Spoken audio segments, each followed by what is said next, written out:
Chapter 1. And it's kinda a given I don't own anything here but the plot idea for this story.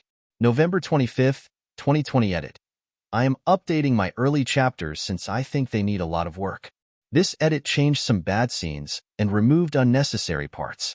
A man looked out at the field in front of him, the same field that he had almost lost his life 10 years before. The sun was just beginning to rise over the horizon, and he knew that meant his time was up. No more stalling, no more finding a way to prolong the inevitable. The man used his right hand to remove the cloak he had, letting it drop down and revealing his left arm being completely gone with the sleeve of his dark purple jacket hanging limply. He kept his eyes on a large webbed crack of multiple colors of energy in the sky just meters above the field, and his body began to glow with a golden light. His body gained an almost diamond-like complexion, and a circular, golden shield appeared in his right hand, knowing it was just about time for the final fight of his life. A sound of thunder was heard, and the glowing crack in the air began to get bigger, and red lightning arced through it, signifying that the embodiment of evil he had locked away hopefully for eternity was breaking out.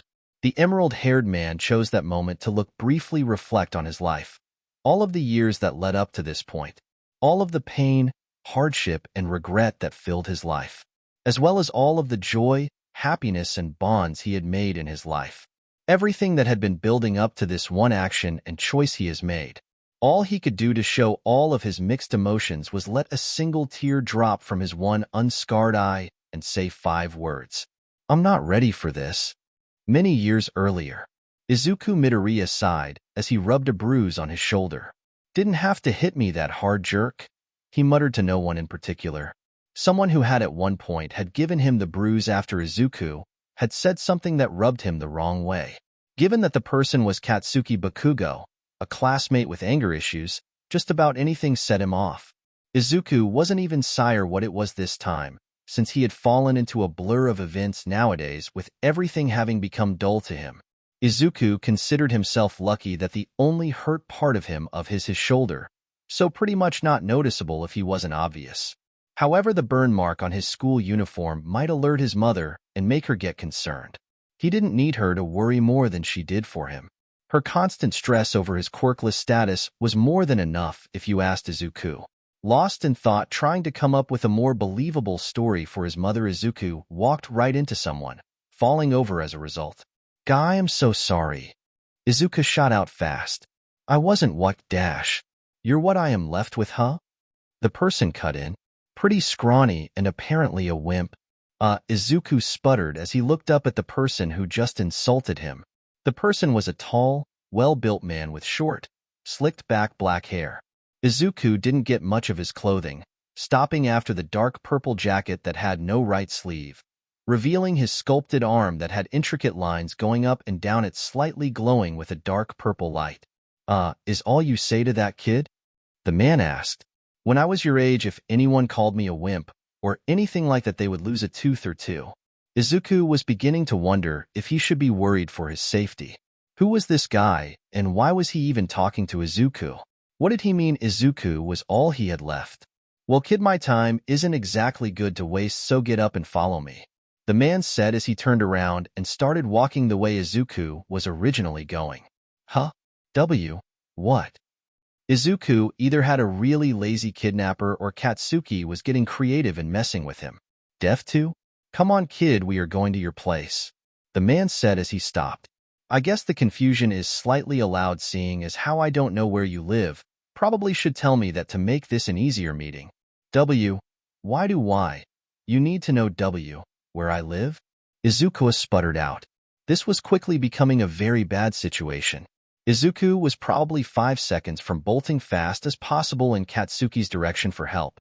Speaking of which, why was there no one else around this early in the evening? "Well, I do believe it would be rude to take you for a trip before we tell your parents, and make sure I am correct in my guess." The man started walking again. "So kindly hurry your ass up, because my time is limited." At this point, Izuku was equal parts confused, worried, and curious. This didn't add up to a kidnapping. Who would actually visit the mom of the victim as they did it? What exactly was this man meaning when he said trip? That sounds close to kidnapping, but who honestly is upfront like that? Finally, what is this man trying to be sure of and in a rush because of? Runt, do you think that's all in your head? The man asked, standing right in front of Izuku. If you are the one, then I definitely have to beat the muttering shit out of you. What? Izuku took a stop back. Now this man was threatening him? What do you mean be by the one? The man groaned. If you could hurry up, I can answer all your questions, little shit.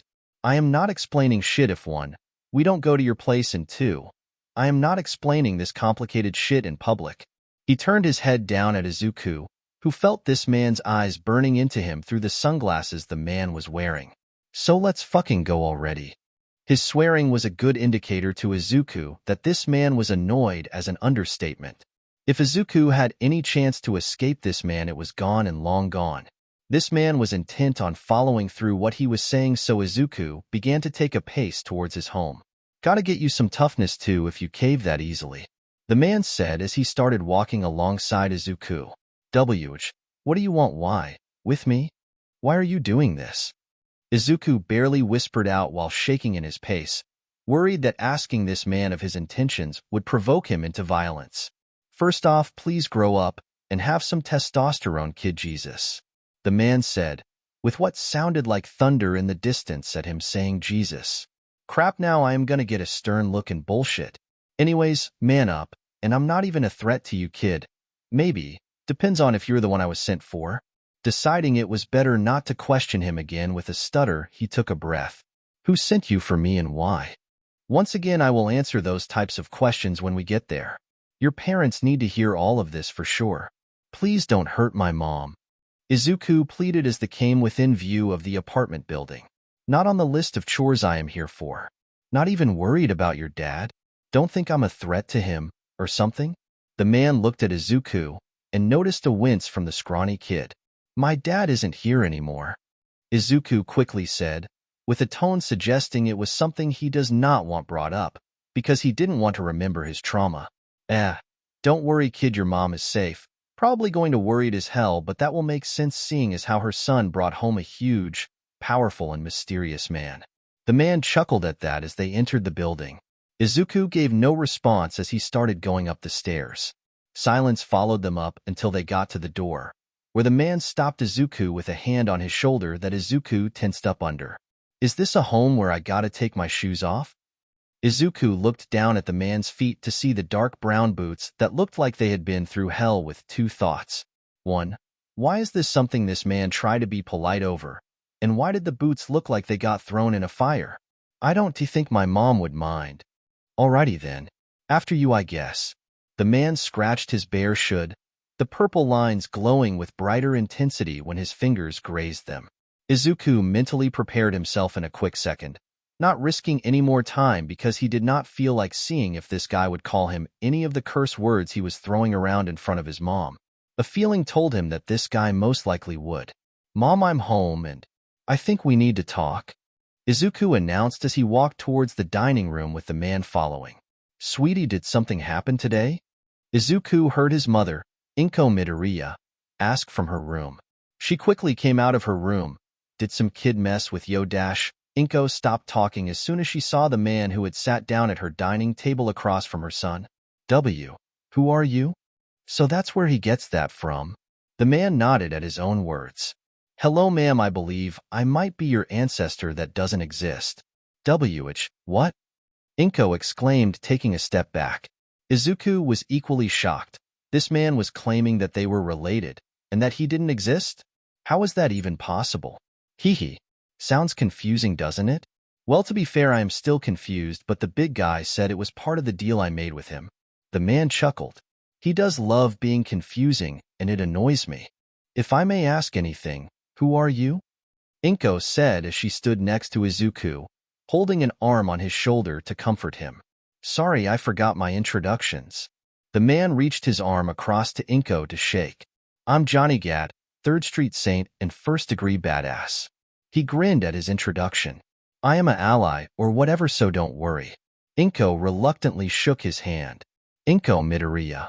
Now I can tell you want to know why I am here, and I can only really say if I confirm that your son is the one I am here for. Johnny Gat said as he held his right arm to his chest. The purple glow of the lines becoming intense, creating a large glow that formed in the palm of his hand. A grimace formed on his face. What are you doing? Izuku panicked, feeling his mother tighten her grip on his shoulder.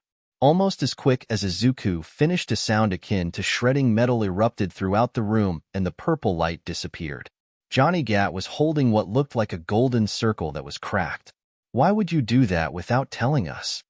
Inko looked frightened.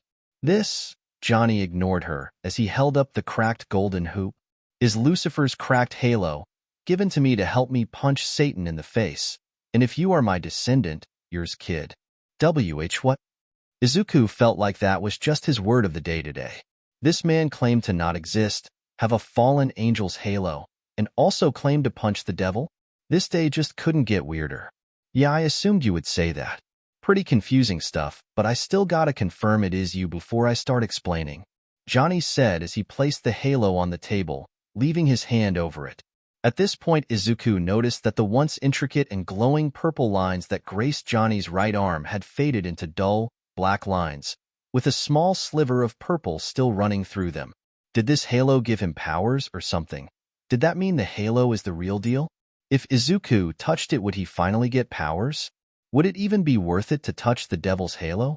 How are you going to confirm that my Izuku is related to you? What purpose does giving him the halo serve? Inko asked, breaking Izuku's train of thought. He touches the halo and doesn't blow up. He is my blood, Johnny said in an almost bored tone. What? Blow up? Izuku definitely didn't want to touch the halo now, chance to become a hero or not. Why would my baby blow up? Why would you even risk that without any other way to confirm it? Inko almost yelled at this man who is risking her son's life. Never said he had to. Johnny Gat shook his head. Big Guy said I should find my descendant to give this to, or someone else who might be worthy of the heavy burden of the thing. I got thrown here to wherever this city is, and I followed a gut feeling that led me to two boys in a fight. Izuku was now worried for another reason past his possible combustion. Now his mom will find out that Katsuki has been bullying him. And while the bigger part of me thought the kid with the weird explosions was who I was being led to, an annoying part led to believe it was you. What fight? Izuku, you were in a fight? With who? Katsuki? Inko asked with a tone that suggested she was very unhappy hearing this. Bigger picture right now, lady, Johnny said rudely, but still somehow sounded slightly polite. I have limited time to find out who this goes to, and then show them how to use it before I gotta go. Inko looked a bit irritated but nodded. So what exactly is this offer for? Johnny scratched his chin. I give the halo, provide my knowledge and experience to make that person good with wielding the halo. That's the big guy's thing. I am adding on making them a saint. Is it even possible to be a saint while having that thing? Inko gestured to the halo still in Johnny's hand. Who is this big guy you refer to? I forgot that the saints don't exist here anymore, or Stillwater for that matter. Johnny ignored the big guy question. Saints? Stillwater? Izuku felt like every minute with this guy just added more questions for him to be confused by. And the guy didn't even make the full offer yet. What exactly do you mean by saint then? Izuku finally spoke up. Street gang, Johnny stated. I do not want my son to be a gang member, Inko exclaimed. Technically, he can't be a gang member if he is the only one. Gang is non-existent, sadly. Technically, this isn't even a bad gang to join since we were the last humans and actual heroes by the end of it. The gang would only be bad if the squirt makes it be bad with his leadership anyways. Look, the offer is to touch this thing. Prove you have the blood of a saint. Train to use the power and prepare yourself for your future. Don't touch it, and I will find someone willing. Gat moved the halo slightly towards Izuku, but still holding onto one side. I used it to save a friend from a dumb plot of Satan's, and Big Guy says I gotta pass it on. Inko stared at Johnny questioningly. How can you be so calm about this? My son could turn out to not be related to you and get killed by this thing. Izuku didn't hear Johnny's response to his mother. He stared at the halo deep in thought. This halo could be passed on to him, giving him powers to wield of his own. This means he could become a hero. The guy did say that the saints he wants him to be like were heroes. However, there was a chance this guy was wrong. The guy could have been there at the fight because he was lead to Katsuki. They both do seem to share similar vocabulary. Izuku could be risking his life on his dream to become a hero if he took the offer. It scares Izuku knowing that he could die just to have this slim chance to be closer to his dream. In the end, he knew what he wanted, and he would hate himself later on if he didn't even try to take this chance. Izuku remembered the words he hasn't heard spoken to him in years. Weak. Useless. Without a further thought or word, he grabbed the halo completely with his hand, wanting to prove he wasn't useless. Izuku! His mother yelled right before it happened. A blinding white light engulfed the room all of a sudden, and Izuku couldn't hear anything but a loud humming noise. Izuku feared this was what he was feeling while being blown up and sent to the afterlife. He immediately felt bad because his mother was right next to him when he did the admittedly selfish and/or idiotic act of grabbing the halo. Hoping she would be okay, he noticed the sound was quieting down and the white light was slowly becoming a deep purple. Kid, can you hear me? A faraway voice. That or a whisper resembling Johnny broke the cycle of humming. Well, I will be damned. That thing reacted more to you than me. Izuku baby, are you okay? Inko panicked while rubbing her eyes to clear the light. I think he is better than okay. Johnny stood up and grinned. Run has more of a connection to it than I did.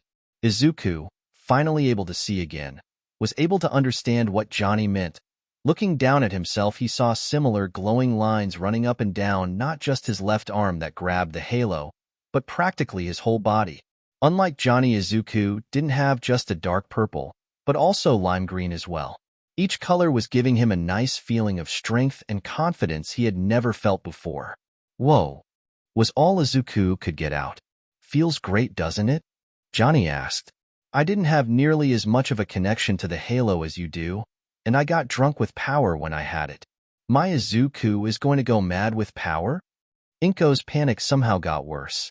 Well, I am kind of a sociopath and violent, so that was natural for me. Kid here doesn't seem nuts enough to react like me. Oh, kid, might want to stand up for the next part, Johnny said as he stepped back. What else is going to happen? Inko jumped back exclaiming, somehow ignoring the man just admitting to being a violent sociopath. Before Izuku could ask as well, he felt a sharp pain in his entire back, most intense near his spine and shoulder blades. I don't remember hurting like this. Johnny actually looked worried, which only made Izuku freak out even more. Was this the blowing up? Was the halo just teasing him earlier? The pain just kept on feeling worse and Izuku fell face first onto the table, and everything went to black. Waiting was something he never really enjoyed doing. In fact, it was the opposite of what Dane Vogel preferred to do. Time was money. Wasting time was wasting money, and Dane Vogel was not one to waste money. He tried to do everything in a neat, quick fashion as to make sure not a single resource was wasted. He had never made a mistake in his life until he poked the hornet's nest that was the Saints, which ended in him being killed by their boss, which resulted in his company being controlled by 2-bit gangsters and him being dropped in hell. His biggest mistake, and it no longer existed because of a different choice he had made. Being the one who assisted Johnny Gat, a very much alive man in hell, save the very person who killed Dane made him an ally of the Saints. So when the Saints get credited with preventing Satan's plans to take to war with heaven and basically best friends with God himself, Dane also gets credit when that was nowhere near the profits he thought of gaining from picking a fight with the devil. Sadly, being a man in hell who had basic control of 1/5 of the main city of the afterlife and a decent standing with God wasn't as satisfying to Dane anymore. He had no more interesting ventures in the city of New Hades to go after, which led him to his current position, sitting in his office, waiting for God himself to call him to listen to a proposition he had previously mentioned in a letter. The phone rang and Dane practically leapt towards it. Stopping himself from picking it up, however, he fixed himself. Can't mess up what couldn't be described as the biggest sale he would ever make in his afterlife. Hello, Dane Vogel here, he said in a smooth tone. Sup Dane, it's me, Pierce. The voice of Pierce Washington, a Saint Dane knew of back from when he was alive in Stillwater. God wanted me to listen to a deal or something from you? Dane was irritated as an understatement. Why wasn't God himself calling Dane to listen to him?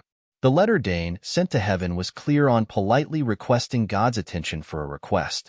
However, Dane was not one to lose his cool. Business can change all the time. He quickly breathed out and calmly replied, "Why is God not here? Not to say this isn't pleasant at all." Said something about how he can't really do things in contact with Hellman. "So I am a middleman." Pierce answered, "This wasn't how Dane wanted things to go at all. He needed to be the one to say it to God to sell it. Pierce would most likely butcher his selling points. It is unavoidable, I suppose. I wanted to ask for a favor that would end up assisted our mutual friend Johnny. See. Wait, hold up." Pierce spoke up. "What is Gad involved in?" Dane groaned, hated being cut off. "He is in the middle of fulfilling the rest of his deal with God from back when he prevented Satan's plans of war. I believe that if he is training someone else to use the halo, I could be of assistance by finding an ally of support to this new holder of the halo." Dane decided to skip parts of his planned speech, deeming it unnecessary for this conversation. "I would go to Earth, with a smaller window than Johnny of course, and find a suitable ally to help in Johnny's successor's growth for God's plan." "I mean, shit. I don't think that is a bad idea. You did help him down there against Satan, so I don't doubt this." Pierce went silent for a second. "Funny thing is God told me to listen to you and say yes." Dane's eyes went wide. God already knew? Sure, Vogel knew of his all-knowing nature, but he assumed that the overall sinfulness of hell was like a barrier for him to not see the evil shit happening down there. He said yes already? Yeah. God said he found out from Kinsey after her last trip to see Viola. He said that the boss would be coming over from Purgatory to give you the portal to Earth, and that you have 2 years. I want to know how you knew what happened to Johnny when I didn't. He was here before he left for Earth. Came for the sword. Of course he took the sword. Izuku felt numb as he regained consciousness. Everything felt sore, especially his upper back. Slowly opening his eyes, he saw the white ceiling. That wasn't his home ceiling. "About time you got up, kid." The now familiar voice of Gat came from his right side. "Was beginning to think I should shake you awake." "What happened?" Izuku's voice was hoarse. "How long was he out?" "I assume that you took too much energy from the halo. Not hurt bad or anything like that, however. Just had the halo overload your system. I never had that problem, probably because I was way stronger than you when I took this thing, and I was the one who used it a lot after Satan ditched it a couple millennium ago." Johnny explained. "Like I got a drop of water in a cup, but someone turned on the hose from a fire truck on your cup. Does this mean I can't use it? How long have I been here? Is my mom okay? Is Dash? Cool it, brat." Johnny held a hand up to silence Izuku. "First off, your mother is fine. She chewed my ear off, and I am glad for God's anger management class for that. You passed out like, I don't know the time, but this is the night couple hours after we met. Not even a reason to come to the hospital in my opinion, but your mother flipped her shit. I never said you can't use the halo, just that it overloaded you at first. Probably why all the marks and glowing bits are gone too. Trust me, that thing does not let you die easily." "What did you mean when you said to stand up? You didn't expected this, right? How do I learn to properly use it? Can you teach me?" Izuku kept shooting off questions. "I'll start with the easy ones since you want to keep giving me quizzes. I have stated to my intent of teaching you before, brat. I will make sure by the time my time is up you will have at the least a grasp on the halo. Hell no, I did fucking not expect you to scream and pass out shooting a wave of energy bullshit around you. I was expecting you to grow some fucking wings." "Wings? Why would I grow wings? Did I grow wings? Will it be hard to learn to fly?" Izuku sat up and tried looking at his back, only to fall back down, pain flashing through his entire body. "RH, that hurts." Halo must have fucking out your body into overtime with the energy it gave you. I got an itch on my elbow and shoulder when I got it." Johnny mused. "So why am I hospitalized if I am the next person?" Izuku groaned. "Shouldn't there be a step between an itch and getting sent to the hospital? I am not one for thinking things through, but it might have multiple reasons." Johnny held up some fingers. 1. I got it as a grown and physically strong man. You got it as a scrawny 6-year-old. Izuku mumbled that he was actually 10, to which Johnny ignored. 2. While I was in hell, I got new powers for that sucker, and if it works like a muscle, I practically worked that thing through the roof. 3rd is just amusing. But this thing is the halo of an angel turned devil. It might not have taken as eager a liking to you because I guess you still have morals. So it won't like me?" Izuku sighed. Having a power source that dislikes him would not make anything easier. I said it was amusing, so don't take that reason to heart, brat. Plus, that thing is not sentient. I only know of one sentient weapon and I left that in hell. Johnny stood up and started walking out of the room. A doc told me you should be good to go sometime tomorrow afternoon. We start getting you and that Halo acquainted then. Johnny left the door open as he left, making Izuku groan as he did not want to get up, not even sure if he was energized enough to. It didn't matter as his mother soon bolted into the room and wrapped her arms around Izuku. Don't ever scare me like that again, Izuku. Inko scolded, holding Izuku so tight he had trouble breathing. Sorry, Mom. Izuku gulped in air as his mother released him to sit in the chair Johnny Gat had left moments ago. Are you mad? Inko's eye twitched. Of course I'm mad. She lightly whacked his head. You just put yourself in a hospital listening to a foul-mouthed man who told a barely convincing story. You better be glad he was telling the truth and that nothing worse happened. Sorry. I will tell him to take back the Halo and give it to someone else. Izuku felt a sag in his chest. As much as he wants this opportunity to become a hero, he doesn't want to make his mom worry like that. Now, why would you give it back? Inko moved over to Izuku's bed and wrapped him up in a soft hug.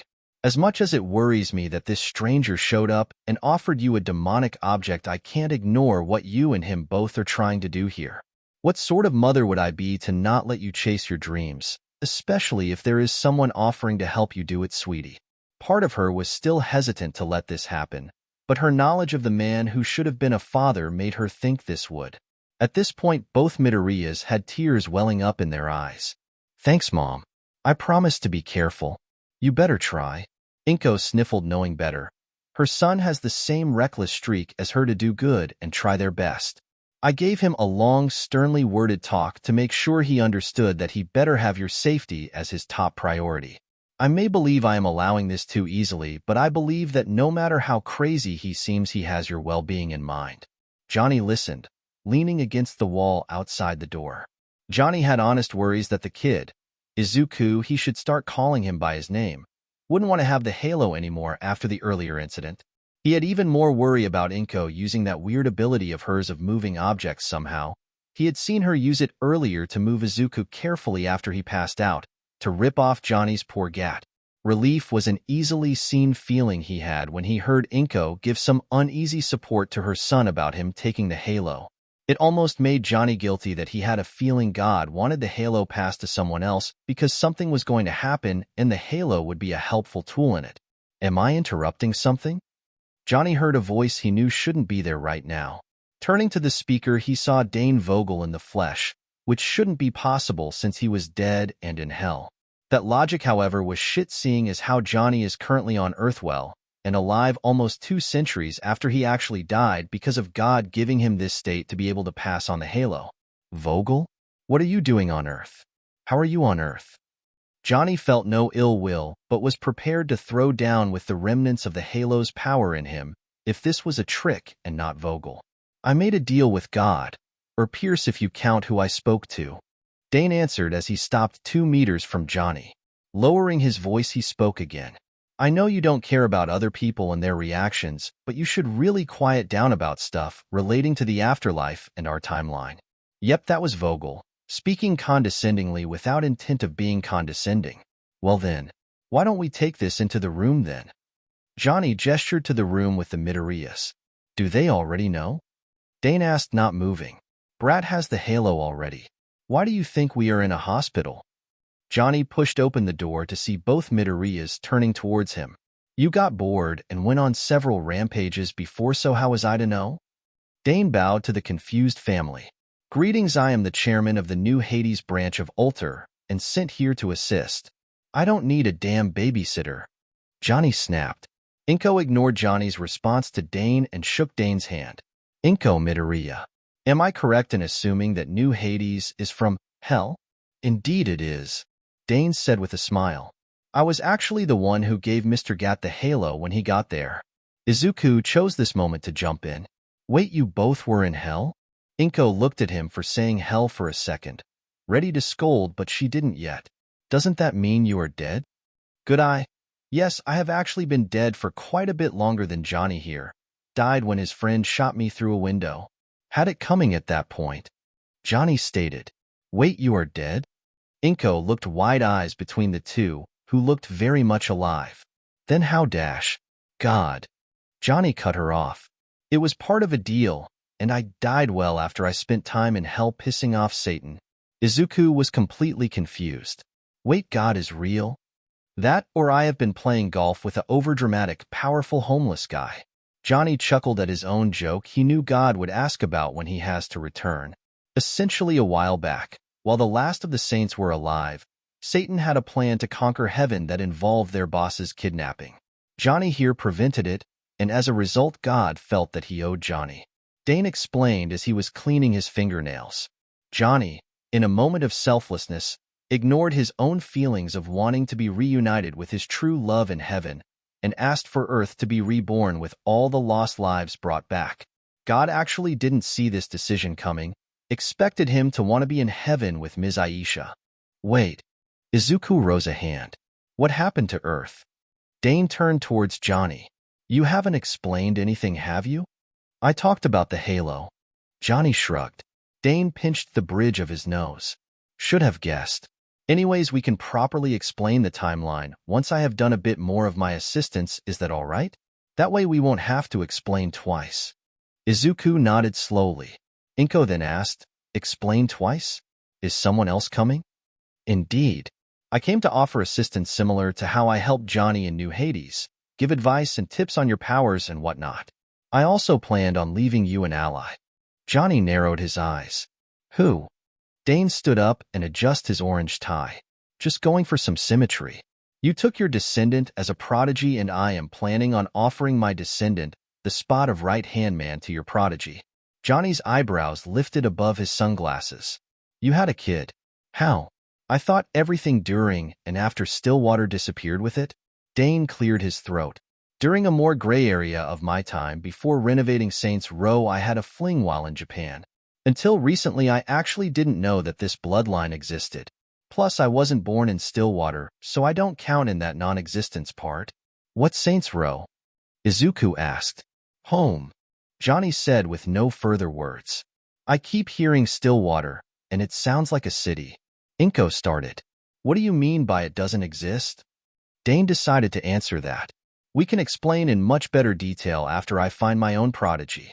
For now, the quickest I can explain is that God erased it from history. Izuku thought that just made it more confusing. Speaking of your prodigy, do you know where he is? Johnny questioned Dane. Just like you, I was told before I got dropped here by your boss. They left me with a compass that will lead me to him and then disappear. My boss delivered you? Johnny grinned. How did they get you here? They thought it would be humorous to reenact them killing me by shooting me out of my own office window in New Hades. Johnny laughed at that. Gotta admit that is funny. God whacked me over the head with a golf club. I only had a gut feeling to lead me, not a compass. So I was meant to accept the halo? Izuku spoke up half-heartedly. No kid, it was entirely a free choice. I only lied about not knowing if it was you or not, and the danger of the halo blowing you up. Johnny took off his shades and used his sleeve to wipe them. You told him it would blow him up? Dane asked, only half shocked. My baby wasn't at risk of that? Inko was very much livid that this man would lie about such a thing. You lied to test me. Izuku stated lowly, almost whispering as he stared at Johnny. I lied to you and made up a risk so I could see if you had guts. I already knew you were my blood, and I could have given it to anyone. I almost decided to give it to that rude kid with the weird fire hands, because I thought you were a wimp. Johnny sat down in a chair next to Inko, who shot him a dirty look for calling her son a wimp. So why bother testing me? Izuku asked. Aisha would have killed me if I didn't give a great-grandchild or whatever of ours a shot. Johnny said. Dane hid a smirk and knew that Johnny was partially lying. He knew the guy was soft when it came to blood and loyalty. Dane also had heard of how Aisha could be sometimes. Dane made a motion with his hands to garner attention in his direction. Sorry for changing the subject at a touching point. What happened on this earth that I have seen people with mutations and the such? Inko looked confused for a second before she realized the source of confusion. Do you mean quirks? Like when the boss wears a hot dog suit and runs around with a RPG? Johnny looked confused while Dane looked at the saint like he was stupid. I don't think she meant personality quirks. Dane deadpanned. And normal things don't apply to them. So it was quirks you had confusion over. Inko ignored the randomness of what Johnny just said. Did quirks not exist in your timeline? They did not, Midoriya-san. Dane answered. So are quirks purely physical alterations? How long have they been around? They started showing up around the early 21st century. Not all are physical quirks like what you have seen, but those you have seen are called mutation quirks. So close to the time the saints really affected our history, or when the Zen appeared. Fascinating. Dane cupped his chin in one hand. Dane also took notice of the kid trying to look smaller during their conversation about quirks. Possible he has a weak one that he is embarrassed of. I am a fourth-generation quirk user. Inko made a cup in the stand next to her float into her hand. I have a form of telepathy where I can bring small objects closer to me. Any quirks involving guns? Johnny asked with excitement. There is the pro-hero snipe. Izuku said with some of his love for quirks overshadowing his attempt to hide himself from what he knew would come. His quirk is called homing, and he has perfect accuracy. Quirk is accuracy? Kinda lame. Johnny was hoping for something like having an assault rifle built into his wrist or rocket launcher fingers. It actually lets him control the trajectory of all bullets he shoots. He once shot a criminal in the knee from on the other side of a building during a hostage situation. Izuku said with more building enthusiasm. Alright, kinda cool. Johnny pictured how he would use it to shoot people up their ass. Do quirks tend to stay in family? Dane asked, clearly interested in the very idea of quirks. Do they evolve as they pass down? Sometimes quirks from one parent get passed on to the child, and it does evolve. Sometimes the child gets a combination that is new. Sometimes a new different quirk that has no relation to the parents develops. Inko explained. So it is completely up to chance sometimes? Dane half muttered to himself. Have people with quirks not appeared in hell? Inko was confused how he couldn't know something like this. Everyone starts off for the most part as a husk in New Hades, and nothing is ordinary there, so it must have slipped by my attention. Dane was ashamed that he didn't have the slightest bit of information on quirks before he came here. He always tried to plan ahead and missed a huge detail. What cool quirk do you have, kid? Johnny asked, drawing attention to Izuku, who looked depressed at the thought of answering the question. I don't have one, Izuku said, looking down and trying to hide his face. Inko wrapped him in a new hug. Dane gave no reaction, but inwards he was irritated with Johnny's either inattention into the kid's behavior this whole time or his callousness. While Dane was no bright patch of sunshine he didn't like when young or hurt. Inko spoke up, without letting go of Izuku. 80% of the population of the world has quirks. Most of the quirkless are senior citizens at this point. A child in the 5th generation has a 1 in 20 chance of being quirkless. Quirkless people are sadly treated poorly because they are seen as weaker. Johnny spoke in a flat tone. I don't see how that is a problem for Izuku. Izuku looked up at seeing the person who has been calling him a wimp since they met yesterday actually say his name. So he has no quirk, so what? Johnny shrugged. Johnny, I do. Dane tried to cut in. Johnny cut Dane off by holding up his hand. If I had to guess, most people bullied you because they have quirks and you don't, which is why you act like a wimp. Inko was about to attack this man if he kept going like that. Johnny never took his eyes away from Izuku's. I can guess that a quirk is a single one-of-a-kind special ability that everyone has, like that kid with the sparking hands that beat on you, or that guy I saw with a bear's head. They all have their quirks, and they can go shove it. Dane was not expecting Johnny to turn to trying inspiring to the kid, expecting more along the lines of telling him to go fuck himself and man up. But Izuku tried to speak. Once again Johnny cut someone else off. Let me finish. Kid, until yesterday evening you probably led yourself to believe that you had no hope of even having a normal life.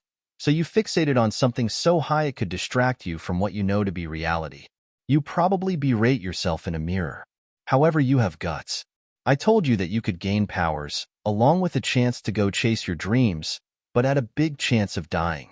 I made it seem like I had virtually no clue of you being my blood, and that it was a big chance of loss, but you took a leap? Johnny cleared his throat.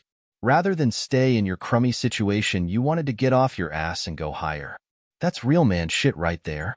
Izuku practically had stars in his eyes at Johnny's words. Johnny smirked. Now look at you. In a hospital bed, you have so much power that your body had to knock itself out to adjust. Inko was now smiling that this man had made Izuku feel better. Dane was looking at his compass that pointing towards the door to the room, clearly trying to lead him out for his own prodigy. Izuku's entire mood changed to ecstatic. What powers do I have now? I don't know. Might have the same as I did, but seeing as how this thing acted different for you than me, I feel like we both are in new territory. Johnny walked towards the door to leave. I gotta eat, and you need to sleep before we begin tomorrow. Once Johnny left, Dane stood to begin his own departure. The meeting was nice, and I shall see you again when I return. Mom, did he mention what he is going to have me do? Izuku asked as he looked at his mom. Inko shook her head. He didn't even bother asking me about if I would allow it. Can I go with him, Mom? Izuku begged. As long as you don't turn out just like him and visit me. Inko somehow didn't have faith in the first request. Deal. It was noon the next day, which was Sunday as a newspaper told him, by the time the compass had led Dane to an apartment building in the Kanagawa prefecture. Being technically dead did wonders for Dane's stamina that he didn't need to rest or cool down as much as he walked since he left the hospital during the night, taking the train seldomly as he enjoyed fresh air that didn't smell of lava and burning flesh. Going into the building, the compass pointed at the stairs, and he followed as it led him up 2 flights before it pointed straight at a door, signaling he had found his descendant. Knocking on the door, he had only to wait 10 seconds before it opened, revealing a short blonde woman with big blue eyes. Dane assumed that she must be an older sister. Greetings. I am Dane Vogel, and I am here with quite an intriguing offer for Anito Monoma. Is he around perchance? Dane closed his compass and bowing his head slightly, the woman returning the bow. Hello, I am Hanii Monoma. My brother is here. If you would like, you can come in for tea while I get him. That would be delightful. Dane followed her inside, sliding off his dress shoes at the door. He sat at the table, and he must admit, the apartment was quite lovely. A nice smell of what he guessed was tangerines and a theme of the color orange, not being too overdone. Soon the kid he was here for walked into the dining room. Nito was just as skinny and small as Izuku. Dane noticed that physically, however, Nito currently has a one-up on Johnny's prodigy, if only slightly. Nito had on khaki slacks and an orange polo shirt, so at least he has a decent mind in appearance. Hi, I was told you have an offer for me? Nito stood in the entrance of the dining area, bowing his head slightly as he spoke. Indeed I do. Would you like to discuss it in full detail once the tea is done and your parents come? Dane offered a smile, wanting to go the opposite route that Johnny took. My parents aren't here. Nito sat down across from Dane. Their work takes them around Japan. It would be disastrous of me to make this offer without a legal guardian here. Dane thought out loud. Perhaps he could make an appointment for a later day. That's actually not a problem. Hanii chirped as she came to the table with 3 cups of tea. I am of age and I take care of my little bro here when Mom and Dad are touring the country. Touring the country? What line of work are they in? Mom is a model and Dad is her agent. It's actually how they met. It's so romantic, Hanii said with excitement. Dane noted that she seemed to be a very happy and optimistic person. Nito took a sip of his tea. Does this offer have anything to do with my quirk? Originally, Nito guessed it was a ruse offer to get info on his parents, but this guy didn't know who they were. I am sorry if it offends you, but this isn't about your quirk, but rather you and a fascinating but dangerous offer of a role to fill in the future. Dane quite enjoyed his tea, glad to know down his bloodline people still stayed civil and holding to respectful skills. Huh. Nito raised his eyebrows. If it isn't about my quirk, then why is it dangerous? I can't really reveal much before any acceptance of the offer, but it is more of a support and helping role to someone who has to take up another equally dangerous offer. I helped the teacher of this new person, and I felt it my obligation to prepare the next generation of this duo. Although the new duo won't have grudges against each other, hopefully. Nito narrowed his eyes in thought, Dane liking that he would take his time to think through possibilities, especially if Izuku turned out like Johnny and shot first and asked questions never. Hanii sat down her cup of tea. How dangerous is it going to be? How soon is it? My partner wants to start straight away with his pupil, and I have a limited time to do my part. I'm only here for the beginning, which will hopefully only consist of training them both to be ready. Ready for what? Nito raised an eyebrow. That part even I don't know. I only know that my partner was assigned to train someone to be ready for something, and I wanted to help. The table stayed silent for a moment, while everyone sipped their tea. Nito then nodded. I'll do it on one condition. A man of negotiation, Dane was ecstatic to teach him his silver-tongued ways. That is reasonable. What is your condition? Why me? Nito set down his tea. You don't know my quirk and anything, but you chose me. Partial symmetry, Dane answered, garnering looks of confusion. My partner is teaching someone of his own blood. Nito widened his eyes. We're related? How? I believe 6 generations. Dane decided to start off vague, to see how quick Nito could figure it out. Are you a distant cousin? Henny, I asked, but immediately shook her head. No, that seems off. Dane sat in amusement as he saw the wheels turning in Nito's head. Wait, are you a great-grandfather or something? Add a couple more greats, and you will get there. Dane smiled. Good to see my pupil is sharp as a tack. Wait, why do you look so good for someone that old? Henny, I looked Dane up and down, confused how this man could say something ridiculous like that. He looked about the same age as their dad. That is part of the bigger explaining that was also promised to the other kid. I would enjoy telling you now, but it would be easier to tell you both at the same time. Nito had a spark in his eye. When do we start? We can take the train to Mizutofu right now if you'd like. Dane looked at Hanai. If it is all right with you, that is. Nito looked at Hanai, silently hoping she would allow it. Hanai waved Dane off. It's fine as long as I can come and hear this explanation. Well, this sounds like the beginning of a great mentorship. Let's just hope that my partner doesn't do anything stupid before we get there. I gotta admit this is stupid now that I am thinking about it. Johnny Gat rubbed his chin as he looked over the edge of the building that he and the Midoriyas were on top of. You think? Inko yelled at him. Why would he jump off? Leap of faith and shit. Johnny answered without removing his gaze from the edge he was standing on. I had to fly around floating piles of rocks and lava and shit when I got them. But I don't have them yet. Izuku mumbled as he rolled his shoulders, hoping that wings would come out in that moment. Figured they needed a jump start. Johnny turned away from the edge and back to the Midoriyas. Like something needs to trigger them. What if Izuku doesn't have wings at all? Inko calmed herself down before asking. You said yourself this halo reacted to him differently than it did to you. Johnny rubbed his chin again. Maybe. For all we know, he has the powers from the simulation. That armor we had does mess with DNA a bit. Johnny mumbled about the suit using DNA to trigger the powers it had. Gat cleared his throat. Anyways, if that is the case, the halo might have absorbed the powers of the suit, and because of reasons you can learn on your own down the road. Try to jump, but tap into the energy of the halo. Izuku nodded and immediately tried jumping, and he's succeeding in jumping like any other 10-year-old. How do I use the halo? Right, I forgot to explain that. Okay, do you feel the power at all in you? I always felt a persistent buzzing in my palm. Izuku stood still and focused on his insides, trying to find the power at all. Every part of him felt the same, so he couldn't notice any difference at all. I don't feel anything different. Johnny sat down on an air conditioning unit. Maybe try picturing the halo and touching it again mentally?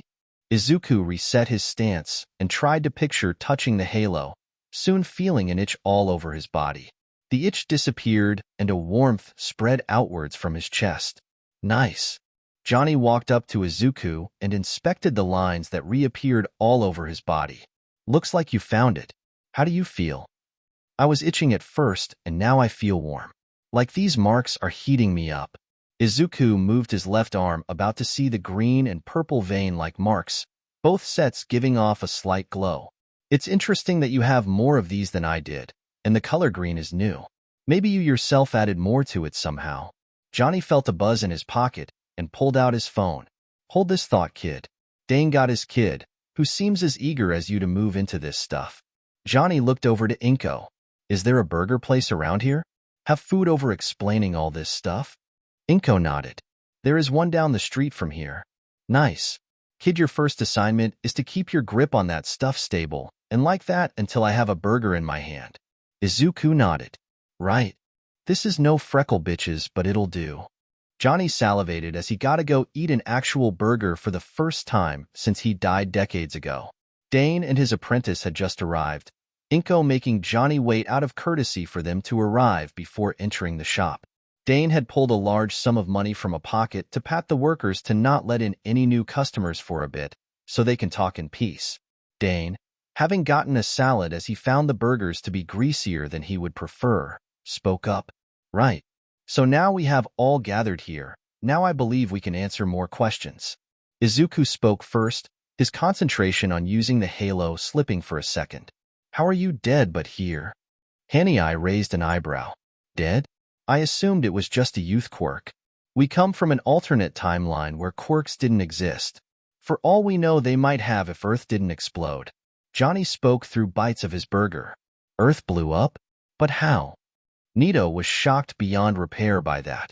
Alien fuck got mad at my boss and blew it up? Johnny got a dirty look from Inko for swearing. So aliens are real? Izuku asked with excitement, forgetting that those aliens destroyed Earth. That is something that is probable. Dane answered. There are numerous small and big differences between our timelines. I believe so, even if it isn't the Zin. Nito spoke up. The aliens that destroyed Earth were the Zin. But why did they do it exactly? The Zin were ruled by this one egotistical and tyrannical asswipe, whose name is Zinyak. I didn't pay attention much, but they would take the best specimens of each planet they conquer and put them in these pods of nutrients and stuff, like a collector's case for an action figure. Johnny digging into his second burger. They put people they capture in the pods because they would use it tap the prisoner's mind into a simulation, a virtual world that would use the person's darkest and deepest fears against them to break them mentally, so they would serve the Zin in conquering other planets and such. Dane added, How do you know that part? Johnny looked at Dane. You were dead way before the Zin showed up? While you were antagonizing Satan, I was conversating with Kinsey about Earth. Satan? Hanai felt her eyebrow go practically into her hair. The devil, yes. Dane confirmed. After Johnny here and the rest of the remnants of humanity defeated Zinyak and stole his empire, Satan thought to kidnap Johnny's boss for an attempt to take over heaven. The devil thought your boss could fight God? Izuku asked with a bit too much excitement for Johnny's liking. Cool. If you think that is cool, then I gotta let you know that Zinyak kidnapped me years before he invaded Earth and put me in a maximum security chamber because he thought I could single-handedly stop his whole empire. Awesome. Izuku had stars in his eyes, excited about having this man as his teacher now. Hell yeah, it is. Johnny grinned. Dane cleared his throat loudly. Back to the subject at hand, please. Inko tapped the table. How does this play into the two timelines exactly? Yes, I can answer this one. Johnny took a swig of his drink. Satan's plans to invade heaven involved a wedding between his daughter Jezebel, she's alright but sings too much, and my boss, who afterwards would have been put into leading Satan's army against heaven. Meanwhile, heaven was having problems at that time because of Earth blowing up. That apparently gave him good timing to invade. Plan sounds dumb to me. You entered hell to rescue your boss with the plan. Shoot the devil in the face. Dane deadpanned. And I shot him in the face, didn't I? Anyways, I kicked Satan's ass and he cries and kicks me. Kinsey, the boss, and his daughter out of hell, and God pulls me aside to tell me thanks and that I did him a solid and I can have one anything goes request I can ask him for. My whole plan was to go to heaven when I remembered Aisha was there. She's your great whatever grandma, by the way. However, I asked him to bring back Earth and give everyone else their lives back. Is that how the timeline split? Hanai asked. See, God was actually surprised by Johnny going with the request of bringing Earth back, thinking that Johnny would want to be with Aisha. Dane fixed the end of his suit jacket sleeve. God then explained how if he brings it back the same, the Earth will just repeat with the Zin. So Johnny decided to compromise this by having them both discuss a set of changes to the Earth. Not much discussing on my part. Johnny pulled a knife out of seemingly nowhere and started using it to clean his fingernails. I said that as long as the rest of the saints could live close to normal, I was cool with it. So he made this timeline. Pretty much everything is the same back in history up until the founding of two cities, Stillwater and Steelport. They don't exist, as well as anything done in the cities. So people born there aren't real, like me. However, outsiders who just happen to move to the cities are alright and still existing, I guess. Is that why you said you technically don't exist here? Izuku pondered. Yep. Anyone born in those cities never came to be, which would include me and some of the other saints. But God went with my request and set us in the timeline around when we actually lived during our own. So like 20 humans total knew of the previous timeline. Everyone kinda just did their thing to live normally, except the boss who took up fishing. That's not normal? Henny, I asked. For them, no. Boss has no patience. So what happened to these Zen? This is centuries past when they attacked for you guys. Inko spoke. That is something neither of us knows about actually. Dane answered. My first guess is that is why God wanted Johnny to pass on the halo. In this timeline, they might have gotten wiped out, which seems unlikely, or just don't care for Earth. That brings us to now. God gave me like 5 years to pass on the halo and train you in using it, preparing you for whatever, I guess. Johnny put money down on the table to pay for everyone. Pointing at Izuku, he added, I'm going to get you strong as hell and make a saint out of you. I have tagged along to help and train young Monoma-san to be a powerful ally. However, I only have 2 years. What will you be having the boys do? Inko worried for her son's state of health around Johnny. My plan was to teach this Ide how to use every power of the halo I had and make sure he could hold himself. That changed slightly due to the thing acting differently than I planned or thought it would. Now I guess I gotta just make sure he can work with whatever it gives him. Do you mean halo as in the floating ring above angels? Henny I drew a circle in the air above her head with her finger. Yep. Kid has what was originally Satan's. Johnny nodded. Where is it? Nito searched the air above Izuku's head that was empty. Absorbed into him. Picture it like a second nervous system that gives him powers, and it also can't be removed unless he himself willingly removes it from his possession. Until he passes it off to someone, it is bound to him for eternity. Dane made to stand up. Shall we take this to a better place to begin? Johnny shot up. Finally, the fun part. Is there an open place around here that we can use to train without attention? Inko thought for a second before nodding. I know a perfect place for that. Dagoba Municipal Beach was their destination. A once beautiful beach that now was a cluttered mess of trash, left there ranging from crushed cans of soda to broken-down cars and refrigerators. People stopped showing up to the beach soon after the trash had started gathering there, so it was a perfect place for Izuku to begin learning his powers. This place looks almost as bad as the rowback before your company touched it. Johnny commented to Dane. I was thinking similar thoughts. However, I don't see the corner girls or have a guy trying to sell me fake watches. Dane replied, gaining a laugh from Johnny. Coming to a stop in the middle of a clearing of the garbage, almost as big as Izuku's whole apartment, Johnny pointed to a fridge. All right, kid, let's see if you got this power at least. Charge that energy and try to lob it like a baseball at the fridge. Right. Izuku stepped into a stance and started to pull on the halo's energy, something that is becoming increasingly easy for him over time. After he felt the lines cover him, he tried to flow the energy towards his left hand, only for it to shoot to his feet and launch him into the air. He got shot over a pile of cars and landed on his back, thankfully in the sand. Izuku? Inko yelled as she ran around the maze of garbage, taller than all of them, to find her son. Kid, you all right? Johnny called out. Johnny turned to Dane. Any clue why that happened? I believe his body isn't prepared enough to wield it properly. Keep in mind you got it as a grown man and he is a small kid. Perhaps you should start with physical conditioning for him and go from there. He can almost perfectly channel it to him, but he can't do anything yet, but apparently jump far. Looks like he has super strength is my guess. Dane gave his report. Nito approached the conversing adults and spoke. What about me? What will I be doing? Dane turned around to face Nito. Yes, don't think I would forget my own pupil. I brought my own gift from New Hades to pass on. Dane removed an orange altar pin from his suit jacket, orange glow flowing from it. This can also be absorbed into you like the halo for young Midoriya-san. It has a cloaking ability that will shroud you in light and give you a minor upgrade in strength and speed while using it. You can also fling parts of the cloak as a long-range attack. The cloak should protect you from energy-related attacks. It does have a current limit of 2 minutes, but I believe you can improve that. Nito took the pin and stuck it to his shirt, immediately feeling a warmth flood into him. How can you be sure that it will do exactly what it did for you for him? Johnny questioned. The halo isn't the same for the kid like it is for me. Because the halo is a huge power source of so much potential energy. The pin is limited and was made by me and Kiki to be better protection for me. Wait, so I can only use it for a limited amount of times? Nito was bummed out if he could only use it so much before it was gone forever. No. It is limited in how far it possibly could go compared to the halo, but it can be used for only so long before it needs to recharge. Dane corrected the confusion. I'd be ashamed of myself if I gave a lackluster gift like that.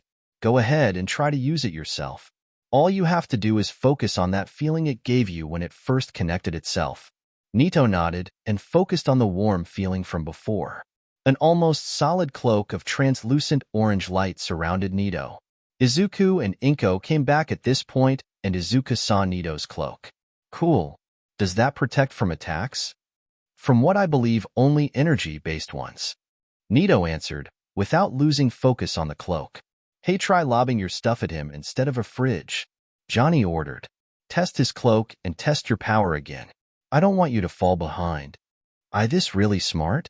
Hanai asked, not wanting to see Nito get hurt. I believe the cloak will hold against a shot from Izuku-san. Dane nodded. I'm all for this as long as the boys are too. I can do it. Nito nodded with anticipation. I'm ready. Izuku declared. Nice, let's go. Johnny clapped his hands. Izuku nodded. Got it. Not wanting to fall behind, Izuku tried to do what he did earlier, except instead of trying to draw all his energy into his body, he only focused on his left shoulder to his fingers.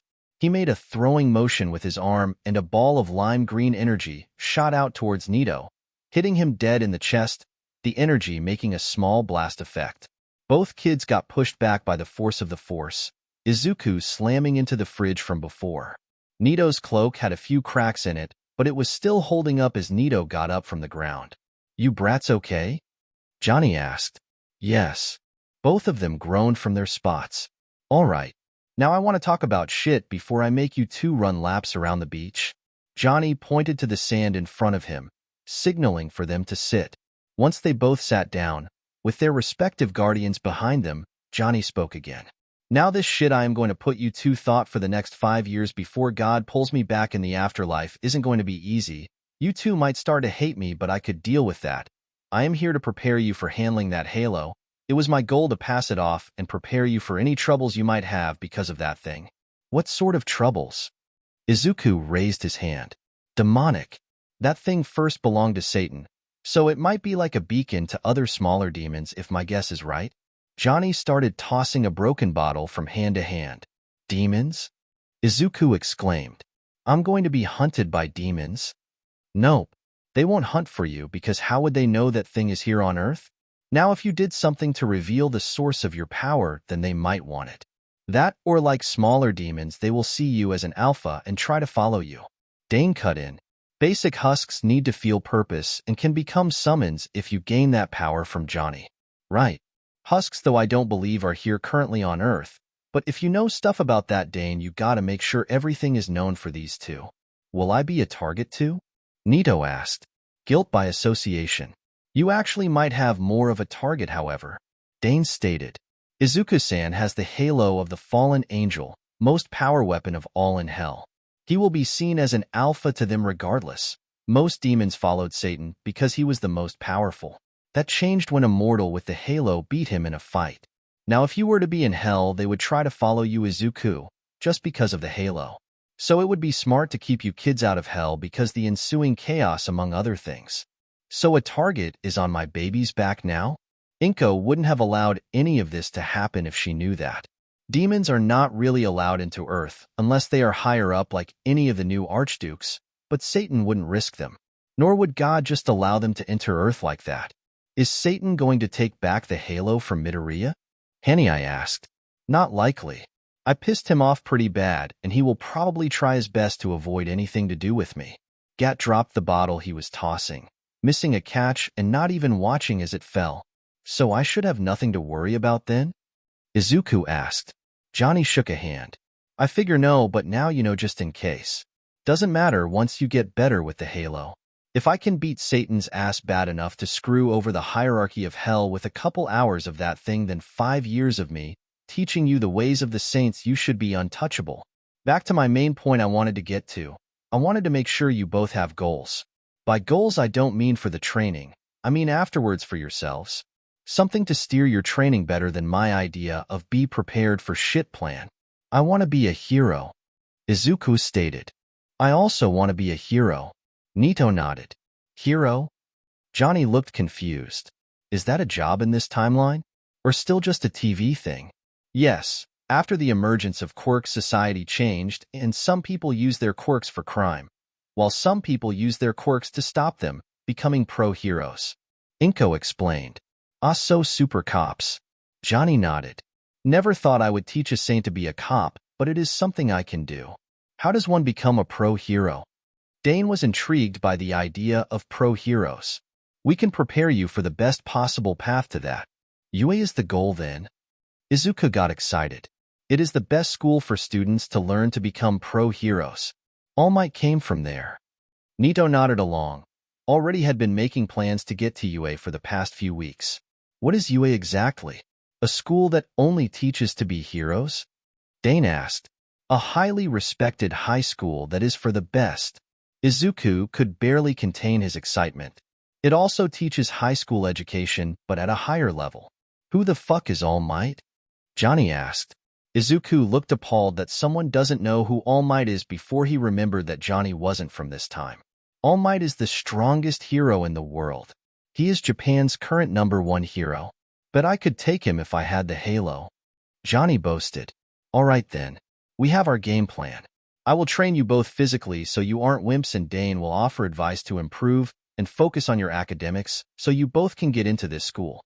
Dane, before your time is up, I would like you to leave notes and a plan to help me keep their academics going above and beyond. I want these two to be the best of their generation. That shouldn't be difficult for me to cook up. I request that you keep complete silence on the original of your powers unless you can trust that person to not make a dangerous situation out of it. Dane asked. Keep in mind that you can't keep going as quirkless Izuku if you try to use the powers in public. Does this really count as a quirk? Izuku asked, having Nito touch his cheek. What was that for? Nito pulled his hand away. My quirk is called copy. I can copy any quirk of the person I touch with their current level if it isn't a quirk that requires a physical alteration. I didn't feel a gain of your power, so it isn't quirk-based. All this stuff is demonic. Not evil, but definitely somewhere there. How long can you copy quirks for? How many can you hold? Nito turned to Dane, who asked the questions. So far only 2, and for 5 minutes. I can't use them at the same time, rather having to switch them. The blonde kid answered. Anyways, your powers aren't a quirk, but they should still be passed of like they are. Dane said to Izuku. People won't react well to learning of the halo, I imagine. Johnny clapped his hands before pointing at Nito. So your copying ability means I gotta teach you to be good at getting in close to people and knocking their shit more than the brat. Why can't I learn that style too? Izuku knew the main reason being Nito's quirk, but he still wanted to know all he could. I am still fairly confident you will have wings, so I think a style of mid-range would fit you. You can get close for sure, but with wings you would be better off with a more mobile style. Johnny explained. So will the wings be like permanent growths I will always have? Because I don't seem to keep all the flowing lines on my body like you do. Izuku pointed to the faint glowing purple on Johnny's right arm. For me, they only were out when I was using them. These marks are still on me because I still have a bit of the stuff in me. If you keep using the halo more and more, the lines for all we know might stay permanently on you. Cool. Izuku muttered. Right, well, I believe that we should make a schedule to keep for the upcoming years and have you boys keep to it. Dane fanned his face, somehow hot compared to the burning everything in New Hades. Try to also keep up appearances at your respective schools, and Nito, I will find out about a secluded spot closer to your home as I feel this is a tad far. Now that we have the pep talk and shit done, I want you kids to run laps through this maze of crap. Johnny climbed to the top of a pile of cars that allowed him to see over most of the garbage. Once you start to feel tired, that's when you count down for 10 more laps. After that, I am going to have you both use this shit as weights. Want to do some hero work? Let's start with cleaning this shithole up. Not all good things are glamorous and cool. Some of it is going unnoticed and cleaning shit stains. So this place is perfect. I also think it wouldn't be unwise that you two should go to church or something every Sunday, because you definitely know God and all that is real. Know with proof from a crazy guy. Without his foul language, Johnny does make a few good points. Get to it, lads. Dane moved towards Johnny. While they do this, I will find a library and prepare an academic plan. At this time, both Izuku and Nito had said a quick see you later to their respective guardians and started their treks around the beach. Go ahead. By the time I'm done with their first day, they will be glad to collapse in the sand and just read. Johnny grinned like a madman. Next couple of years are going to be fun. We're here to train them, not run them into the ground. Dane reminded Johnny. I can combine the two, Johnny stated. I don't doubt it. Dane chuckled. So do you think the kid can learn powers for that thing without using altars like I did? You never attempted to create your own powers and only used the ones Satan had before he made the crack worse. I believe he can do it with the energy that thing has now. Dane mused. So the crack won't bother him? Johnny asked with a bit of worry. That crack and the reason it got worse were two different scuffles between Data and God. As long as Izuku doesn't fight God or anything close to that, he should be fine. Dane assured Johnny. All right, nice. Now, I just gotta mold him into a saint. Johnny grinned. The murdering gangster kind or the wacky jokester murdering kind? Dane questioned. We'll see how he fits into the saint's mindset as we go. The saint replied. That was how the legend of the heroic saint, one of the greatest heroes to live, began. Chapter 2. /N. I don't own anything but copies of the Saints Row games and this story idea. November 25th, 2020 edit. Fixed wording and made sure nothing contradicted the future story. The beach shook and sand rose as a glowing purple and green object crashed through a broken-down car. Ow fuck. The object, Izuku Midoriya, yelped as he tried to climb out of the car with the Izuku-sized dent in it. Sorry, Izuku, I kinda got excited. Nito Monoma apologized as he landed next to the car, his orange glow disappearing. Nito helped him out, and they both heard laughing and glared at the person who found it funny. Their sensei, Johnny Gat. Blonde brat, that was fucking great. Johnny said between laughs. You knocked him into next year. If he did, I wouldn't have to hear your laughing. Izuku grumbled as he rolled his shoulder. I'm just glad the super strength works in my defense also. Sorry. Nito apologized again. He didn't mean to punch as hard as he did. It's cool. Now I know how to react to being launched into a car. Screaming "ow fuck" is what you learned? Johnny mimicked Izuku in a girlish tone. You're a horrible grandpa. Izuku shot. Bah, you love me. That calls fighting for the day. Start your laps, little fuckers. I feel like he only swears to demean us at this point. Nito sighed. I ignore it. Izuku started a slow pace. No, you picked it up from him. Nito kept stride with Izuku, who only sheepishly chuckled. Johnny watched them start their laps and pulled out his journal, the one Dane left 2 years ago when he finally had to return to hell. Johnny found it hard to believe that 4 years have passed since he started training the kids. Felt like it was only a month at most. The academic layouts that Dane had left were spot on and kept the boys at the top of their respective schools. Nito's moving to Mizutofu earlier that year definitely helped with training them with longer sessions. The academic plan was close to a finish as the boys ate everything that Johnny threw at them. Both boys were physically fit enough to give Johnny a run for his money back when he was in Stillwater, and they were half of his age from back then. However, Izuku started to take a physical leap above Nito. Even without tapping into the halo, Izuku was going to grow into a force to be reckoned with. Nito, instead of pushing harder into his physical potential, went instead into strengthening his tactical mind. While both boys had an advantage over the other in their respective fields, they chose they still could give each other a run for their money. Izuku still hasn't gotten wings yet, but Johnny knew in his gut that the kid would get them. Izuku has improvised by using his super strength and speed to either just run or take giant hops everywhere. molding a fighting style that had him hopping and bouncing off of everything to attack from pretty much all angles. His has managed to perfect the energy ball from before and make a new element for it. Johnny couldn't be more proud of the kid, save for the fact that the kid taking up some of his traits made him glad he got to meet his descendant. Izuku's casual clothing seems to mimic his attire from right before Steelport, albeit with a green shirt underneath the signature jacket Johnny gifted him. Nito managed to increase his time limit for his own copying quirk to 10 minutes with 2 quirks. His strength with Dane Vogel's gifted cloak also increased. From the limit of 2 minutes, he moved it up to 5. Nito quickly took to Dane during his time there, and like Izuku did with Johnny, began to mimic traits of Vogel's, wearing suits outside of training and being more of the strategist of the two. Soon the boys would be starting their last year of school before they get into UA, which was no doubt of Johnny's that they would get in and rule the school. This last year, Johnny plans on spending honing every skill they currently have and not trying to push them too hard. Can't be a threat if you can't handle the basics. Only thing besides that was getting Izuku his wings, and that was a whole other task. When you shits are done, we are going for a burger. Johnny yelled over the piles of trash that have slowly been disappearing over the years. Johnny had the boys take their time removing all the trash so that they could still have an unseen place for their training. Yes, sensei. He heard them yell from different sides of him. Satan cracked his knuckles, something that eased him and helped him from losing his temper, something he hasn't held on to well for quite some time. He hasn't had an easy time ever since that arrogant mortal decided to jeopardize his plans for conquering heaven. Once every demon, husk, soul, or anything with a thought process in hell heard that the king of demons and fallen angel had gotten beaten in a fight by a mortal, his control and authority has been dwindling. It didn't help to state the fact that the human had a powerful demonic artifact and a whole arsenal of weapons based on the 7 deadly sins. The fact remained that a mortal had beaten him into the ground. Now half of hell questioned themselves and others on whether they could beat him or not. Not that Satan would dare admit to them, but some have come close when they challenged him, but none have succeeded once that insufferable mortal. My lord.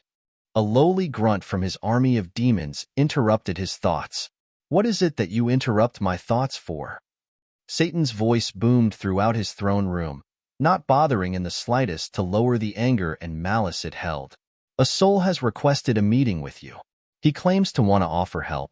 The grunt managed to word out without his fear of his master vaporizing him like he has done before. Reforming a body was a long and painful process he doesn't want to repeat. How would a lowly soul be of any help to me? Satan snapped. Send him away. But sire, he says he can deal with John Dash, the grunt protested before he got hit with a blast of energy and vaporized. Never speak that name in my presence. Satan roared. A new guard rushed to take the spot of the one just sent to the demon's abyss. What will you have me do, my lord? The new grunt asked in a monotone voice. Bring this soul here, and make sure he knows of the rules of my palace. Satan commanded, his temper slowly coming down. If this soul didn't offer him that damned mortal's head on a silver platter when he entered the room, Satan had half a mind to tear him apart and throw him into a pit of lava to let him slow burn to death. Satan only had to wait a minute before a damn husk. More insults to Satan's person, you ask him. With a purple visit was led into the room by his guards. Here he is, my lord. He has just been acknowledged of the palace laws. Well, what do you want? Satan asked. Hello on this fine day, my lord. The husk kneeled. My name is Dex, and I can bring you Johnny Gat's head if you would indulge me. Satan's grin nearly split his head apart. Pray tell me, how would you do that? He has been in heaven for quite some time. All I need is a bit of power, and you send me to Earth. Dex stayed kneeling. Why would I send you to Earth? Satan's grin dropped. Satan himself hasn't been able to leave Hell's realm in quite some time. If this was for a relic to bring that pest out of heaven, then he was starting to lose faith. It couldn't be for that mortal himself, because he had passed away decades before. A source tells me he is there right now, Dex stated. Now, why would he be in Earth's realm? Satan thought that this man either had bad sources or was pulling his leg, which would result in Satan damning him for eternity. From what I am told, he is passing on the halo. That part actually had Satan take a mental double take. The damned halo that originally belonged to him. The same damn thing the irritating Dane Vogel bought and lost. The same halo that the damned mortal used to disgrace Satan. If this is true, then he will be severely weaker without it. Satan said in thought as he rubbed his chin. Tell me what you need and I will consider this partnership. Dex smiled. Now he can get his revenge on Johnny for everything he did to Dex while in New Hades. You know, at first I thought that these couldn't compare to freckle bitches, but after 4 years, I can't deny they might be better. Johnny said as he dug into his second burger. You eat here every day. Nito grumbled as he picked through his salad. It's unhealthy. Well, I like it. Izuku finished his first burger and grabbed his second. Plus I eat here a lot too, and I am in better physical condition than you, man. Nito rolled his eyes, hating that his best friend had a fact against his. You have the thing, and it just makes you stronger. The teen then looked at his teacher. How do you even pay for anything? You don't have a job. Gat hadn't bothered to get a job during his time on Earth, stating who cares and devoted most of his time to training them or their academics. Johnny pat his jacket pocket. Infinite Pocket and I had made a lot of wages in New Hades, and they are transferable to any currency. You guys can have some of the rest of the account when I leave. Call it an extra reward. I thought all you did was blow stuff up and shoot other stuff in New Hades. Izuku quoted Johnny. I did more. Johnny said without continuing that thought. Johnny told them both the history of the saints as the years went by, sometimes quizzing them over their knowledge. Johnny stated that as the next saints they need to carry on a legacy while paving forward. It showed the influence Johnny and Dane had on them when they both focused on the history, Izuku more excitedly than Nito, who was also enthused, just not as much as Izuku. So how is school going to go this year, brats? Any final middle school stuff I have to move training around for? I still have to fill out my quirk registration. They gave me more time because I said it just developed recently and I want to know it all before it is written down. Izuku grabbed some fries. They let me enroll into Aldera this year. Nito added. Izuku whipped to face Nito. Really? Finally, you have been trying all of last year. Izuku was happy he can now spend his last year of junior high with his best friend. It sucks that I feel like they only wanted me there because I show promise and they want to use me for attention. Nito had only recently told the school his copying quirk, and they immediately accepted him in, even with his near-perfect records in every other area being known for months. People will use you for their own intentions a lot. Johnny spoke up. Gotta just ignore those and find the good ones who want you regardless. The school is like that. Izuku added. That's why Bakugo gets away with a lot. His quirk shows promise. Even if he is an asshole. Johnny spent a good portion of the first few months of training running it through Izuku's head that from what he heard Katsuki was a dick, and to cut ties there unless he stops being a dick. Best to avoid him, I can guess. Nito agreed. From what he heard, Bakugo wasn't a nice person. So what will you put down for your quirk registration? Probably just my cloak and blast attacks. Izuku shrugged. Can't really write more without them wondering how in the short time I supposedly had it according to them I somehow unlock all this stuff and can use it like that. Izuku snapped for emphasis. That's smart, kid. Plus, if someone gets full of themselves against you, you can bring out something they didn't know you could do. Johnny nodded along. I can assume your notebooks of heroes and their quirks, however, will have the real information. Nito asked. Izuku has a collection of journals he titled Hero Analysis for the Future and is currently on journal number 12. The journals have any observation he has made about the person's quirk along with theories and notes on the capabilities of the quirk. Nito has definitely helped improve the quality of the notes, and they both use them to sharpen their own styles. I mean, if I have you in there with your true story, I should myself as well. Izuku reasoned. That's a secret journal, though, to just help us grow with our powers. Holding out a smaller purple journal. Currently has up-to-date info. You don't lose that, kid. Johnny warned. If someone finds that, they will think that you are either crazy, writing a dumb story, or find out the truth, and I don't think that people will take kindly to finding out a kid has demonic powers with unknown potential. Keep that somewhere safe. Izuku nodded as he shoved it into his jacket pocket. Right. So how well do you think school will go on Monday, boy? Nito thought for a second. Probably people will make a big deal of it being our last year before high school. People will brag about going big to places like UA, and people will tell me not to steal their quirks from them when they learn I have a copy quirk. Sounds about right. So did you already add your pin's power to your registration? Johnny asked, trying to make sure the kids had everything set for their future. Yes. I made up how the cloak is a manifestation of my ability to copy quirks, and that's what it is before I copy one. Nito explained. Smart shit. Johnny approved. So how are you going to probably explain yours, brat? Johnny spoke to Izuku. Something about it being power I have always had but couldn't access because my body wasn't ready, and now it is, so that's why I came so late. Izuku answered. Got nothing against it. Although I still say it would be funny to say aliens gave it to you. I think it would be funny, but I don't want to get in trouble. Izuku shook his head. So what are we doing for the rest of today and tomorrow? It's only 7. Geez, kid, just relax for a day. I'm giving you both the day off for once tomorrow, so you aren't dead tired for school. Johnny was glad the kid had a drive to him, but the kid hasn't stopped in almost 4 years. Johnny should feel glad he doesn't make them do much on Sundays. I just want to be the best hero and saint I can be. Izuku reasoned. Then tell your mom to let me give you that tattoo. Johnny shot back. I've tried. Izuku exclaimed. I'll bring that issue up probably near the end of my stay here. Johnny stood up to leave after he left money on the table. You both still have this weekend off, so kick back, or whatever you kids do these days. After Johnny left, Izuku turned to Nito. So what now?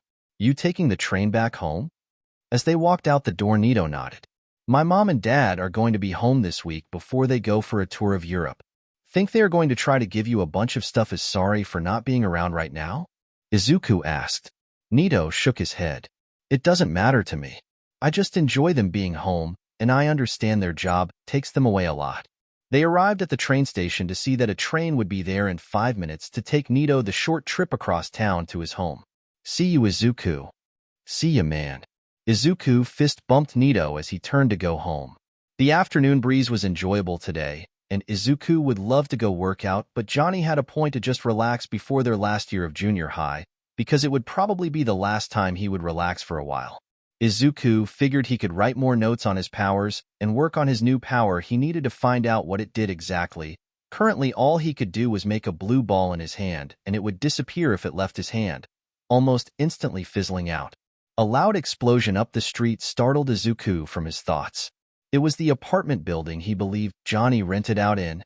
Izuku rushed forward to find out what happened, to see Johnny pull himself off the middle of the road, small debris falling off him. Is that how you want to play it, asshole?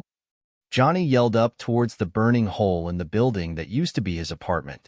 What happened, Gramps? Izuku yelled as he ran up to Johnny to make sure he was all right. Apparently I have a score to settle.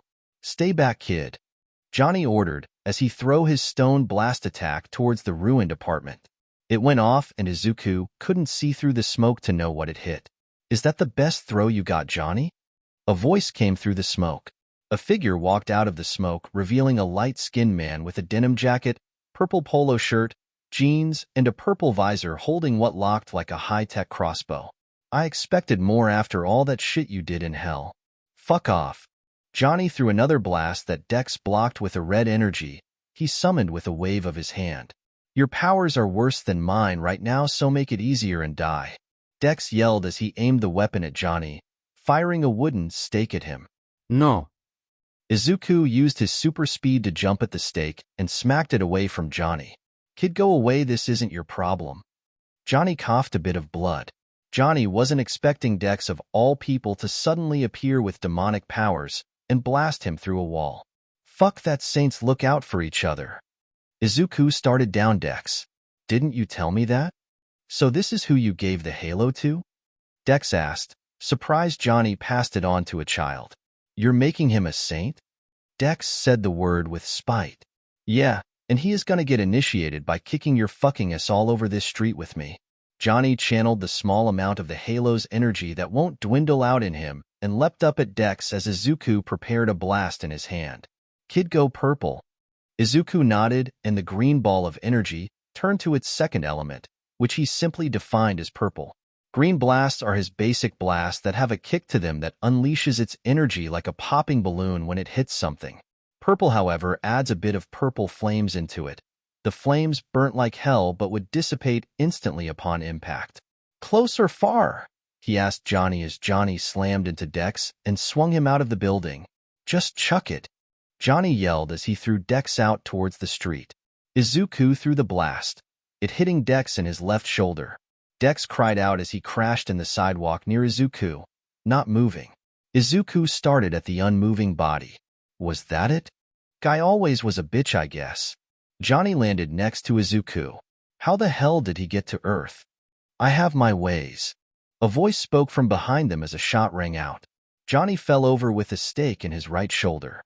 Izuku whipped around to see another Dex standing there aiming the gun at him. Don't move and I won't shoot. Satan wants him and never said anything about the halo. Why should I trust anyone who made a deal with the devil? Izuku asked as he began to slowly channel energy to his right hand that was out of Dex's sight. No saint should even trust you to begin with, Dex. So you know my name. That means Johnny has been telling you stories about our timeline, right? Dex moved towards Johnny's body. Put both your hands in the air where I can see them, kid. I am not stupid. Izuku grimaced as he put both hands near his head. Yeah. Gramps told me about a bitch who betrayed the saints and got what he deserved in hell. What happened there was them not letting shit go. Dex yelled at him.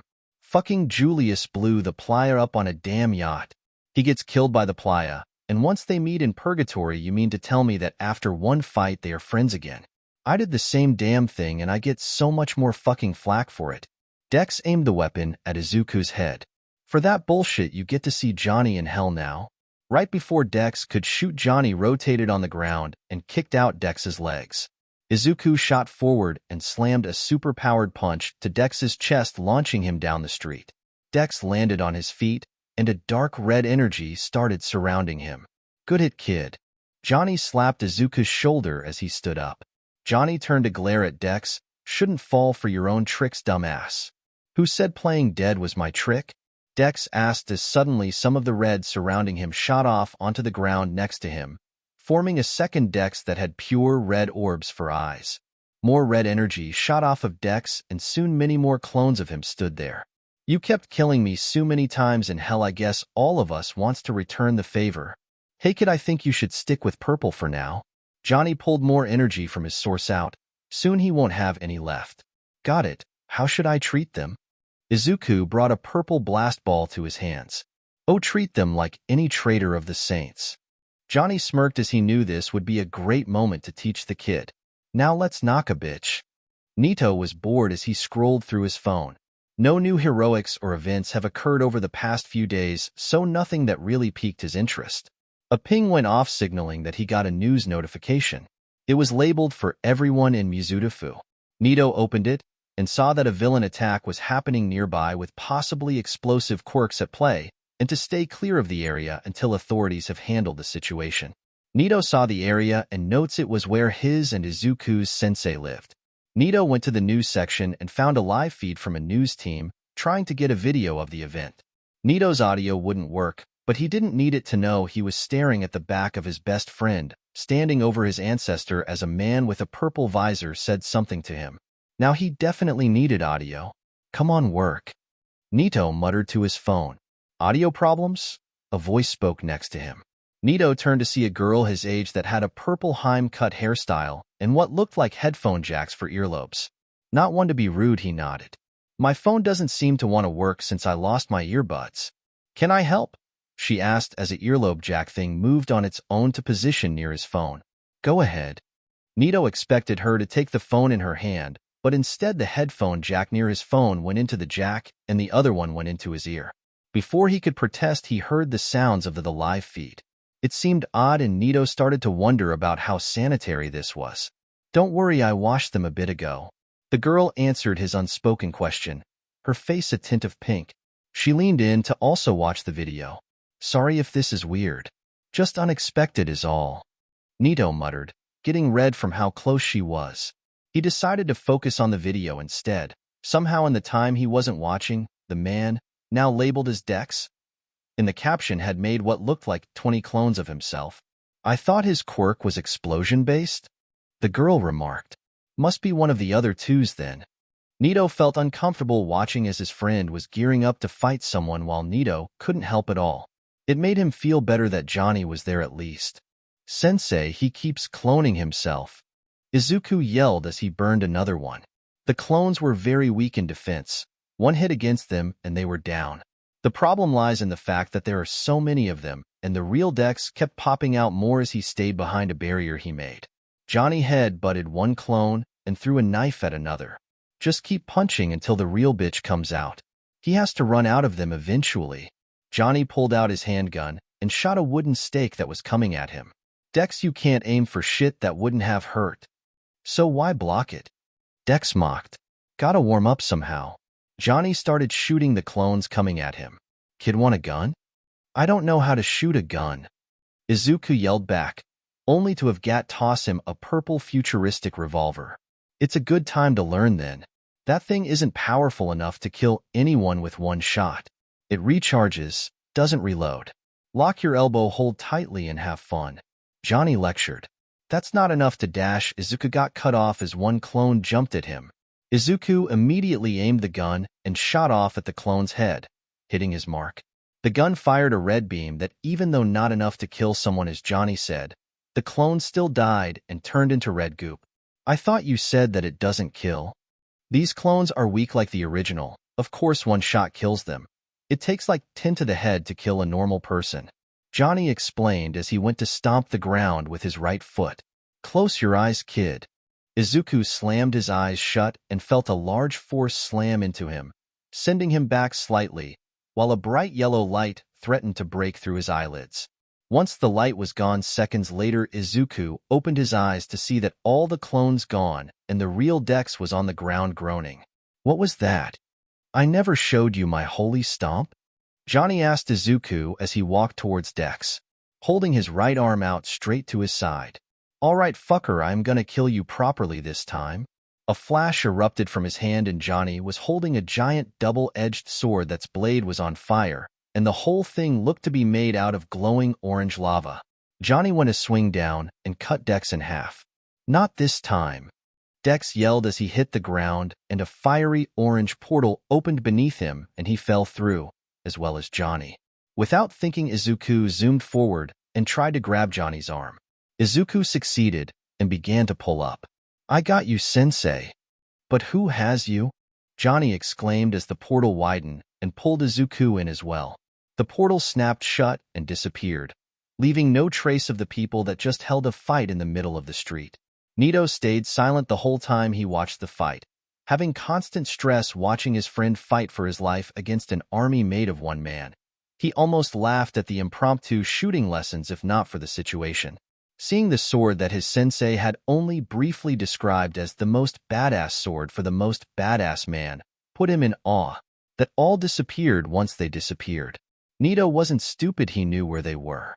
It pained him to know he wasn't there to help his best friend, and now it was crushing him to know that his best friend was in the worst place possible. His friend was in hell. The second the train stopped, he ran out of the train and back in the direction of the Midoriya's apartment. He channeled the power of his pin, which he dubbed the Alter Cloak, to himself and started using it to run faster to get to Izuku's apartment. He knew if he needed anything to help Izuku and Johnny, it would be at one of their apartments. He couldn't go to Johnny's right now as it was no doubt locked down along with that whole block as a crime scene. About a 3-minute jog away from the apartment, his cloak's timer ran out, and soon he was full on running with just his own speed. He reached the door of the apartment building out of breath and ran up the stairs to the apartment. He knocked hectically on the door, and almost immediately Inko yanked open the door and gripped him in a tight hug. Nito, where is my baby? Inko was sobbing onto his shoulder. I saw it on the news and my baby is gone. Nito hugged her back. It doesn't matter, I am getting him back no matter what. Nito pulled himself away from her and made his way into the apartment. Is there anything here that Sensei left? Or anything he gave Izuku? Anything his grandfather left should be on the desk with his journals, Inko said between sniffles. He wanted to make notes on them in the special journal. Nito ran into Izuku's room and got over to the desk. So far, Izuku only had 4 objects given to him by Gat, and looking at them right now didn't give Nito much hope.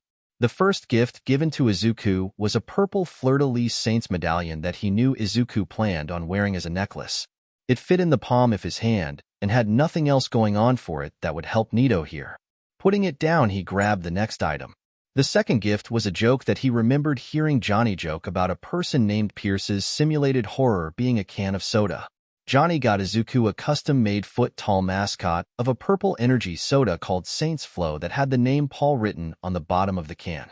The face had an angry expression and the eyes were glowing red. This also wouldn't help rescue Izuku. Third gift was a small version of a weird gun that Johnny said would blow shit up with dubstep, but this one was more of a portable music player, not an actual weapon. The final object was the only thing close enough to hell that would possibly help him. Johnny gave Izuku a miniature version of what were spires that Satan made to shoot Johnny out of the sky after Johnny started to really tick Satan off. This spire had a purple heart, unlike the yellow of the real ones, and Nito didn't know what to do with it. Channeling the little bit of his altar cloak that returned, he charged it into the spire, hoping that somehow it would just bring Izuku back. Nothing happened besides the mini spire vibrating from the energy, and Nito growled in frustration. Nothing here could apparently help. Nito exited Izuku's room to see Inko was standing there still with tears in her eyes. "Did you find anything to help?" Nito hated that he had to shake his head. "I'm sorry, Ms. Midoriya.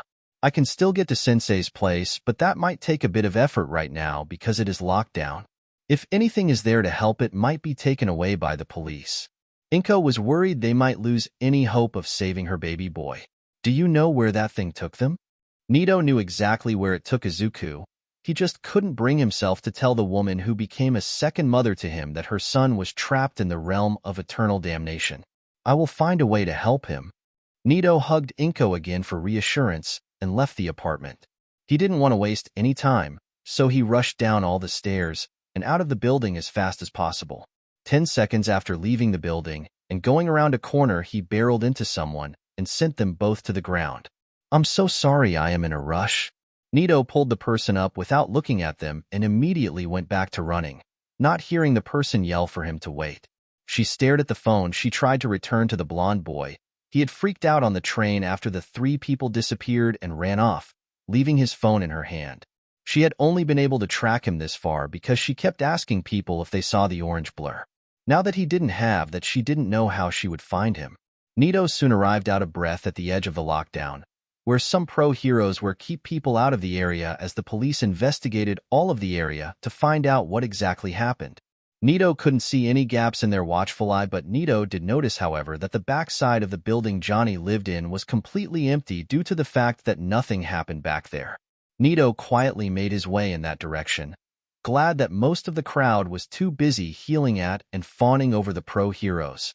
Finding a back door to the building, Nito made a prayer of thanks to God that it was unlocked and made his way into the building. The portal spat all 3 of them onto the rocky ground, but only Dex landed on his feet. Johnny quickly got up, but Dex shot a stake into his knee, which brought Johnny down to a kneeling position. "Stay down," Dex ordered.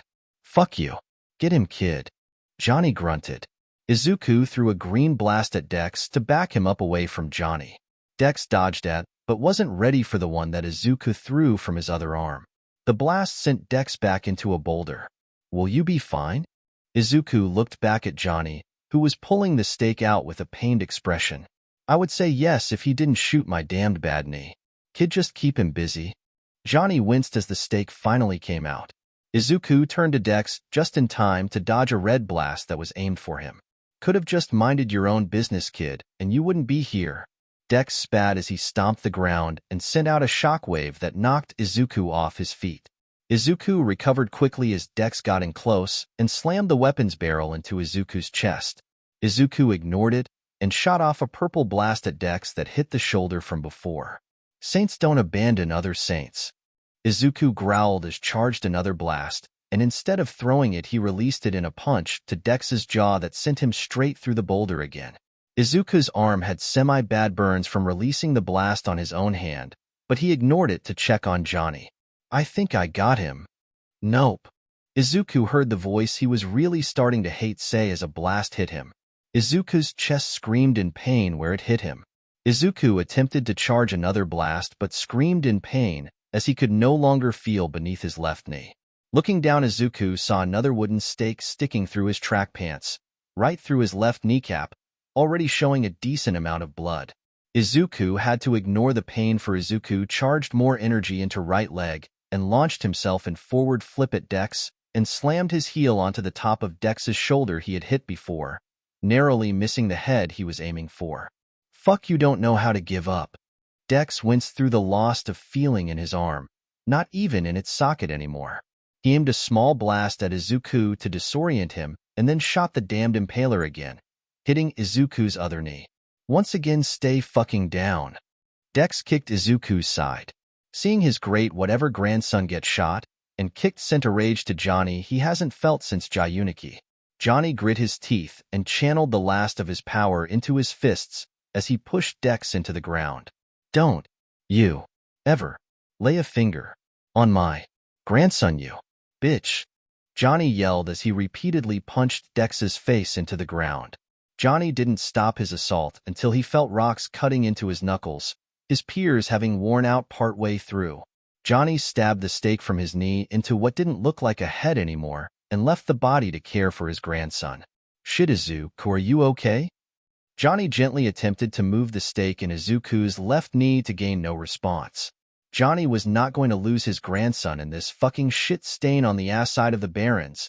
Johnny lifted Izuku into his back, holding Izuku's thighs in his hands, and started limping towards the road that would lead him to cars to steal and then alter.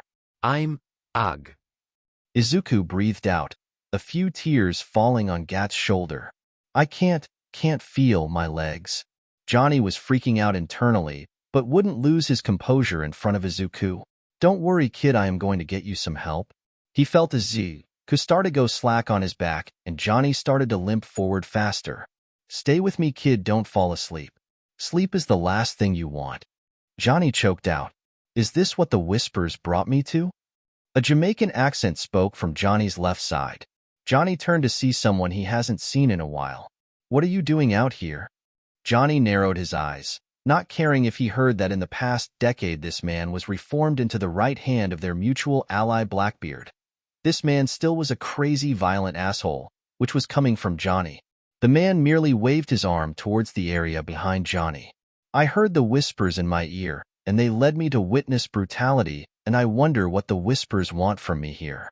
Johnny didn't feel like waiting around for this crazy shit to give his own dumb-ass reason for his being there. Take me to Blackbeard, or whoever can help him. I am not losing my grandson. Johnny half ordered, half cried out, landing a bit too hard on his knee. Right this way, then.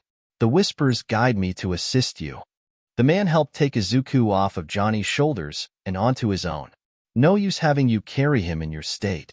Johnny narrowed his eyes further at the man. You better not do your voodoo bullshit to him, Sunshine. Before Mr. Sunshine could retort, a shot rang out as a group of 5 of Satan's grunts emerged from the street. Freeze, mortal. The Lord wants to see you personally. Take a fucking number. Johnny shouted as he whipped out his .45 Fletcher. Before he could shoot, an APC tank ran over the guards and parked so that the back door was in front of them. The door opened to reveal a smiling Dane Vogel, along with other familiar faces, all of them sporting small wounds. Welcome to hell. Get in, we have a lot to talk about. 108 Chapter 3. /N. I don't own anything but copies of the Saints Row games and this story idea. December 8th, 2020 edit. Edited some scenes to fit the story better. Previously on The Heroic Saint. Johnny narrowed his eyes further at the man. You better not do your voodoo bullshit to him, Sunshine. Before Mr. Sunshine could retort, a shot rang out as a group of 5 of Satan's grunts emerged from the street. Freeze, mortal. The Lord wants to see you personally. Take a fucking number. Johnny shouted as he whipped out his .45 Fletcher. Before he could shoot, an APC tank ran over the guards and parked so that the back door was in front of them. The door opened to reveal a smiling Dane Vogel, along with other familiar faces, all of them sporting small wounds. Welcome to hell. Get in, we have a lot of shit to talk about. Of course we have shit to talk about. Johnny stepped into APC and turned to carefully take Izuku from Mr. Sunshine. Johnny noticed that the De Winter twins were also present there along with 2 of Dane's alter demons.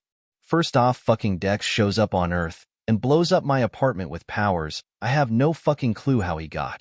Then that asshole tanks me and my grandson to hell and cripples him. Why the fuck did you know to be here? One question at a time, Johnny. Dane said as he closed the door after Mr. Sunshine got in. Dex made a deal with Satan because he wanted to get revenge on you as much as Satan does. New Hades is at war right now. To emphasize that point, an explosion was heard outside the APC. Satan is going door to door and hole in the dirt to crack in the wall with his lackeys and slaughtering anything that questions his authority or has helped you in the past. Enough history lessons. I need my grandson healed. Dex had a damned impaler and hit both his knees. Johnny turned to the twins. Can one of you help him? We can't give him direct help, but we can keep him sedated so that we can wait for the help to get here. Kiki de Winter answered him as checked Izuku's pulse and made sure he stayed stable on the bench. And who the fuck is that?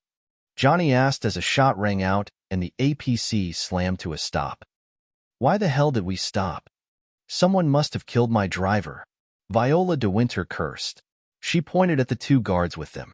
Go outside and get this thing going to the hideout. Yes, ma'am. The two demons saluted as they went to open the back door to leave. Once they both stepped outside, bullets flew by, killing one of them. We're under attack, stay down, the last guard said as he slammed the door shut to protect the people inside.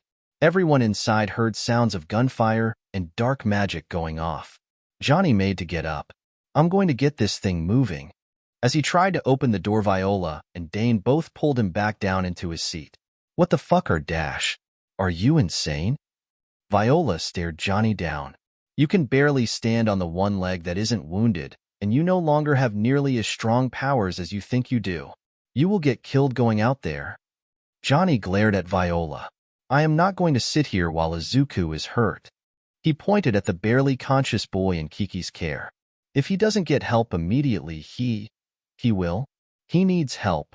Johnny wouldn't dare think what could happen. So you would rather get yourself killed? Viola stayed level with Johnny. Don't worry, we have this.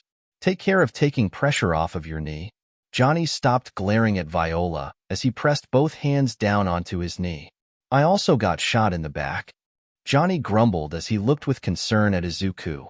You're not falling over, so your faster healing power must still be actively taking care of you. Kiki said as looked to Dane. Sweetie, just in case, can you check and bandage him? Dane nodded and Johnny stared at Dane, mouthing sweetie, to which Dane shrugged. All of the sounds of chaos outside stopped, and a few tense seconds later, a knock sounded its way through the APC. Everyone stayed at the back door, and Mr. Sunshine pulled out his machete and put his hand near the door. Looking back to Viola, who nodded to him, he opened the door, revealing a single woman with orange hair and a blue FBI jacket. Sorry, I got bored waiting for you guys at the hideout like you asked. I killed all of the demons that were here, Kinsey said as she climbed in and closed the door behind her, the sounds of the APC moving again following. Kinsey, what the fuck are you doing here? Johnny asked. I heard about a rumor that your old pal Dex and Satan, and I got worried. I mentioned it to Viola, and as we talked, all the chaos started. I came along with Pierce and Shondi. Kinsey explained as she moved towards Izuku. So this is my great-great-great-great-grandson? The fuck you mean? He is my great-whatever grandson. Gap breathed out, adrenaline leaving him with new feelings of pain. Bloodlines don't work in straight lines, Johnny. Kinsey deadpanned. Did you forget your daughter married my son? When did you have a kid? Gat really hated that his adrenaline left now. His back felt like hell. Did you pay attention to anything but Aisha after we got out on New Earth? Kinsey asked. Of course you didn't. Kiki, how is he? He can barely stay conscious, but he is fighting for it. I haven't tried to remove the stakes. Kiki answered. Does he have a healing power at all? Johnny groaned as he shook his head. He doesn't have that. Can't we give him one? Viola cut in quickly. The only ally we have right now that has powers close to that is Vlad, and his castle is under siege at the moment. No way we can even get to that island anyway to help him, so he can try to give Izuku anything close to it. Kinsey wiggled a stake to test Izuku's reaction, and he yelped in pain. We need these out of him right now anyways. Mr. Sunshine, can you give him any Loa dust to dull his nerves enough? Mr. Sunshine nodded and went to move to help, but Johnny blocked his path. Hell fucking no. Johnny spat. You are not giving my grandson that crack rip-off. He is my great-great-great-great-grandson, and he is just as related to me, just the same as you. Kinsey snapped. He needs these out of him now, and if he doesn't have anything to dull the pain, he will scream loud enough for every demon in hell to find us before we get to the hideout. I have been the one watching over him for the past 4 years. Johnny didn't budge. It's not your call. Find something else. Under your watch, he ended up in hell. You don't have control anymore. Kinsey stood to glare evenly at Gat. Move aside. Make me, Johnny said in a low voice. Is this really the time to argue about custody? Dane asked. Stay out of it. Both Kinsey and Gat snapped at Dane without moving their glares from each other. After a minute, Johnny grit his teeth. If he becomes addicted to that shit, then Satan is the least of anyone here's concern, he said with anger as he sat back down. Mr. Sunshine stopped in front of Johnny. If it helps, the Loa I use as a power is not as addictive as in Stillwater. It has several differences. Without looking at him, Johnny spoke. Fucking do it before I change my damn mind. Mr. Sunshine moved towards Izuku and lowered his hand to just a couple centimeters above his face. I cannot risk doing it while he is this close to passing out. Someone needs keep him stimulated enough to stay awake. Kinsey nodded and put her hand on Izuku's chest. Good thing I traded in my demonic powers for electricity and telekinesis. Can someone hold him down while someone else removes them? I would, but I have to keep this flowing just right, and that takes all my focus. I will hold him down. Kiki held onto his arms. Dane moved to the stakes. The Loa is only active at this level he requires if I hold it active, Mr. Sunshine said. We must do each separately and swiftly. Be careful with them, Dane, Kinsey warned. On 3 you pull. Everyone ready? They all nodded. 1. Kinsey charged her electricity through Izuku to wake him up. 2. Mr. Sunshine's hand leaked out a smoky pale green smoke that Izuku breathed in, his now opened eyes turning misty as the Loa took effect. 3. Dane swiftly pulled the stake out of Izuku's left knee, which Izuku winced at. Got it, Dane said as Viola started to wrap bandages around the open wound. First one was a success, Kinsey chirped. How is he doing? Kiki tapped Izuku's cheek. Are you okay? Izuku looked up at her slowly, still affected by the Loa. You're pretty, Izuku slurred. Kiki smirked. Dane, honey, I think you have competition. He is 14. I run a company. Dame argued. I doubt he has much standing in this competition. Kiki looked down at Izuku, who smiled, not really all there mentally to know what he just said. Yes, but he is adorable and obviously has good taste. He should be ready for the next one in a few seconds. Mr. Sunshine cut in. Okay, let's do it just as smooth as the first one, Kinsey said. On a scale of 1 to 10, how pretty am I? Kiki asked Izuku. Izuku blinked several times and nodded. Yes. Kiki grinned. I like that answer. Let's be serious until after he doesn't have wood in his knees. Viola sighed as her sister pouted. The Loa should be low enough in him for me to do it again, Mr. Sunshine announced. On 3 one more time, Kinsey said as she readied more electricity. The process repeated just as smoothly, ending with Viola wrapping his right knee. That was good for a first time. Kinsey checked Izuku's pulse to see it had evened out. He should be able to stay conscious, but the Loa will keep him disoriented and not fully aware of his surroundings. Mr. Sunshine moved to sit opposite of where Izuku was lied down. I'll keep watch over him, Kiki offered. I don't need you hitting on my grandson. Johnny spoke for the first time since they began the process. Not just your grandson, Kinsey replied. What powers does he have exactly? He currently has 2 blast-styled attacks, a green one that hits like a tank and releases a small shockwave around it. The second one is purple and just adds purple flames. He has super strength and speed and just recently found a new ability he isn't sure of what it does. Johnny answered. That's all you have in 4 years? Kinsey looked at Gat. That kid was a scrawny wimp before I found him, Johnny replied. Now he is built and fought a good fight against a demonic asshole. I can probably pass on my telekinesis to him or my electricity, Kinsey mumbled. Anything else about his powers? Unlike us, the stuff doesn't just leave marks on his one side. Johnny breathed out. Oh, let me see. Kinsey said with excitement as she channeled her own energy and tapped Izuku's chest, causing him to snap back up from trying to fall asleep. Izuku, can you activate your base energy? Izuku started at her for a second before it clicked in his head what she meant. Oh, that. Izuku mumbled without moving. Kinsey rolled her eyes. Izuku, you didn't activate it yet. Izuku looked down at his arms in disbelief. Oh, sorry. He took 2 seconds before he activated his powers and had the lines appear on him. Kinsey looked at them in wonder. You have that look, Kinsey, Viola remarked. What are you thinking? The green and purple seemed to be separate but connected systems if the halo's power.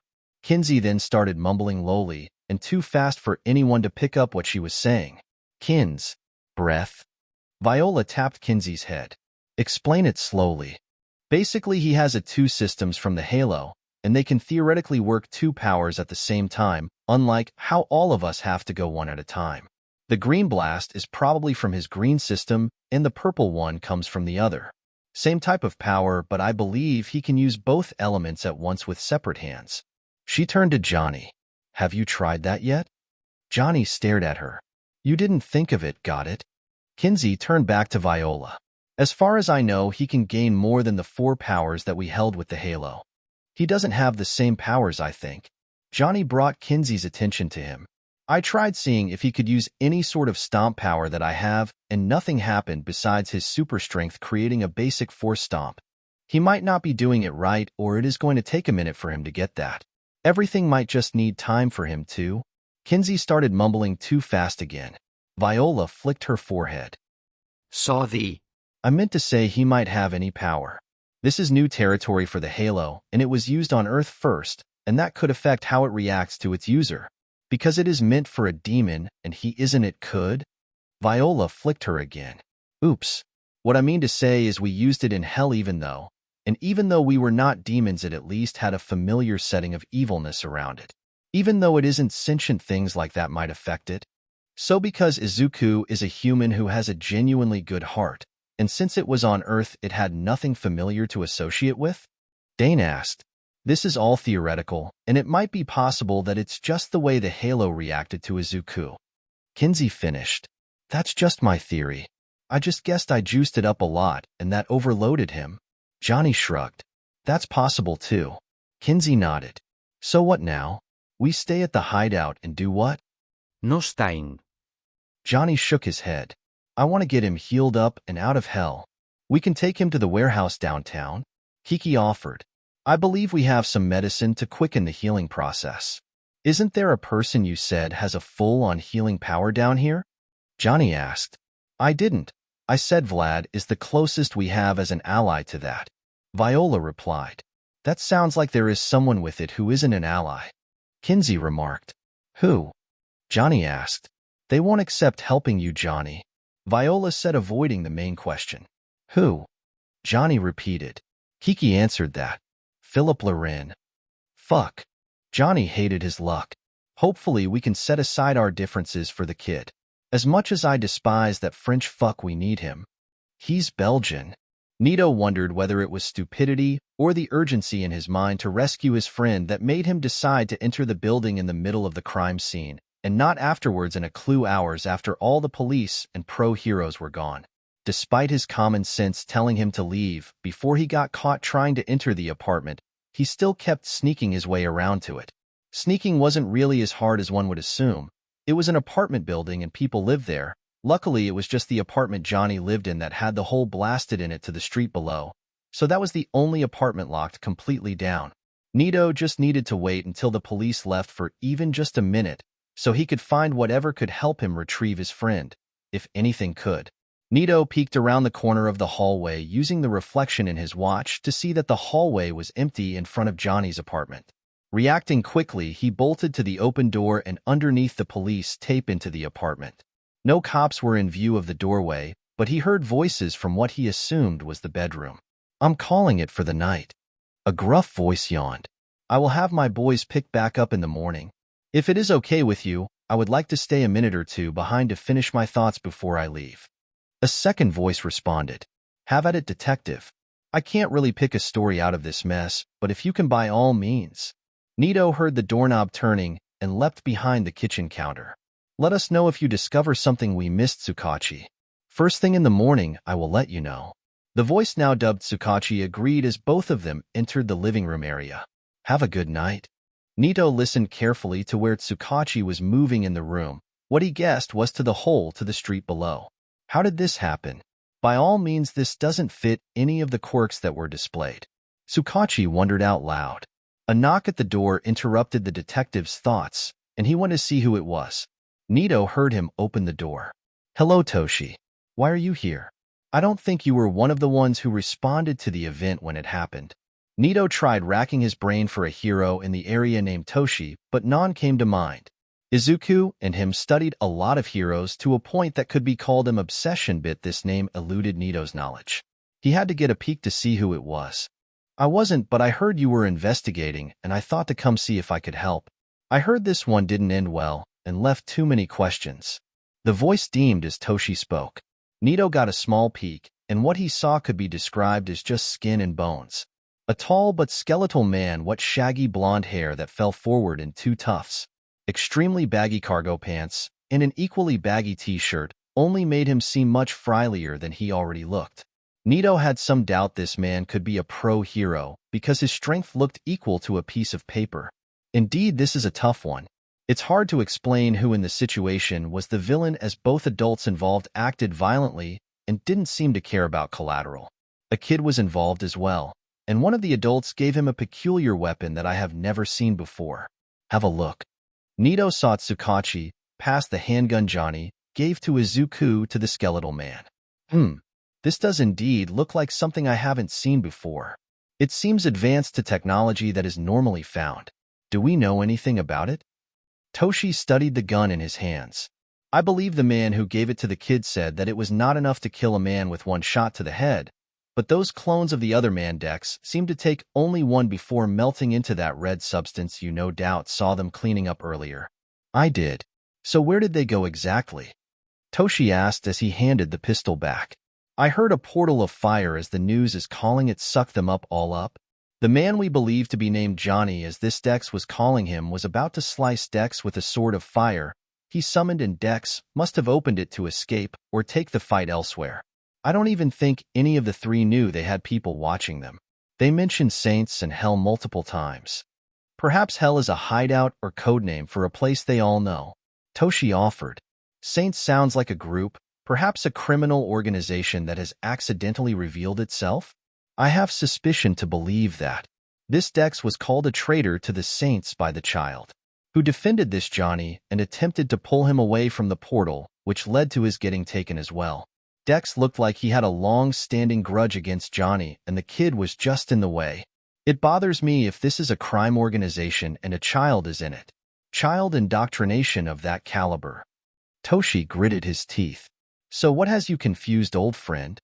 Every person involved displayed more than one quirk. These Saints might be working with him. Nito saw Toshi's whole body tensed up. If they have multiple quirks, they might be. I don't think, however, that he would allow his subordinates to fight amongst themselves like this, especially in the open and with the media attention it has gotten. If we do find them, we must get that child away from them at the very least. Tsukachi stated. Nito sucked in a breath and wanted to scream when he thought he saw Toshi turn his head to look in Nito's direction. Nito didn't bother to try and peek around the counter anymore, not wanting to risk being caught. Did you hear something, Toshinori?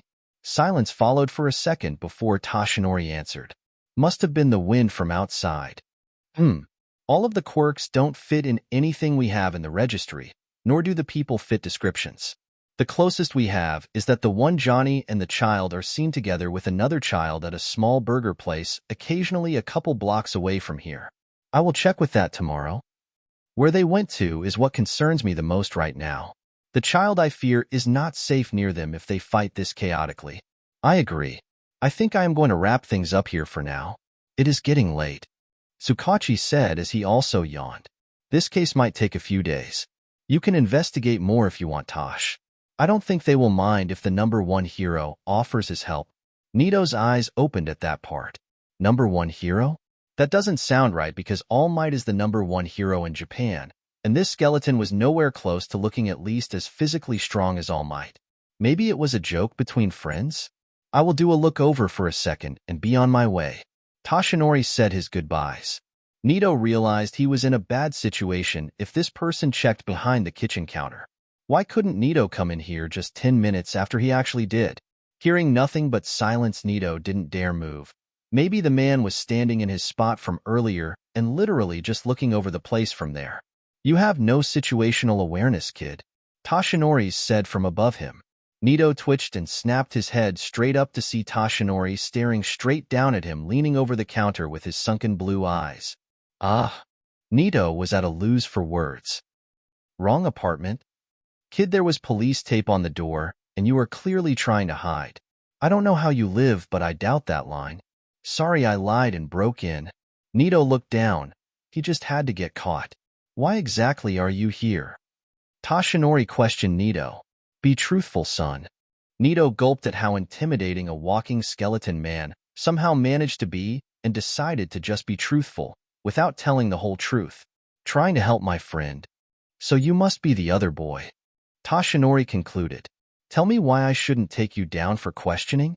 Because my friend and sensei are in trouble, and I think only I can help them. Nito didn't like that he raised his voice for that. He shouldn't push his luck. So this Johnny character is your sensei? Toshinori asked, and Nito nodded. Why did they cause such a commotion? That was the other guy who started it. That guy is Dex, and he has a feud with sensei. Nito explained. So he attempted to kill him, correct? Toshinori figured that the men wanted each other dead, but might as well have someone involved in the situation give all possible facts was something you should always do. Yes, I know sensei seemed violent as well, but he only gets defensive over the Saints and Izuku. Nito mentally told himself to shut up and not say his friend's name after the fact. Seems violent? Toshinori raised an eyebrow. You know this sensei of yours was ready to cleave Dex in half with a sword of fire, right? He threatened Izuku. Nito really needed to stop saying Izuku's name. While I agree that justice should be brought to those who threaten children, I don't believe justice is being cut in half in the middle of the road. I agree he did overreact. Nito responded. He didn't need to try to defend his sensei and pretend Johnny wasn't excessively violent when he wants to be. Tell you what, kid, I will help you help your friend. As long as I get an explanation of everything going on here from your sensei, Toshinori offered. Nito knew Johnny probably would make the situation worse when he came back, but as long as Izuku was in hell, he had to take it to being him back. Deal. So what were you here for exactly? Toshinori helped Nito off the ground. I don't know exactly. Nito was embarrassed that he had to point out the fact that he didn't plan this out better. Toshinori pinched his nose, now knowing how others feel when he rushed in without a plan. Just tell me what sort of thing you think would help. Nito couldn't say anything demonic, because that would just make things worse. Anything weird at all, really. I just know that there is something I can find to help. Anything weird at all? That narrows it down little with this man, but I can work with that. Toshinori pondered on if he can cash in a favor with Tsukachi and see what they found that they took to the station. Let's do this. Why do we have to fucking sneak downtown? I destroyed half of his shit before, so I don't see the problem. Johnny complained as they were in the back of a limo. Also, how is a limo your idea of sneaking? Viola pinched her nose, getting irritated with Johnny. We have to sneak around because Satan has his army looking for you and Izuku right now. He heard by now what happened in the Barrens with Dex and no doubt is out there himself. You aren't as strong anymore, Gat, you don't have the halo. Plus you are wounded right now. And you trying to destroy your way to talk to Philip would give him the wrong impression. Kiki added. The limo is a great camouflage because it is Centerpole property we stole. Philip is the guy who stabbed you, right? Izuku asked, now completely fine in the head bar, a small headache. The Morningstar guy? Kiki looked at Izuku, then Johnny. How much have you told him? I told him that Loren is a French dick who caused us to invade Steelport. Johnny answered. He is Belgian. Viola and Kiki both deadpanned. Try to remember that before you try to talk to him. Why does it have to be Grandpa exactly? Izuku asked. I thought you wanted him to give me the healing power. Yes, we do, but I have no doubt that Philip knows of Johnny being related to you, and he also is a man of business. He will make a deal, and you are too young to make business deals with him in his eyes, I believe. Dane answered from the driver's seat. But I made a deal for the halo when I was 10. Izuku argued. Johnny and Philip are two different people. Viola stated. I can do it then. Kinsey said from up front with Dane. I'm also related to him, which everyone seems to forget. How come you never told me I was related to another saint? Izuku looked at Johnny. Because he doesn't pay attention to anything. Kinsey answered first. That stuff happened after I died, so I didn't feel concerned. Johnny shot back. I figured your son was gay or afraid of my daughter. It's not his fault that he had to like the daughter of a maniac that picked up on her father's traits. Kinsey defended her son. They got together before you even died. How did he die? Izuku whispered to Mr. Sunshine, not wanting to get involved in the arguing. I believe he died in a fight with a criminal.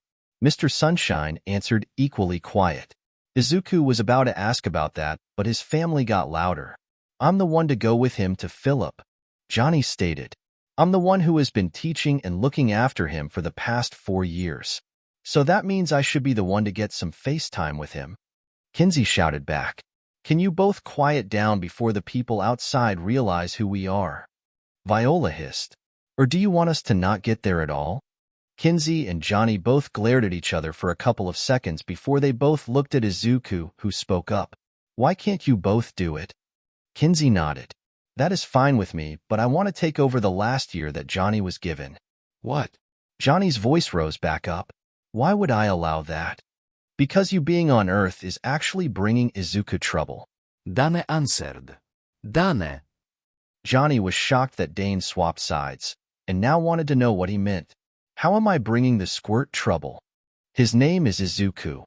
Kinsey interrupted. If you want to be the main great-great-great-great-grandparent, use his name. Whatever. How I am bringing him trouble. Nothing has happened till today, or yesterday. Izuku added. I can't tell time here, and the weird stuff threw my timing off. It was Loa dust, or my power similar to it. Mr. Sunshine corrected Izuku. Back to the main question. Your presence alone is dangerous for Izuku because you no longer have the halo. Viola finally answered the question. How does him having the halo make me the threat? Johnny asked. Because you still have the demonic powers, but nothing to hold them in or filter them. It leaks out of you like a broken faucet, and it leaking out like that was the beacon that Dex used to find you so quickly. Wait, so I am letting demons know where I am every time I use my powers? Izuku asked, freaking out. No, you aren't. Kinsey spoke up. The halo and your unique way of handling it actually mask you, but Johnny is a flare. You don't have the halo either, so shouldn't you also be a risk? Johnny called Kinsey out. No, because I asked God for a trade. I don't have demonic powers. I technically have angelic powers of conducting electricity and telekinesis. So I won't bring more trouble. Johnny stayed quiet after that. As much as he enjoyed teaching Izuku, he didn't want to put the boy in harm's way to continue with it. I have no choice then. You can have the next year, but I am dealing with this right now. Fine by me. Kinsey agreed. Wait, how am I supposed to receive a power from someone exactly? Izuku asked. I thought that my situation was completely different. Powers like Philip's aren't unique and are possible to transfer to other people or duplicated. The halo is unique, so any powers from it can't be transferred or passed on except the halo itself. All of your abilities that are similar to others that Johnny or Kinsey had are pretty coincidental. Kiki explained. We are here now, Dane announced as he parked the limo in an underground parking garage. I recommend you stay absolutely quiet and keep these on. Dane showed 2 burnt red jackets and full head helmets with blacked-out visors, handing one to Kinsey and the other to Johnny. You two act like guards till you get to him or something. What about me? I can't really walk right now. Izuku indicated to his heavily bandaged knees. You get this. Dane tossed him a dark red hooded cloak that was way too big for him with a mask that resembled a corpse way too realistically for Izuku, and Mr. Sunshine agreed to carry you earlier if you were still loopy from the dust, which you are not, but you still can't walk yet. You will be on my back, and the cloak will make you look like a hunch I have. Some demons have deformities like that. Mr. Sunshine added. I will have the mask so I look less like one of us, and I will pretend to be someone wanting business with Mr. Loren. What does he do down here anyways? Johnny's muffled voice spoke through his helmet. He recreated the syndicate slightly. Dane answered. I have been wanting to speak about a partnership between Ulter and him, but this chaos recently doesn't make for good business timing. Get going, everyone. Try to stay quiet and still, Mr. Izuku. Mr. Sunshine said as he picked him up. Remember, he is Belgian, Johnny. Viola added as the group of disguised people were leaving. Johnny made a fake laugh and flipped her off. I believe we have looked through every questionable thing and assortment of weapons your sensei has here. Toshinori called to Nito from the bedroom. Nothing peculiar here has been of any help. Nito cursed. He can't just not find a way to help Izuku. He needed something, and it angered him that he couldn't find it. Are you sure? The skeleton man walked back into the living room area. I can assure you, young man, that everything that is still here we both have gone through. Nito groaned. This couldn't get worse for him. However, I believe my friend you were eavesdropping on has just allowed me to go to the station investigating this and see what they took there to look into. Nito jumped up instantly, new hope instilled in him. Really? He practically yelled with excitement. Yes, but calm down. Toshinori didn't like how this kid kept reminding him of a younger him. You can go in now. Mr. Loren is in his office. The secretary spoke up to the disguised people in waiting. Thank you. Sorry for such short notice. Mr. Sunshine said in a voice similar to the sound of gravel. The secretary waved him off as he walked to the door, his fake guards in tow. Izuku couldn't wait till he could walk again and not have to be carried around by someone on their back who was a complete stranger to him outside of stories of him being a voodoo freak. Hello, Mr. Loren. It is nice to meet you this day. It is not a fine day, but nevertheless a new business proposition can always change that. Izuku heard the accent-thick voice of Philip Loren from across the room. It did sound French to Izuku slightly, but he has heard everyone correct Johnny enough to remember the man was Belgian. So shall we get right to business, Mr. Gat? Izuku felt the room drop a few degrees. How did Philip already know that they were who they actually were? Mr. Sunshine tried to save the situation. Please do not take me for such a fool. I can tell that your guard right there is Johnny Gat from the bandaged knee, and his posture that suggests his back is not doing so well either. Philip deduced. Every person in hell right now has heard of the events in the Barrens by now, even with how recent it was. A few bloody stakes from a weapon lying around clearly indicate that either the boy I heard was involved got injured or Johnny is hurt. No one would simply come to me unannounced like this, which tells me you are in a rush. Johnny pulled his helmet off and put back on his cracked sunglasses. You got us. Indeed, but I was merely speculating with confidence. Izuku heard Loren chuckle. Does that mean the boy is the other guard, or perhaps under this now unnecessary tarp? Mr. Sunshine pulled the cloak off of them and set Izuku down in a chair next to them. Izuku could now see that the office they were in had dark walls he assumed were red bordering on black, with a fireplace that currently had a fire going. A red star was above the fireplace, and it was across from a window looking down on downtown New Hades that took that span the entire wall. Sorry, Mr. Izuku, but no point in me holding you at this moment. So this is the boy? Izuku looked at Philip Loren for the first time. He was a man in what looked like his 50s with short, smoothed back, white hair save for a small bit that dropped over his forehead. A bunch of small scars circled around his left eye and upper left cheek. His left eye was replaced with a bright red glass ball. He wore a dark suit with a red vest and tie with a red scarf hanging around his neck. He doesn't seem like the threat I heard about him being, but looks can always be deceiving. By the way he was carried here, and how red his bandages on his knees are, I assume you heard of my healing capabilities and want me to patch him up? This will definitely lead to an interesting trade, no? Izuku noticed this man could decipher all of them, just sitting there with not many words to go on, and it unnerved him.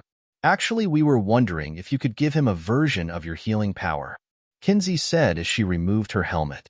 Philip raised his left eyebrow. He removed his cigar from his mouth, letting out the smoke. He spoke. Give him a version of the healing power? Now that is an entire different deal altogether. You can see how I have all the reason to call in security for Mr. Gat here, but I doubt things wouldn't variate from how they happened last time we met. Johnny grit his teeth.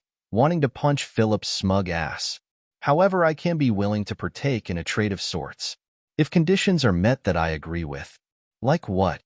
Izuku asked. Philip looked at Izuku, none of the spite from his glance at Johnny present. I have no doubt that you are being groomed to be the leader of the new saints of this timeline. I ask that you instead of dash. Johnny cut him off. He is not being one of your fucking morning star. Philip glared at Johnny. I believe I am making this offer to... I am sorry, what is your name? Izuku Midoriya, said person answered. Yes. As I was saying, I am making this offer to Mr. Midoriya, and I will not appreciate any more rude cutting in like that. Kinsey stepped forward a bit. What is the offer for him? Philip took a puff of his cigar. I was going to ask that he forms his own syndicate. I care not if the saints are at the helm. All I care is that the Morning Star have a descendant fill in one of the roles. From the way everyone was making a big deal out of this, I assumed it would be harder than that. Mr. Sunshine muttered. I can be civil, and giving the healing to Izuku is something I would do regardless. Why? I am related to two of the saints, one of which did damage to you. Izuku was confused why he would be so willing. I am not a monster. At the least I would have healed your ability to walk. I can't simply ignore an injured child. If I am being candid, I do not agree nor get along well the ruler of this place, and giving a power to a descendant of the human he hates the most, even if I hold similar feelings, is something that would benefit me in the mere enjoyment of knowing I did something to anger him. So this is out of spite for Satan? Johnny narrowed his eyes. Yes. We both might not like each other, but we both dislike Satan all the same. The enemy of my enemy is my friend. I see us as even in our lives, but Satan's fits of destruction and waging war here is causing my business to not do as well. I do not worry about him finding out, as per his own rules of law here, I am almost untouchable. Philip stopped to grab a new cigar. As long as you agree to having someone related to a morning star from our timeline in your personal circle, young Izuku, I will see that this deal is perfect in my eyes. Izuku mulled it over in his head. It wouldn't be the worst thing. He didn't even have beef with the morning star anyways. The person would technically be a saint first and foremost anyways. How will I find them? I believe that this should help you in finding them. Philip placed down his cigar and pulled a small wooden box out from his desk. He turned it around and opened it, revealing a pendant of the morning star's red star. You can see the resemblance of powers in this to that of Ulter's pin that Mr. Vogel and Kiki had made. I thought it would be wise to make one myself if my descendants were to become a part in this. It seems like now it was a good idea, no? I can simply put a drop of my blood on it, and it will try to lead you to any persons related to me. It matters not if it were me or another morning star, but I only have my blood currently available. Philip pulled a small switchblade from his jacket and pricked his finger. Give this to them, and the extra healing powers I will store in it. Izuku nodded. Is that when I get the full healing? I would normally say yes, but seeing as how you are bound for getting yourself in situations of danger, as is what the saints do, I think it would be my best interest to do it now if you agree to all of these terms. I agree. Izuku nodded.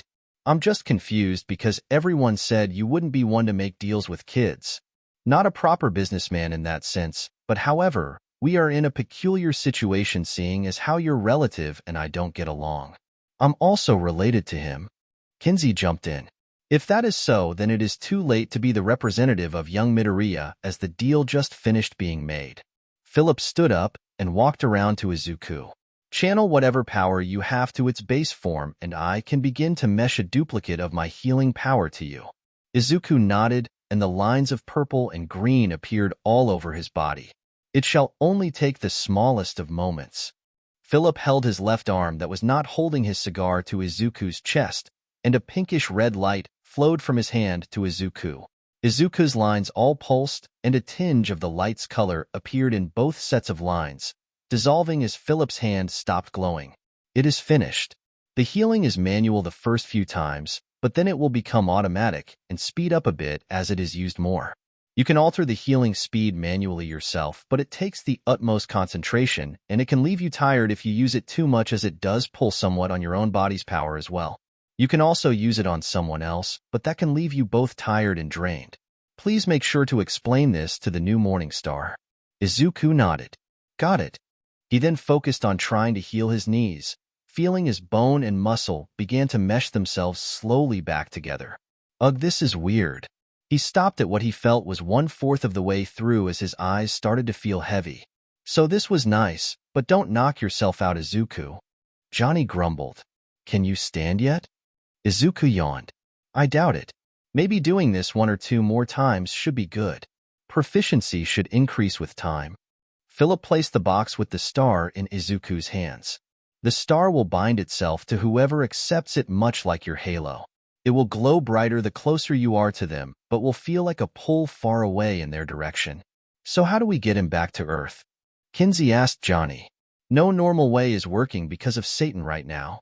Johnny thought for a second. Shit, we didn't think this all through. I believe that you can force open a portal in the Barrens if what I have heard to be true. It is extremely difficult to do, and I shrug it off as a rumor, but I believe the ruler out there should know more on it. Philip answered as he sat back down in his chair. This was a good meeting, Izuku, and I hope to hear good things about this new syndicate, whether it becomes like the crime groups before it or a new entity. A group of demons flew past the window. Mr. Sunshine spoke. I believe that Satan might be moving his search to this area now. I have an express elevator to the parking garage from here. Try not to get crushed by any large objects on your exit. Philip pressed a button and an elevator opened. If I didn't hate you, I would laugh at that, Johnny said. Upon exiting the elevator, Izuku spoke from under the cloak. How are we going to get back? The rumor from Loren is our first option. Kinsey led the way back to where the limo was. I have some faith that the nerd is going to get us out, Johnny said. By now he knows that shit is had and will be searching for a way to bring us back. I hope so. Izuku really hoped his friend would come through. Hunches do not have voices, Mr. Sunshine stated. Izuku immediately shut his mouth. Hey, where the fuck is the limo? Johnny questioned as he stood in the spot they left the vehicle at. They must have left. Mr. Sunshine put a hand on his machete. Or something is wrong. Guys, Kinsey called out as she held up a paper. Everyone gathered on her to see what it was. Because of the demons, they had to leave to not attract attention to us. A Centerpole limo would be questioned to help look for us or believed to be tracking us here. Wait, so the demon fucks know we are here now? Johnny pulled out his handgun. Bad time for me not to have the sword. I doubt that the demons know we are exactly right here, or else we would be surrounded right now. Kinsey channeled here electricity to surround her, but still can't be too careful. Sunshine, do you think you can fight with Izuku on your back? Johnny asked. It will be a hindrance, but I can manage. Mr. Sunshine pulled out his machete. I can throw some of my green blasts to help, Izuku offered, channeling some for preparation. If we come to fighting, that will help. Mr. Sunshine nodded. Now, why would there be fighting? A cold voice with malice spoke from behind them. They all turned to see one of Satan's legionnaires with 10 grunts behind him, all aiming their rifles at the 4 humans. You can come willingly so that we can punish you earlier. Yeah, fuck you. Johnny shot a demon in the face. Okay, everything should be in here, Toshinori said as he flicked on the lights to the room that Tsukachi left the stuff out in for them to look at. He said there wasn't much. Just the tech pistol, a Ouija board that had holes in it, and some of that goop. Ouija board? Nito felt the click in his brain as he remembered how Johnny told them he was originally sucked into hell. That's it, that's what I need. Toshinori did a double take. Why the Ouija board? Nito rushed over to the board. He took it out of the plastic bag it was in and put its piece back on it. He placed his hand on the piece. You remember Johnny Gat, right? Who? Toshinori got confused. Was this boy really believing that those boards worked? He seemed smarter than that. Toshinori's eyes opened wider as he saw Nito take his hand off of the piece and it move over the yes. Do you know where he is? Nito asked as it moved on its own over 3 letters, H, E, and L. Can you bring him and my friend back? It moved over the yes. Will you do it now? It moved over the no. What? Why? It moved across the board again. Toshinori watched as it started to spell a word. S, then A, then T, back to A, then it stopped on N. Good Lord Satan? Toshinori thought that this boy must be trying to mess with him or something bad is happening. What is happening, young man? Toshinori asked. Nito ignored him and spoke to the board again. I don't care about him, and you shouldn't either. Give me my friends back. The board moved over to the no again. Toshinori saw a vein pop out on the boy. Nito immediately pulled out the alien pistol the police took. Give them back before I make what Sensei did to you look like a joke. Toshinori went to grab the pistol from the boy. Has he lost his mind? Young man, calm down. Toshinori tried to wrestle the gun from him without using his quirk. Nito moved away from him and channeled his orange cloak to cover him and the gun save for the barrel. Let me save my friend. Nito snapped at Toshinori. He pointed the gun at the board. You hated what Johnny did to you, so you are going to despise me. Toshinori watched as the board started to spell out a phrase. Toshinori didn't know what was weirder about this situation. A boy holding laser gun to an old board threatening it, or the board that replied by spelling out "Try me, bitch." Okay, let's do this. Nito shot it once, putting a small burnt hole through the yes and yes. Wanna help now? Nito didn't move the gun away from the board. The board moved its piece to the yes. Nito grinned. Good. Open your portal thing and bring them here. What Toshinori saw next would be the beginning of what he would later call back on as the biggest headache of his life. The Legionnaire grinned once Johnny shit the grunt beside him. I love when they resist. Izuku throw a green blast at the Legionnaire. You'll love us then, ugly. Nice one, kid. Get shot another demon. Mr. Sunshine, I know you said you would be fine, but toss him my way. I can't be mobile as much anyways. Mr. Sunshine nodded and gave Izuku to Johnny while Kinsey stopped interference. I can't wait till I can kick them myself. Izuku threw another blast once he got on Johnny's back. Sunshine, you should go help the others if you can find them. Johnny jumped back to avoid the Legionnaire's swing. Izuku threw a purple blast at it to back the Legionnaire up, the blast hitting it point blank and in its right eye. Ack! The Legionnaire screamed as the blast dissipated to reveal the eye being completely burned away and purple marks covering the right side of its face. You little bastard! The Legionnaire snarled. Don't talk to your genitals like that. Izuku decided to be annoying. Good one, kid, but don't push him too much. Johnny moved them farther away, not noticing a portal open behind him. Johnny, a portal. Kinsey tried to pull Johnny and Izuku away from the portal, but it ended up sucking her in as well. What the hell? Toshinori exclaimed as a fiery orange portal similar to what he heard of happening earlier that day opened in front of him. Suddenly 3 people fell through it. What is going on? Izuku! Nito yelled. Where the fuck are we? The man Toshinori recognized as Johnny looked around as he picked up Izuku. Careful! A red-headed woman yelled as she pushed Johnny and Izuku farther away from the portal as what Toshinori could describe as a literal demon erupted through the portal right before it disappeared. You can't escape me that easily, mortals. The demon roared as it attempted to attack Johnny. Toshinori couldn't stay in his malnourished form anymore and activated his, turning into All Might. You shall harm no one here, Demon, because I am here. Toshinori, or All Might, bellowed as he charged the demon. All Might? Both boys in the room asked in shock. The Legionnaire was strong. This was no question as it could take a couple hits from All Might at his 100% strength. Step away, mortal. The demon snarled at Toshinori. This does not concern you. I disagree. Toshinori punched the demon through a wall and outside of the building. Anytime an innocent is being threatened, justice will be there to protect them. Whoop his ass, All Might. Toshinori heard the green-haired boy Izuku shout. Toshinori wasn't ready to be punched with almost equal strength to his own and was knocked off his feet. Toshinori got back to his feet as the demonic thing shot past him and towards Johnny. Fuck off, you burnt shit. Johnny charged a punch at the demon's face, which barely made it flinch with the little amount of power he can use. The Legionnaire returned the punch, leaving Johnny barely conscious and having a broken nose. Become paste when you hit the ground. The Legionnaire threw Johnny into the air with incredible force. Johnny! Kinsey attempted to launch herself into the air, but the Legionnaire charged her. All Might was about to jump himself into the air to go save the man, but a purple and green blur flew past him. Izuku flew through the air, catching up to Johnny with incredible speed. His legs screaming after he forced his half-healed legs to channel a super jump. Izuku caught up to Johnny and quickly grabbed onto his midsection. I got you, Grandpa. Izuku yelled over the whipping wind. How are you going to land, brat? Johnny groaned out. I didn't get that far. Izuku gulped. Izuku felt like he should have been freaking out, but he noticed something. He was slowing down, but the ground and buildings weren't getting closer at all. What happened? Johnny looked down and noticed how they were almost floating. Johnny looked up to see someone that made his jaw drop before it turned into a grin. Hell of a time to get your wings, Izuku. What?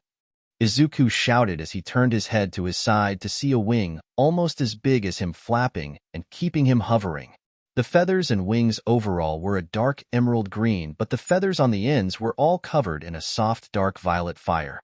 He suddenly felt the feelings of the wings, almost as if they were adapting into actual muscles in his body. The flapping almost felt as natural as opening and closing his hands, or walking. I got wings, he exclaimed with happiness. Nice job, kid. Now get us to the ground so I don't have to worry about you dropping me. Toshinori led the demon to the ground. Cease your violence. He slammed the demon's head down. Hold him still. The small red head ordered Toshinori as she grabbed the pistol from Nito and started unloading into the demon's head. The demon suddenly burst into more red goop that burned Toshinori slightly. What just happened? Toshinori asked as he stood up, looking at the red-headed woman who bagged up the Ouija board. Who are you? Nito asked her as she bagged up the board. Hi, I am Izuku's great-great-great-great-grandmother. She answered him. That is for using the board and bringing us back. Thank you. Nito was confused. Wait, you're Aisha? She looked at Nito with annoyance. No. I'm Kenzie Kensington. Oh. Nito seemed to take that as enough of an explanation, but Toshinori wasn't satisfied. What is going on? Toshinori coughed blood as he dropped his All Might form, dropping the form to get the goop off of him. What is going on with you? Nito looked like he was going through enough shock to pass out. Hey guys. Izuku announced as he lowered himself to the ground holding Johnny. I got my wings. Izuku yelled excitement as his feet touched the ground. Cool, man. Nito forgot all about his shock over All Might to run up to his friend. Can we stay focused on explaining this all? Toshinori asked. Where's All Might? Izuku asked. That's me. Toshinori turned back into All Might with a puff of smoke covering him. And you all have a lot of explaining to do. Chapter 4. /N. I don't own anything here but copies of Saints Row. December 8th, 2020 edit. Fix scenes to fit the story better. Previously on The Heroic Saint. Can we stay focused on explaining this all? Toshinori asked. Where's All Might? Izuku asked. That's me. Toshinori turned back into All Might with a puff of smoke covering him. And you all have a lot of explaining to do. Previously on The Heroic Saint. Oh shit, we're in trouble, aren't we? Izuku cursed as Johnny stood up. Izuku's wings flapping softly being the only thing keeping him in his feet. Watch that language, young man. All Might scolded Izuku. You all caused a massive scene some hours ago, and now a police station has a missing wall. I expect an explanation if everything like this young man here agreed to when I offered to help bring you back from wherever you were. He pointed at Nito, who felt the glare from Johnny. You agreed to explain everything to him? Johnny didn't want the secret behind Izuku's powers to be known. Even the secret shit. Do not get angry with the boy. He was desperate trying to help his sensei and friend. This is going to be inside, so all of you better get in the station. All Might didn't leave any room for argument and picked up the weapon and board that Kinsey bagged up. Soon All Might had all 4 people in an interrogation room sitting across the table from him. All Might looked at Gat, whose nose looked like it has healed quicker than normal in the past couple of minutes. What was that thing? Johnny glared at All Might, clearly not wanting to give a word to him. Kinsey spoke up instead. A legionnaire. Gat snapped his head to Kinsey.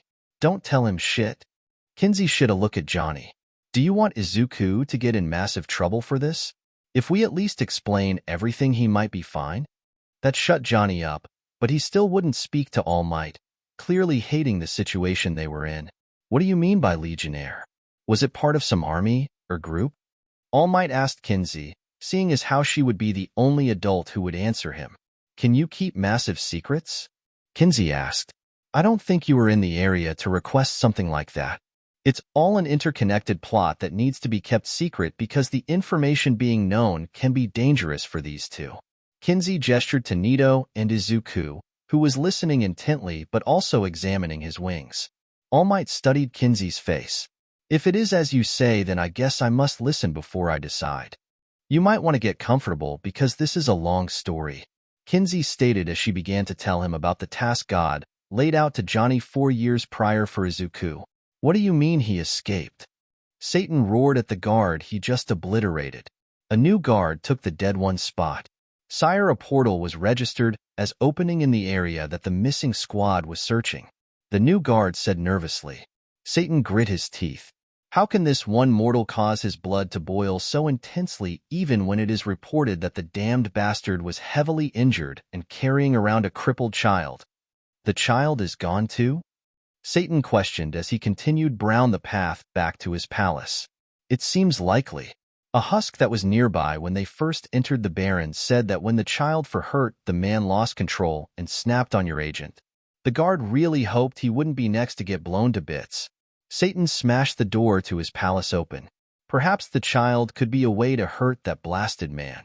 How crippled was the child exactly? From the rumors, it seems the child had lost the ability to move around on his own, having to be carried around by people. That did sound like a promising blow to the moral of his enemy. Satan mused, sending another squad out into the mortal realm, but squashed that thought completely. As much as he wanted that bastard to suffer, he couldn't waste his people right now, and God, no doubt, is currently blocking pathways between hell and earth. My lord, if I may. The guard broke Satan from his thoughts. The war and plots against this mortal have all been disastrous, and it has been lowering moral and opinions as of late. Satan glared at the guard he could easily erase from existence. Get to your point. I was going to say perhaps it would be best to ignore going after him anymore. His time must surely be up soon, and that means that he would be watchful and prepared for anything.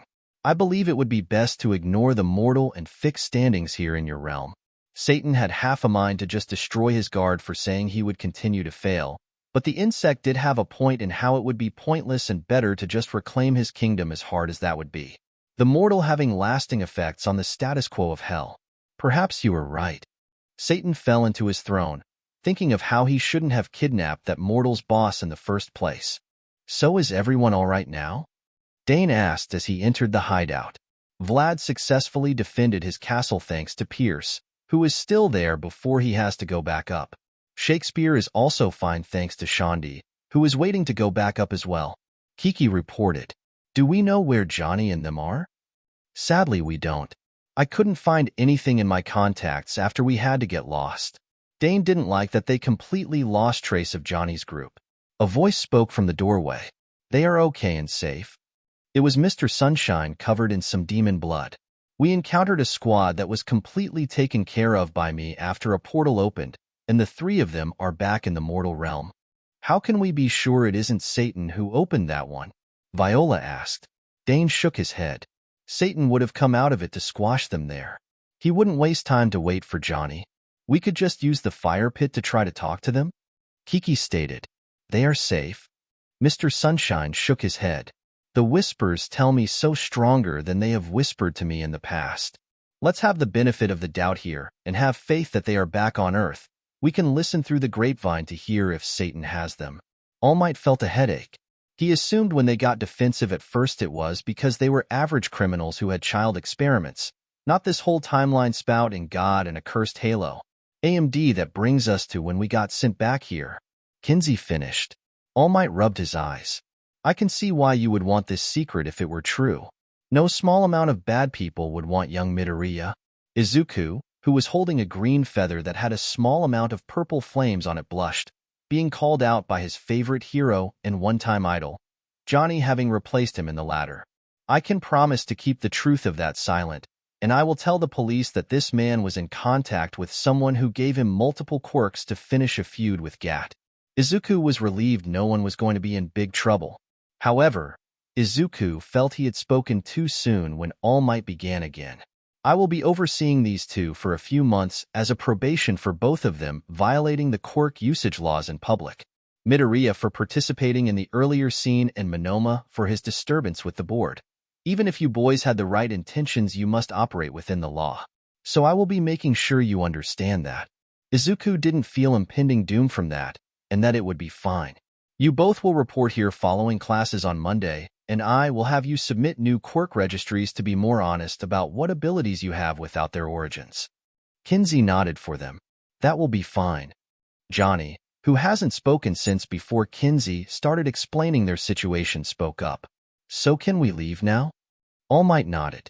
That is fine, but I require a word with young Monoma first.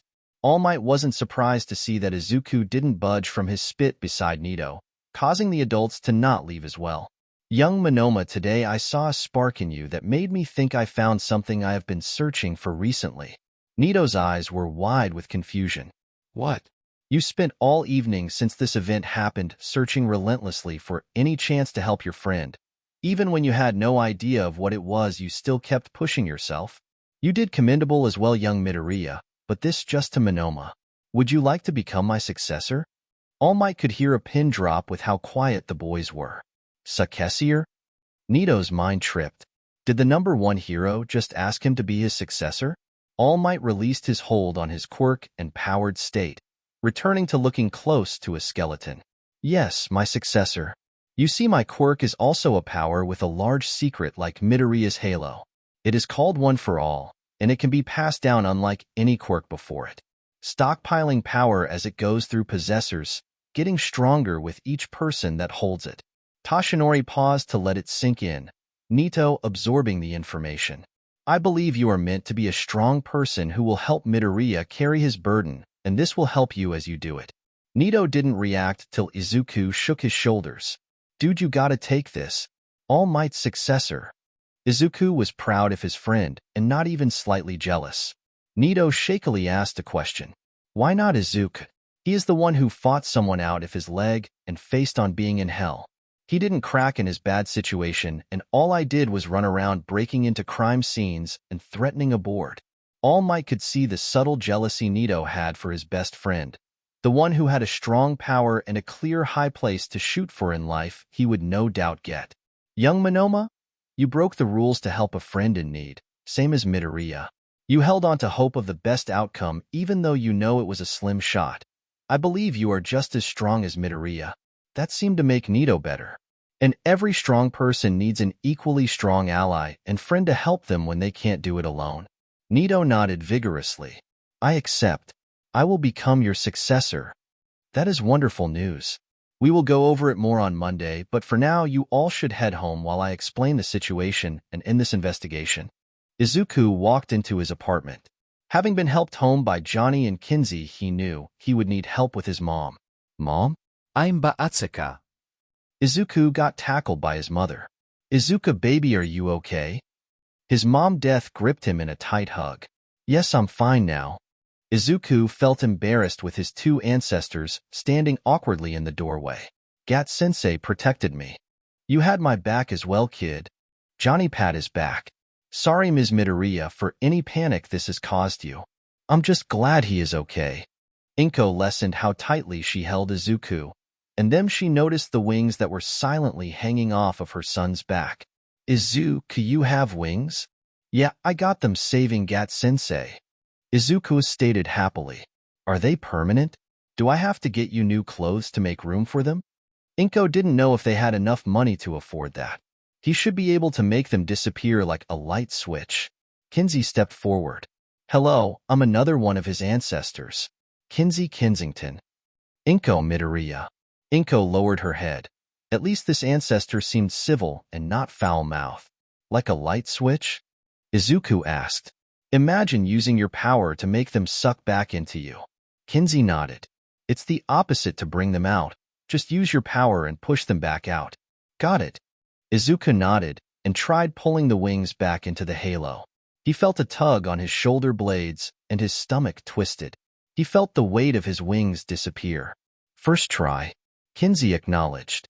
At least you have excellent control. Not at first. He tried to do a blast one time, and instead super jumped on accident. Johnny chuckled. Power went the wrong way. Kinsey had a small smile at that part.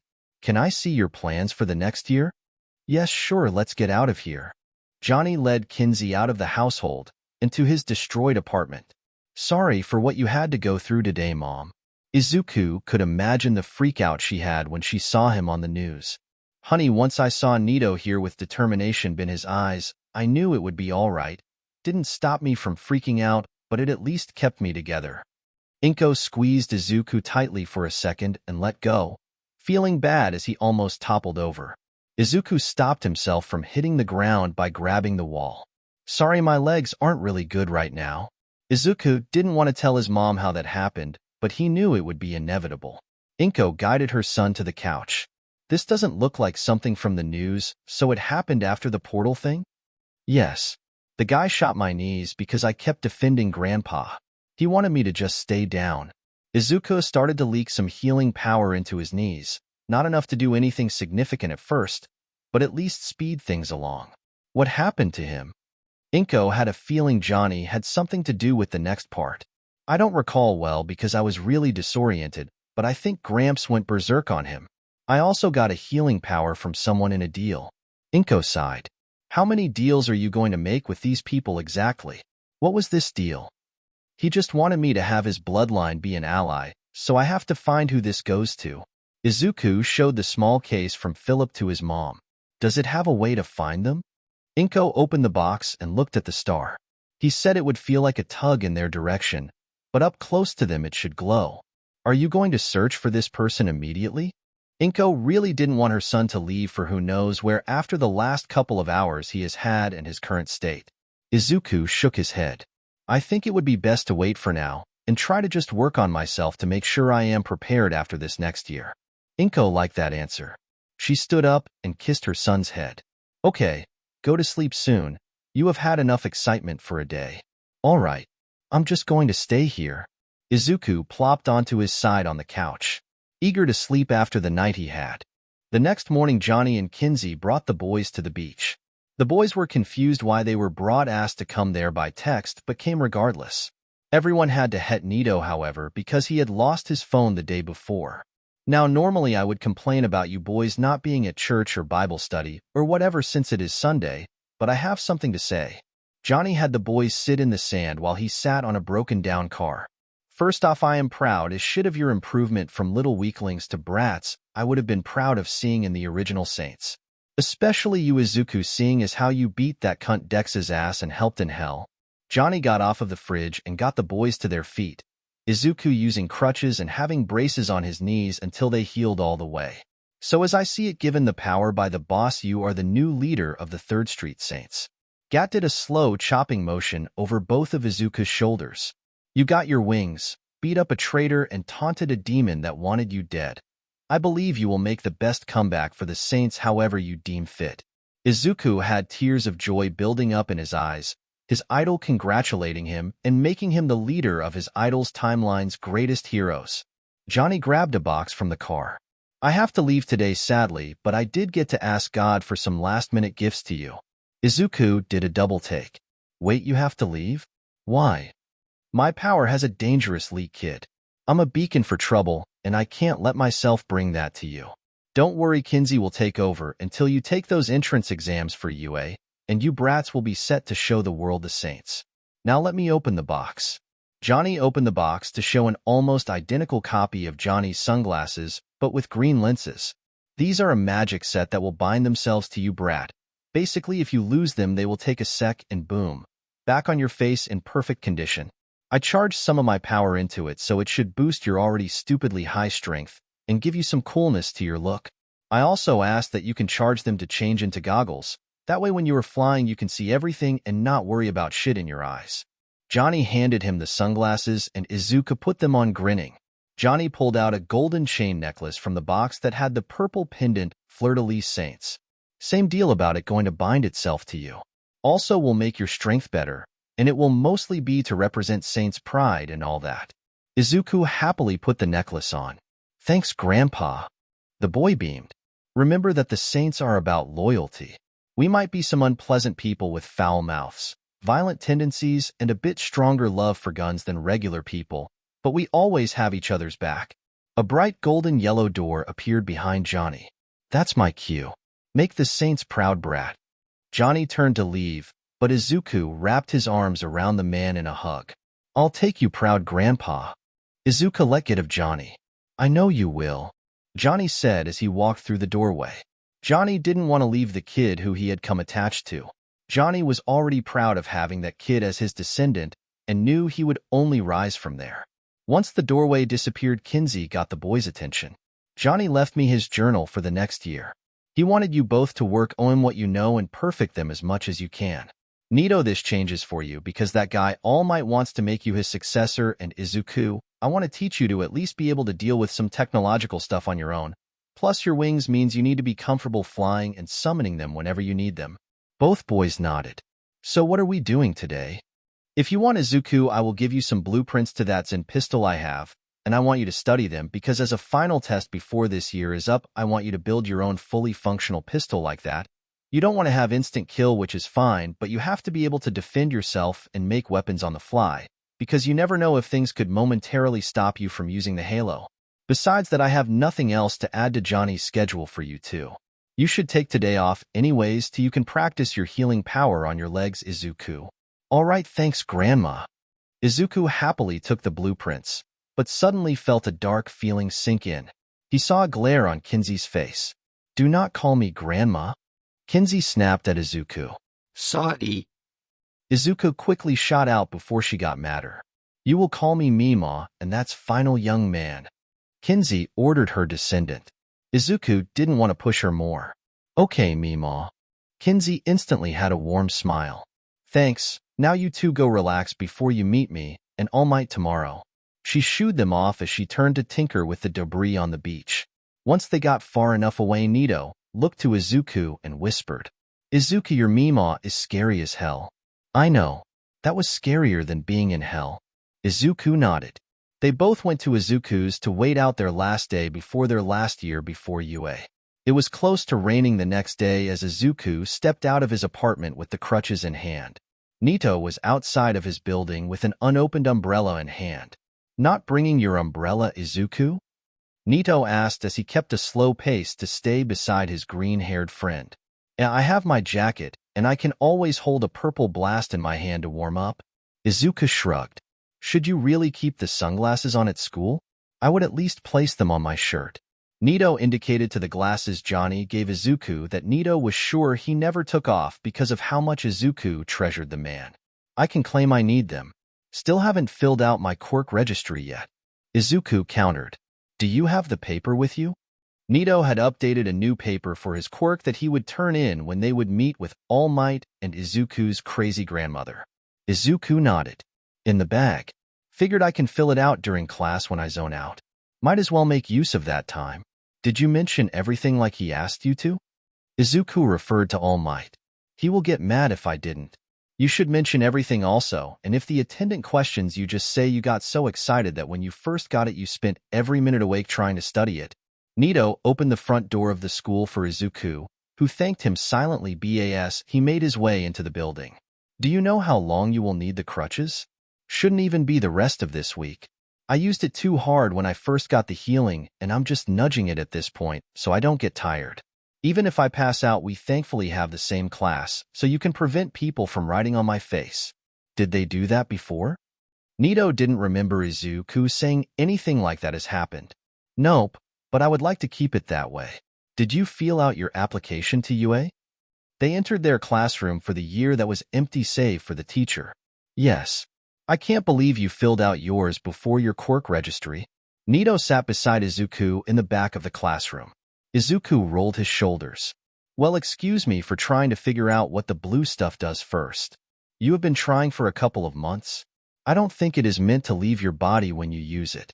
That's probably why it fizzles out as soon as you aren't in contact with it. Nito offered advice. Izuku rubbed his chin. Perhaps that's why you are the idea man here.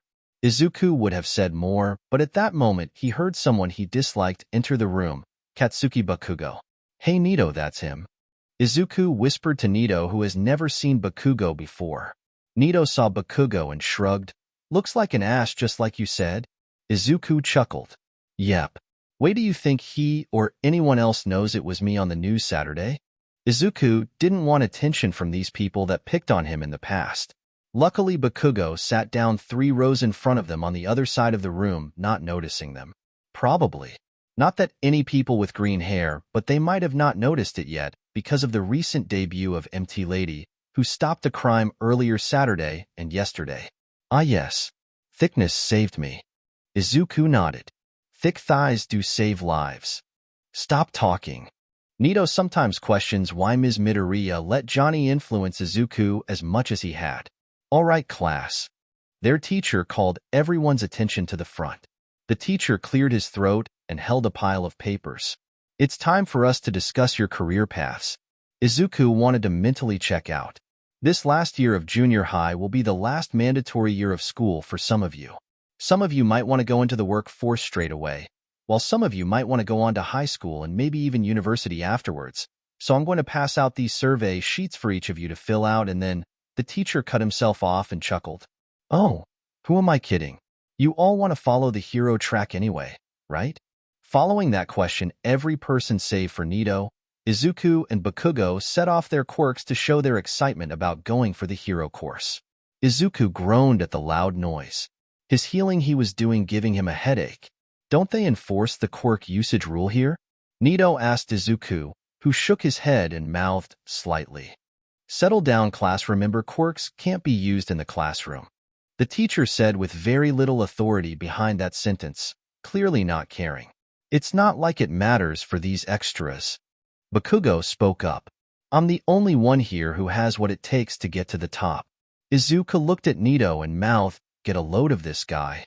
Some of their classmates started to show their disagreement with Bakugo's words, while Bakugo set off a small explosion in his palm.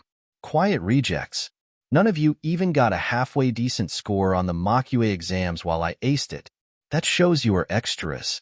Did we forget to take it? Izuku whispered to Nito. Nito whispered back. Gat-sensei had us busy that day. All right, I'm going to play solitaire then. Izuku pulled a deck out of his pocket. The teacher looked at Bakugo. Ah yes, Bakugo, you are going for UA, correct? Of course. Bakugo scoffed. A top school for a top dog. I believe Midoriya and Monoma also have applications to UA. The whole class turned to face Izuku and Nito. What? Izuku asked, showing that he stopped paying attention to the whole class altogether. You're what? Bakugo turned to Izuku in a surprisingly quieter manner than was expected. You got in? I got an application filled in. Izuku answered. Bakugo had a look of confusion, but just turned to face the front after a second. He would talk to Izuku about this later. Midoriya, please put away the cards. The teacher asked, and Izuku complied. Also make sure to fill out that sheet by the end of the week. Got it, Yotaro-sensei. Izuku put the cards away. Izuku stretched his arms behind himself and rolled his shoulders.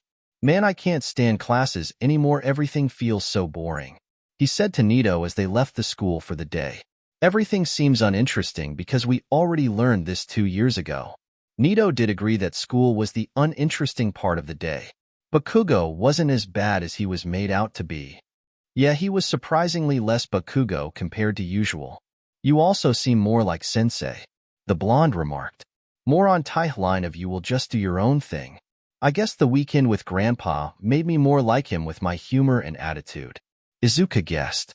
I filled out my sheet in class, except I don't know how to explain the wings, or if I should mention them. All Might saw them, so you should. Nito really didn't want his friend to tick off the man that could flick them into the stratosphere. Oi, Midoriya. The two turned to see Katsuki Bakugo walking up to them. Can we talk? Izuku lowered his sunglasses. About what? First off, I should apologize for being a dick, Katsuki stated. Izuku looked confused. Really? I haven't done this before, so don't interrupt me. Katsuki snapped. I saw you on the news the other night. There is no way it was anyone else but you. I'm not doing this as a way to get closer to someone else who is strong. I'm just now aware you aren't that same wimp I bullied. I shouldn't have been like that. Did you have a life-changing event this weekend too? Izuku asked.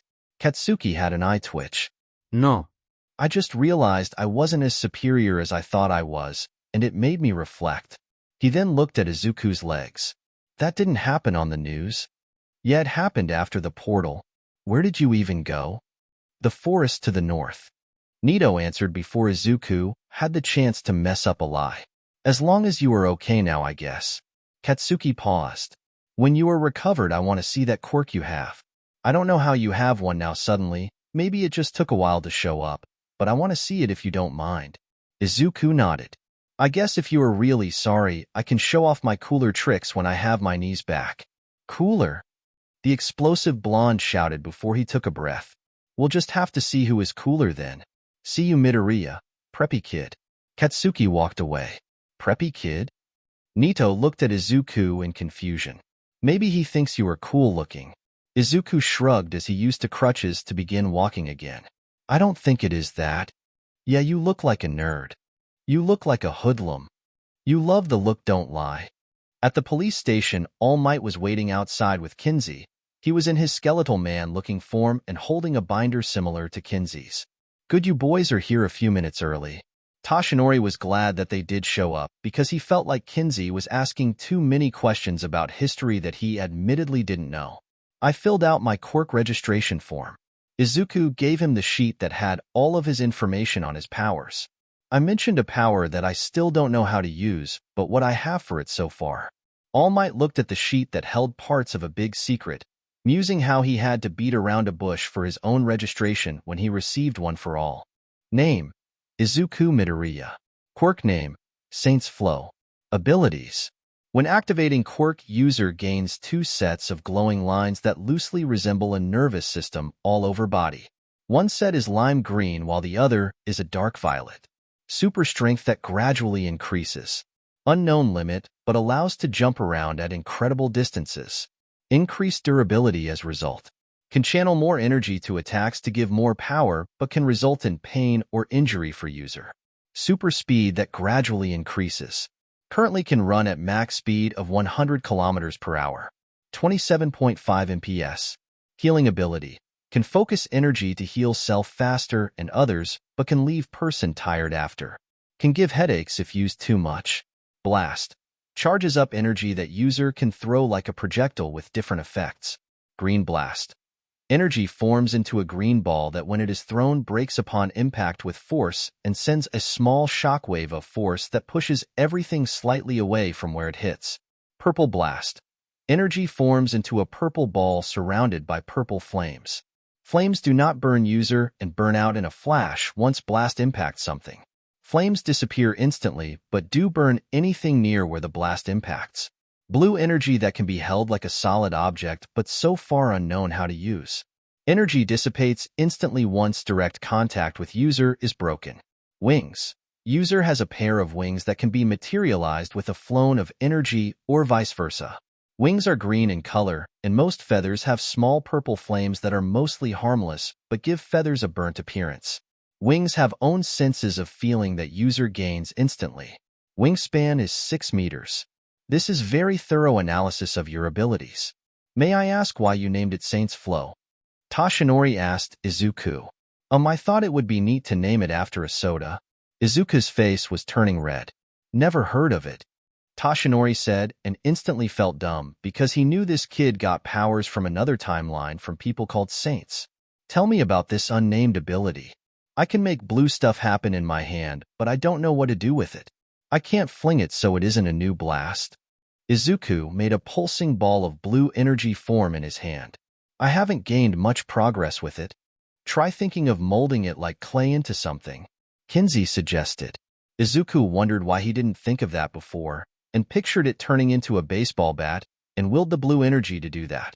Izuku felt an eye twitch as the energy formed into a perfect baseball bat of blue energy. It was extremely light, and felt like it had good structure to hit something with. Are you kidding me? 1 minute with it, and you figure out something I couldn't in months? Kinsey smirked. Maybe you just needed your Meemaw. Maybe I'm just stupid. Izuku then formed the energy into a rope. Hey Nito, tug one end. Nito tugged on one end of the rope as hard as he could, and the rope acted just like an actual rope. So I can make things that are solid? He wrote down the word mold over his old notes. I will study it more and then update my registry. Toshinori nodded. Let's turn these in for now before I tell you my updates to your schedule. Toshinori was both happy and irritated with what he just learned. He wanted to make the boys learn of volunteering and how not all heroism is spent in the spotlight, and how it is just giving back and helping with everyday problems. His plan was to make them spend the next year cleaning up a trashed beach near where they lived, but it turned out that they have been training at that beach for 4 years. They also had cleaned it up somewhat, but still left enough trash to remain unseen. It was good that they had started early, but now it meant that they would finish that part of his schedule for them early. Now he had to rearrange stuff to keep them active. Izuku had summoned his wings and was poking the flames on a feather. So what is the game plan? Well, I was here to train you and I didn't really know as much about Nito being here, but All Might taking him as a student makes it easier for us to just split the time you both have into one-on-one classes with us for the training and teachings of your specific powers and skill. Kinsey stopped herself from full-on ranting the plan. Yes, I will train young Monoma in what I feel will prepare him for my quirk, and Miss Kensington will train young Midoriya in his skill she wants him to have. Any questions? Toshinori asked the boys. No, sir, Nito said with seriousness. Toshinori then used one for all and turned into his muscular form. Let's go, plus ultra. Chapter 5. /N. I don't own the 2 franchises in this story. I do own copies of the Saints Row games, however. Quirk name, Saints Flow. Abilities. When activating Quirk, Izuku gains 2 sets of glowing lines that loosely resemble a nervous system all over body. One set is lime green while the other is a dark violet. Super strength. Unknown limit, but allows to jump around at incredible distances. Increased durability as result. Can channel more energy to attacks to give more power, but can result in pain or injury for Izuku. Super speed. Currently can run at max speed of 110 km per hour. 23.5 meters per second. Healing ability. Can focus energy to heal self faster and others, but can leave the Izuku is used on tired after. Can give headaches if used too much in a short time. Blast. Charges up energy that user can throw like a projectile with different effects. Green blast. Energy forms into a green ball that when it is thrown breaks upon impact with force and sends a small shockwave of force that pushes everything slightly away from where it hits. Supercharged green blast.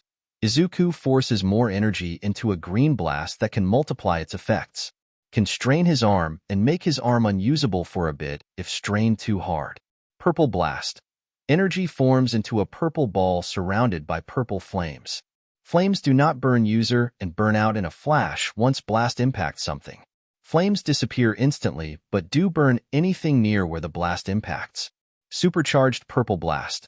Izuku forces more energy into a purple blast that can multiply its effects. If used too often in a shirt span, it too overloaded with energy can lead to danger for burning his arms. Mold. Blue energy that can be held like a solid object and molded into many things. Dense but lightweight. Can be used to bring things closer to Izuku or swing from object to object. If used for too long, or the mold takes damage, can lead to a mental strain on Izuku that begins with a nosebleed. Wings. Izuku has a pair of wings that can be materialized with a flown of energy or vice versa. Wings are green in color, and most feathers have small purple flames that are mostly harmless but give feathers a burnt appearance. Wings have own senses of feeling that Izuku gains instantly. Wingspan is currently 6 meters. The feeling of falling was once something that Izuku hated. In the past year, however, the feeling of the wind whipping last him as he soared downwards was a feeling he has come to enjoy when he flies. Sometimes Izuku would fly up high and let his wings go limp and just skydive. Every Sunday for half the day, or any time he wasn't training or going over schematics for his pistol, he would spend flying around the countryside beside Mizudafu. Today would be his last day under his ancestor Kinsey's training, and tomorrow he would take the UA entrance exam, something that he was confident that he, as well as his best friend Nito, would pass as well. The past year has done wonders for Izuku as his training has shown its effects on him physically. He had enough muscle that one could easily mistake him for a Greek statue, and the lines left behind by his powers giving a faint mint green glow or a faded violet only added visual appeal to him. His hair, having been cut shorter to not get in his face, has become permanently swept back as if he was soaring through the air all the time.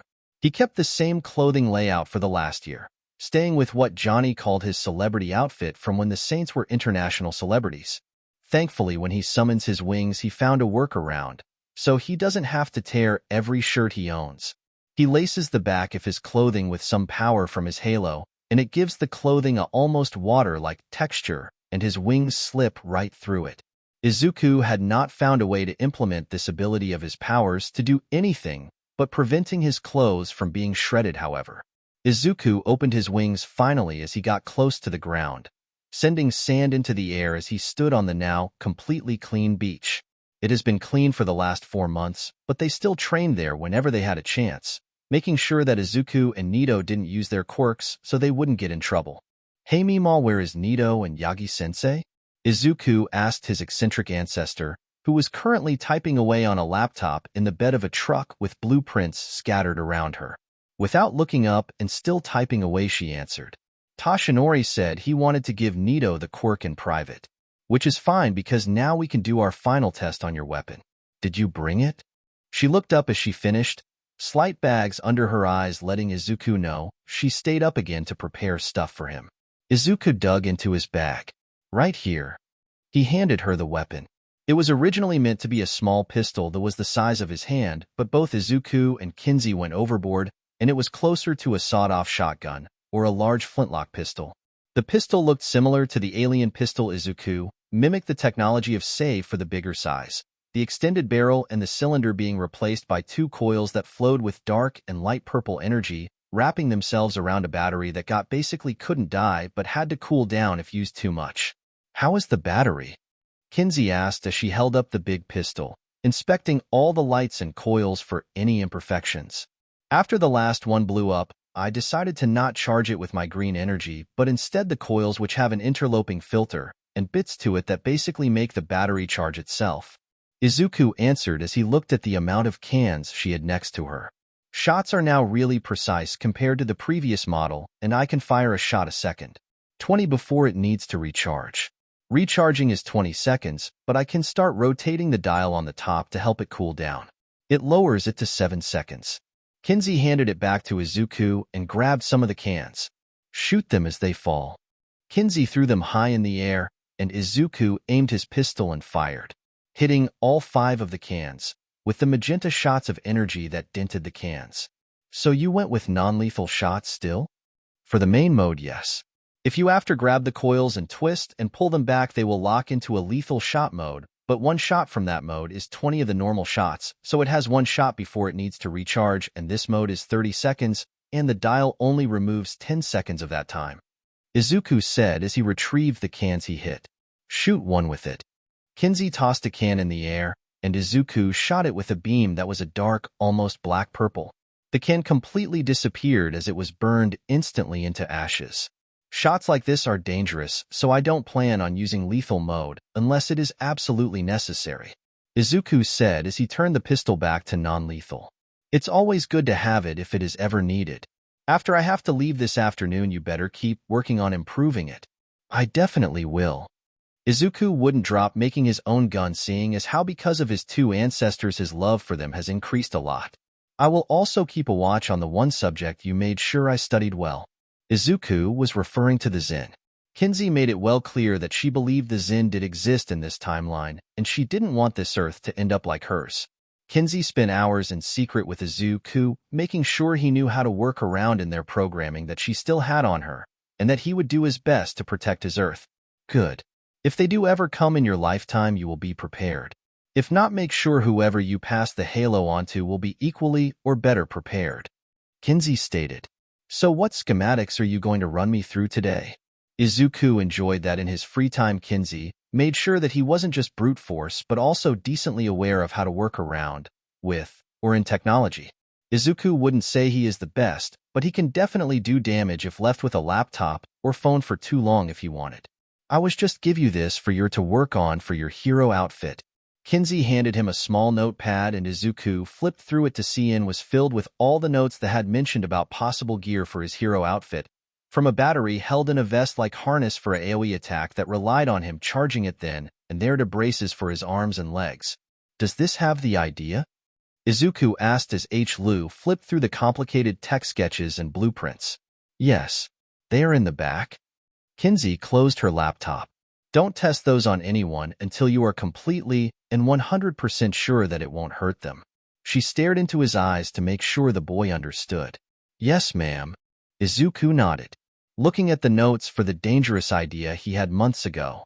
Izuku had an idea to make basically power armor that he could give to an ally that could harness some of his basic powers. Completely understand. Good. Kinsey started to grab all of the scattered papers that were in the bed of the truck with her. Finally, we will spar so I can be confident you are ready. I've been ready. Izuku boasted as he took off his jacket so he wouldn't ruin it, placing the treasured purple and gray jacket that his idol Johnny once wore on the truck. Hopefully that confidence will help. Kinsey summoned her lightning armor and got into a stance down the beach from him. Izuku's faint lines flooded with the familiar green as purple energy. So one ability at a time? Nope. You have to pin me but use all of your powers successfully on me first. Miss one and it does count. Kinsey charged Izuku.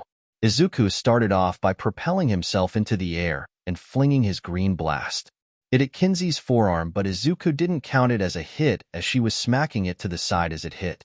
She got inside of his guard and jabbed his chest, flooding electricity into it.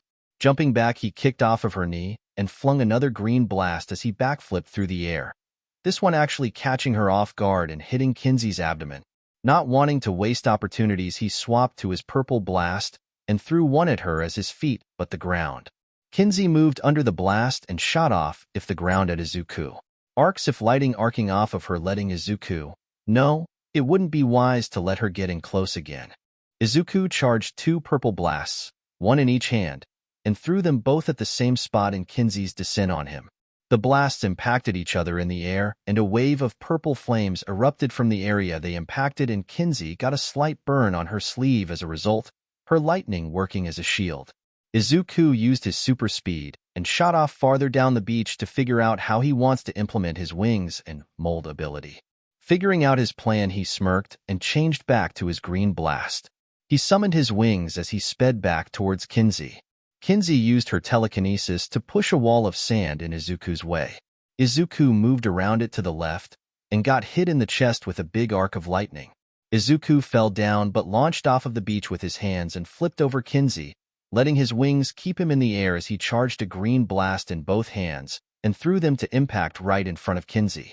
The green blasts hit, and a shockwave of force knocked Kinsey down, and Izuku enacted the rest of his plan.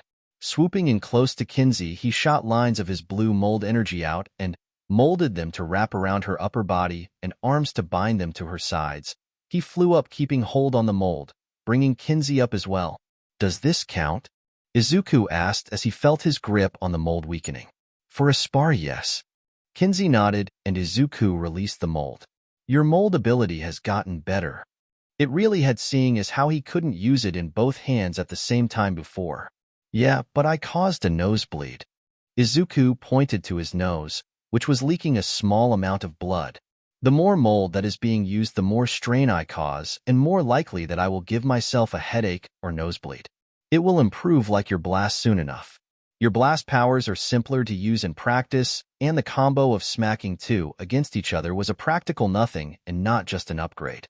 The mold actually requires more to it, and has so much potential that isn't as limited. Kinsey gave him a towel as they got to the truck. As he wiped the blood off, he noticed Nito and Yagi-sensei walking to them. How did you do? Izuku asked Nito, noticing the disgusted look on his face. I got the quirk, Nito said with some disgust. What's wrong with that?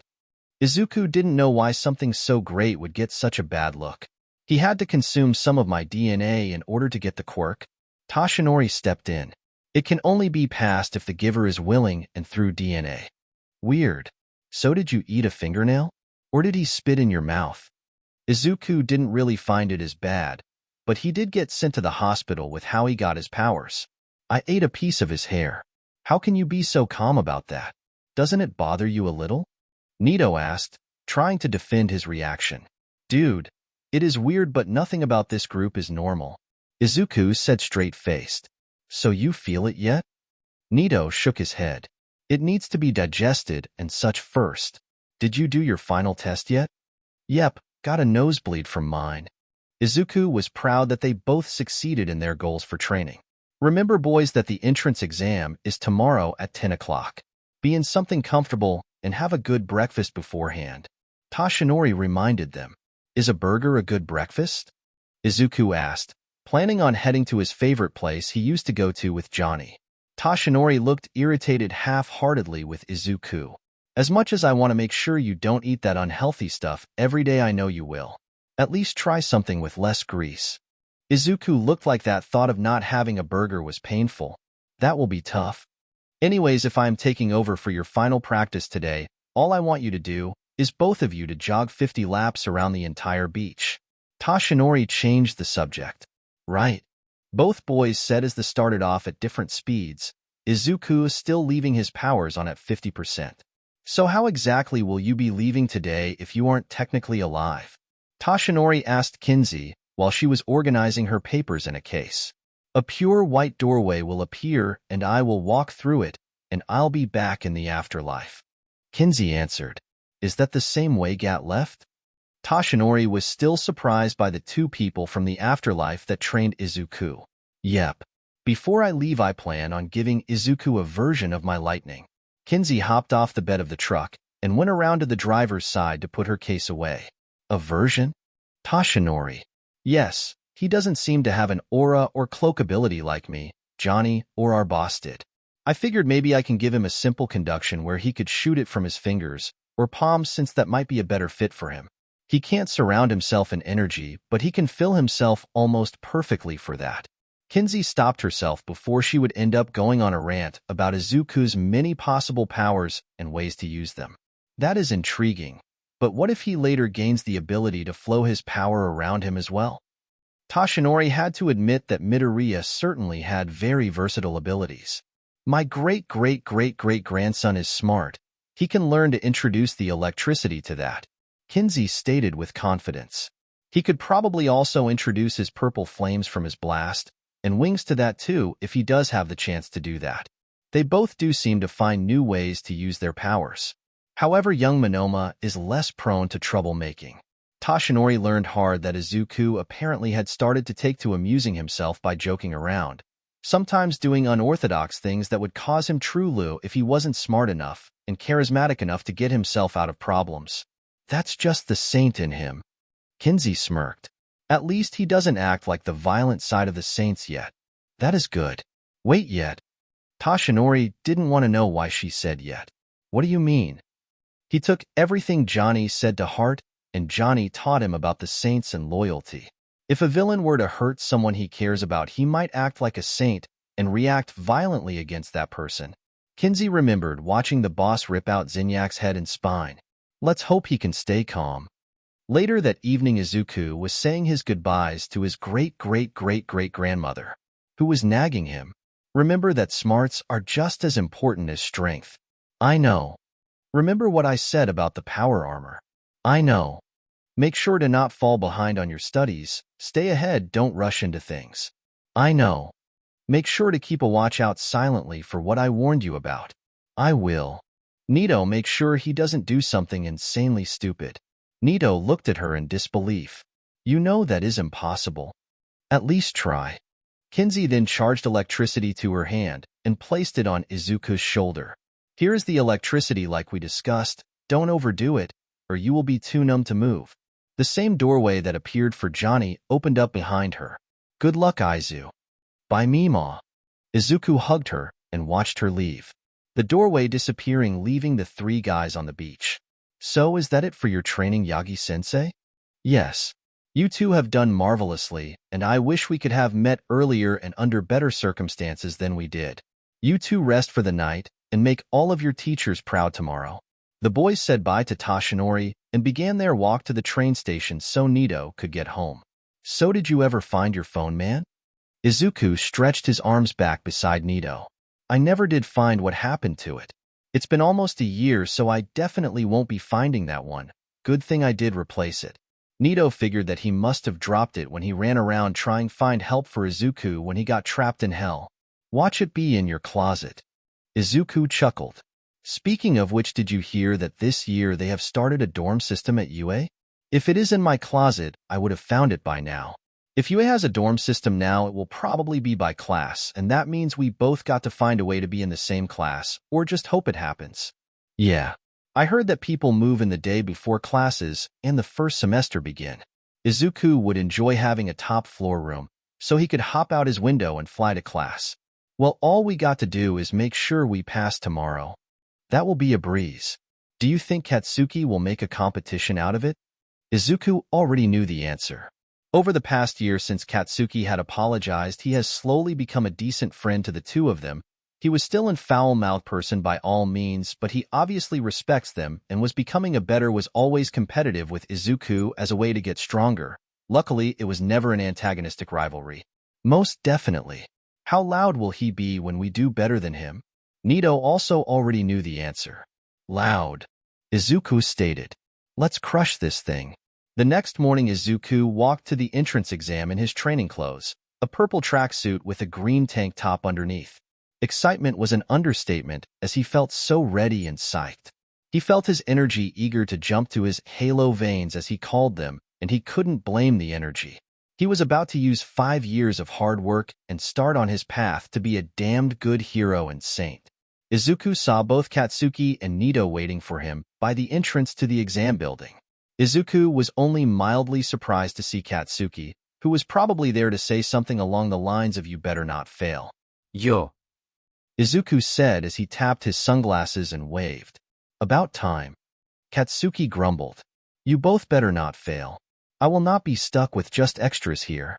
Izuku pat himself on the back mentally for correctly guessing what Katsuki would say for the most part. Greatness doesn't fail, man. Izuku said with confidence. Try to keep up. Like I would fall behind. Katsuki scoffed and smirked. We shouldn't just walk in there with arrogance. Nito warned them. Everyone in there will have been working almost just as hard as us. Yeah, well, they are just extras, so it won't do them anything, Katsuki said. He was about to say something else, but Katsuki's foot hit an indent in the ground that sent him falling forward. Izuku was about to help him, but a smaller hand pressed on Katsuki's back, and he floated in the air. What the fuck? Katsuki got confused about how he didn't reach the ground, so he could have gotten up with style. Sorry, I saw you falling and used my quirk on you. A soft voice spoke. Izuku looked at the girl who had helped Katsuki. She was short and had brown hair in a bob and what looked like permanent blush on her face, which was also kinda round. It's bad luck to fall on a day like this. She pressed her hands together and Katsuki was back to standing on the ground. Katsuki whipped around to yell about how he doesn't need help from damn extras. I don't fucking... He stopped because she had such an innocent smile on her face, but it quickly disappeared when she heard his tone. Now she looked afraid of him and Katsuki was just embarrassed he had fallen over and had someone help him. It felt like a blow to his pride. I'm so sorry. The girl squeaked. It's all right, damn it. Katsuki's face turned red, and he stormed off into the exam building with mini explosions popping in his palms. The hell was that? Izuku asked out loud. He turned to the girl. Don't worry about Katsuki. He is very, colorful with his words. The girl nodded. Okay. I'm Ohako Uraraka. She beamed as she introduced herself to the two guys still left. I'm Naito Menoume. Izuku Midoriya of the Saints. Izuku proclaimed. Saints? Achiko didn't know if he meant the holy figure because he held himself more relaxed than she figured they would. Yep. I plan on getting a group together. This dude is my right-hand man. Izuku put his hand on Nito's shoulder. Oh, you are building a superhero team? That's so cool. Aren't you doing it a bit early, though? Achiko had too much enthusiasm, but Izuku was loving it. Not a superhero team necessarily, but kinda. Izuku answered. We should get to the exams before they start. Okay, bye, it was nice to meet you. Achiko waved as they parted ways for their designated test zones for the written exam. It was done by schools and areas, so Izuku and Nito would be taking it in the same place. She was nice. Nito said. Have you felt the star react to people yet? For some weird reason, it doesn't do anything yet. Izuku pulled out the star that Philip gave him almost a year prior. It would give a feeling to Izuku to go north at first, but after a few months, it just stopped giving him that feeling, and now Izuku regretted not finding the person when he had the chance. Izuku figured that it might react at the entrance exam if he brought it, but he felt nothing. It might need to be closer to the person at this point. If you think you found them, let me know. It probably only had the drop you said that this Philip gave it, and it almost used it up. Nito guessed. Possibly. Anyways, let's do this thing, Izuku said with excitement as they found their seats, where they were next to Katsuki, who was still red-faced and glaring ahead in thought. Yo, Katsuki, you good? Shut up and don't talk about it, Katsuki said in an even voice without stopping his glare towards the opposite wall, muttering about being a dumbass that tripped. Alrighty then. Izuku sat next to him. Can't wait for this part to be over so we can do the practical part. Please don't rush the test, or do something stupid during it, Nito asked Izuku. I will do dumb stuff practical then, Izuku said. I know. Man, that exam was too easy. Izuku groaned as he spun his necklace around on his finger. It was easy for us because of our teachers. Nito did admit it was easy, but didn't feel like having kids who struggled glare at them. The glares would be worse for Izuku because he carries himself too close to Johnny's style, and people would just assume he was a dumb and arrogant hothead. Only idiots would fail this. Katsuki agreed with Izuku.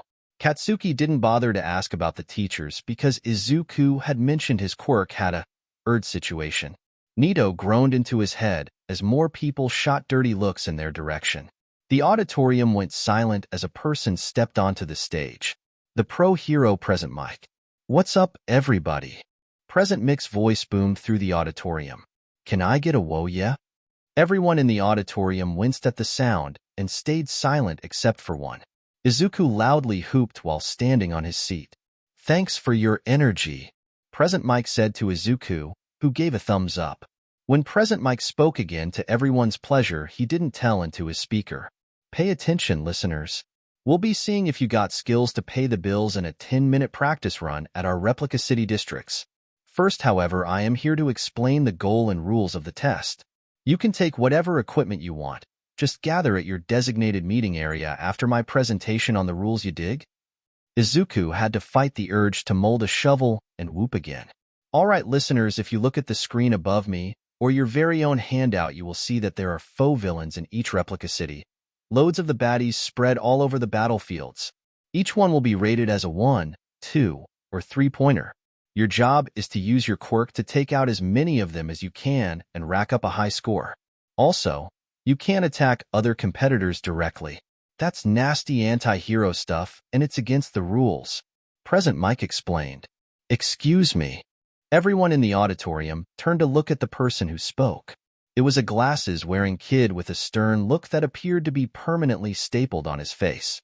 On the handout and the board above you, there are clearly 4 types of villains listed, not 3. If this is an error, then it's a huge embarrassment for a top-tier National Academy of A's caliber. What is the meaning of this? Fucking nerd. Izuku mumbled to Katsuki, who snickered slightly. Nito hoped that the kid didn't hear Izuku and react to him. And you. The kid rotated almost robotically to face Izuku.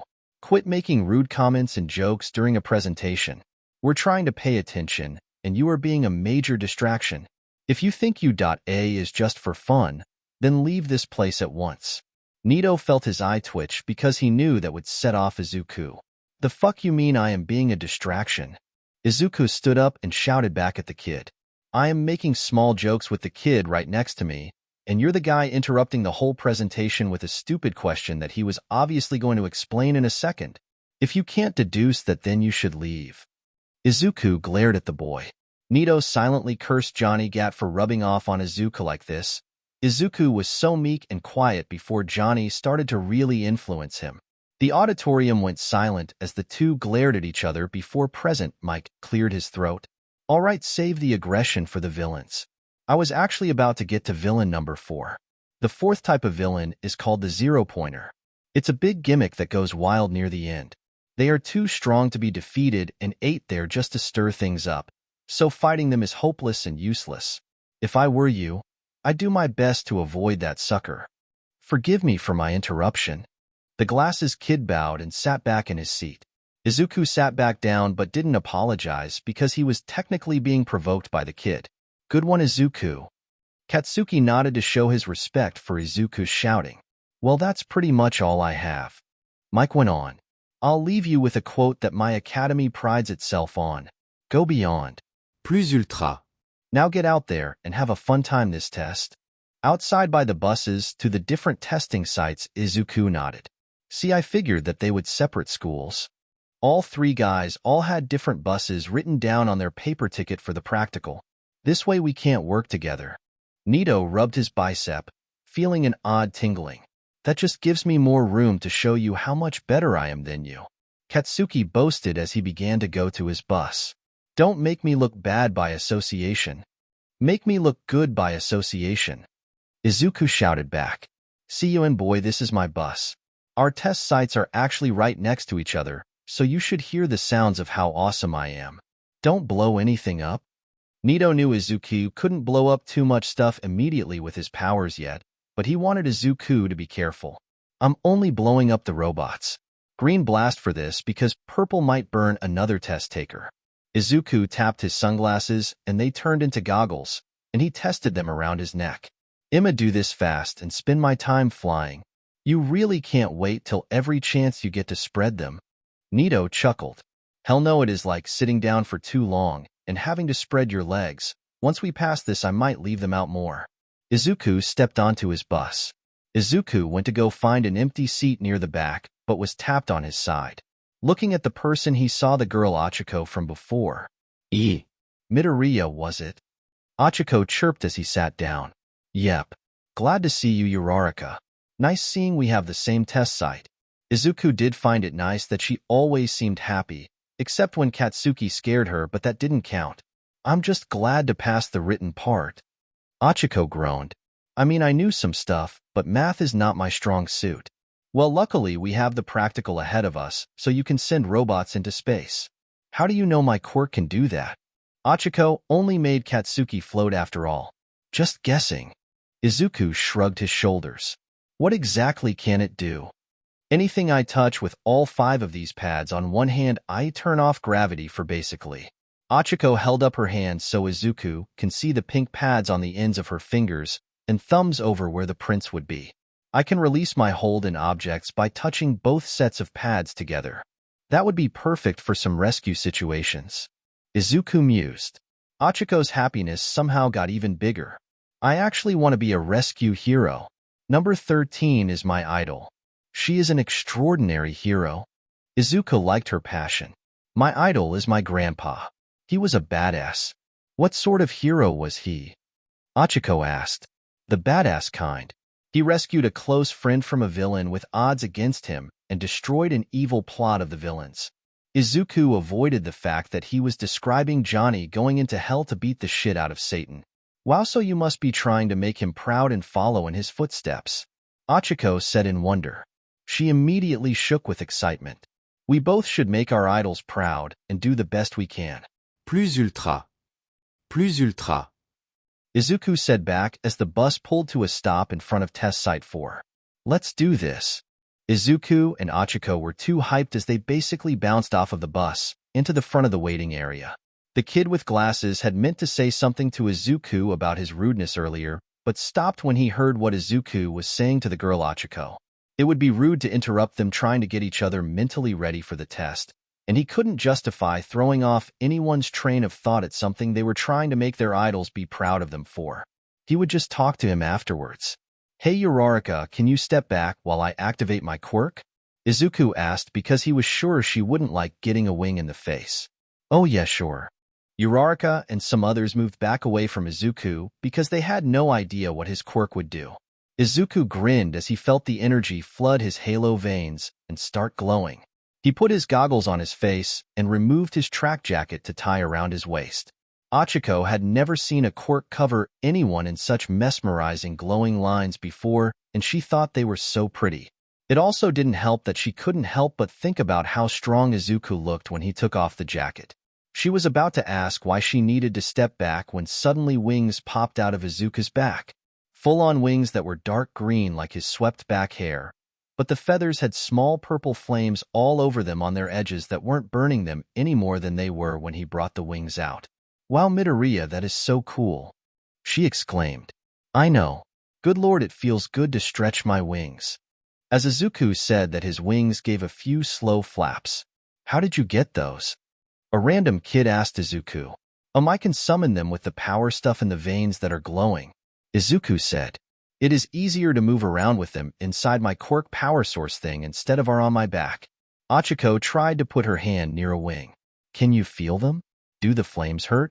"After like 2 seconds of them being out, I have full-on feelings in them like I would my arms or legs. The flames don't hurt. They just look cool, really," Izuku explained. "Are you related to hawks?" another random kid asked him.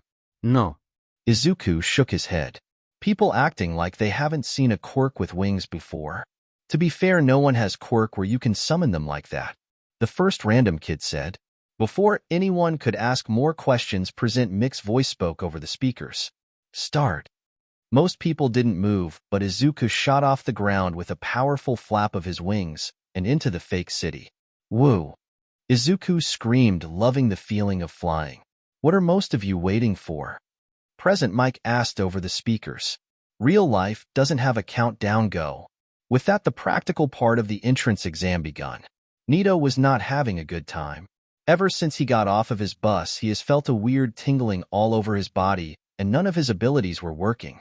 His copy quirk, which he tested on this one blonde with an electric quirk, was completely off, and he couldn't access his pin powers at all. He could feel his pin powers, but they felt far off and out of his reach. Nito didn't know if this was a side effect of getting one for all, or if he was getting sick or worse. Nito ran forward with a grin face as his test began, not noticing a pair of eyes watching him. All Might stood in his muscular form, watching a wall of screens that covered all of the test sites. He was with the rest of the teachers of UA, as he was joining their staff starting that very semester. The teachers, as well as the eccentric principal Nizu, were there to observe the students for any admirable traits, and to properly gauge some of the more prodigious students. All Might was worried about a facial expression he caught on his pupil's face. "Was Nito sick? You look worried."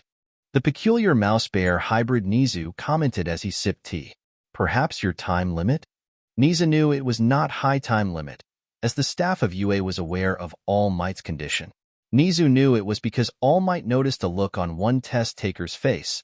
If Nizu had to guess, this was one that All Might has his eyes on as an inheritor of his quirk. "It's nothing to worry about." All Might hoped that was true. Izuku was having a blast. There was a feeling of euphoria from flying around the city, chucking his green blast at any robot he encountered. Izuku had lost count a minute ago, and it was like that mattered because he was flying too fast sometimes to see what number the robots were. Izuku knows he broke at least 30 robots, however. Soaring around, he could see that most of the streets were covered in broken or turned off robots as the other test takers rushed around to get their own piece of action. Izuku decided to take a shot with a dumb idea to check his score. He had 7 minutes left, so he can afford to do this. He flew down to the ground, taking down 2 3-pointers as he threw 2 supercharged green blasts that knocked their heads clean off. Izuku landed next to a speaker pole and kicked it. "Hey, can I know my score?" Izuku looked into a camera drone near him. All Might felt an eyebrow twitch as his pupil's best friend kick a pole and ask a question, Izuku unaware of the whole staff of teachers watching him. Present Mike spoke through the speaker by Izuku. "Are you not keeping count yourself?" All Might watched as the goggles-wearing kid scratched the back of his head. "I got excited about flying and lost count." All Might couldn't see Izuku's eyes or most of his upper face under the goggles, but he could tell the kid was embarrassed about admitting that. "Izuku Midoriya correct? Test participant number 7808. Nizu asked as he used his own mic to speak to Izuku. Nizu started clicking through scores for all of the test takers. "Yes." Izuku nodded to the camera. "Here we are. You have currently destroyed 18 1-pointers, 11 2-pointers, and 8 3-pointers for a total of 64 points. Quite remarkable for only the first 4 minutes. Nizu had to admit this kid will end up shattering the current high score set by All Might of 112 points. "Thank you." Izuku threw a green blast behind him at a 3-pointer that tried to sneak up on him, knocking its chest away. 67. He mumbled. I will try to keep count now. Izuku launched himself into the air and slammed down on a two-pointer. 69, nice. Once he was gone, Nisa spoke.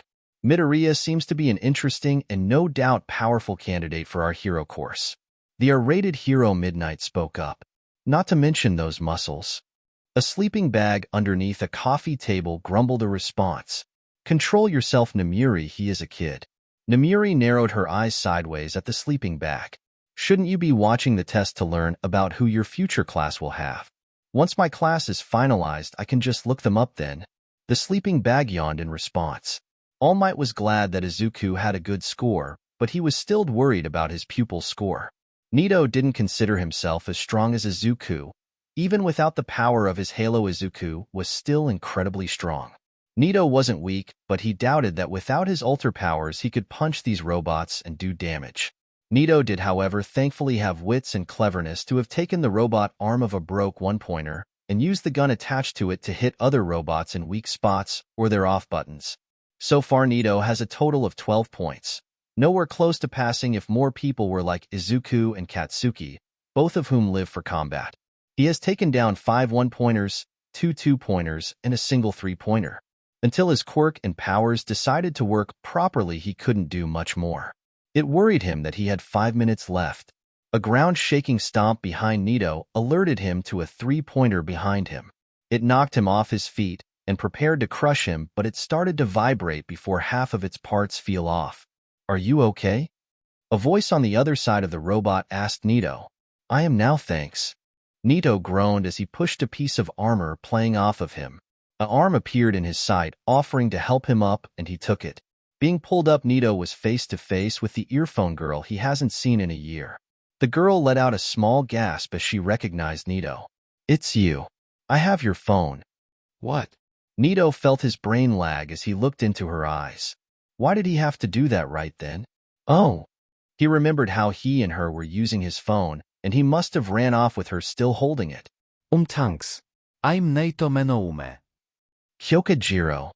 Kyoka looked behind her down the street to check for robots. I can return it after the test. I don't have it with me, I left it at home. That's fine. Nito decided to stop looking at her like an idiot and went to pick up the one-pointer arm. We can meet after the test, I suppose, outside of the main exam building? Kyoka nodded. That works. Bye. Kyoka ran off to find more robots. Nito sat back on the ground. How come I can be the suave one, but the second I see a cute girl, I become stupider than Izuku? Nito smacked his face into his hands as he asked himself the question out loud. All Might inwardly felt a ping of similarity with his pupil who didn't know he asked himself that question with the staff of UA watching. All Might had never been good at talking to the females he felt attraction to. It is almost time for me to release the 0 pointers. Nizu announced to the staff as he the button to release the gigantic robots from their holdings. We can get to see who has the makings of a true hero. Izuku had gained another 29 points before he decided to help out anyone who was struggling. He wouldn't outright take shots at any robot, but instead asked the few who accepted his help what they would prefer he did. His personal favorite had been the French guy with the laser stomach who asked him to become his twinkling buddy, referring to Izuku's glowing halo veins. Izuku was flying near what could be considered the town square of the fake city when he heard a speaker turn on. Final bosses are arriving. Present Mix voice boomed throughout every testing site. The ground shook below Izuku, and he watched as an insanely large robot came out of the ground. It had arms as big as the smaller buildings, and its head reached Izuku at the height he was flying, which was easily 12 stories. That's a 0 pointer. Izuku gasped incredulously. You gotta be fucking kidding me. Izuku watched as its multiple eyes started glowing red. The 0 pointer swung one arm and broke a building. Oh, cheese balls. Izuku cursed as he flew as fast as possible to make sure no one was underneath the falling building. He saw 2 people and swooped them into his arms as he got out of the path of the falling debris. You two okay? Izuku set them on their feet. The female, who had the head of a panther, nodded. Thanks to you, big guy. She actually purred. Yep. A guy with weird elbows and a huge grin slapped Izuku's shoulder.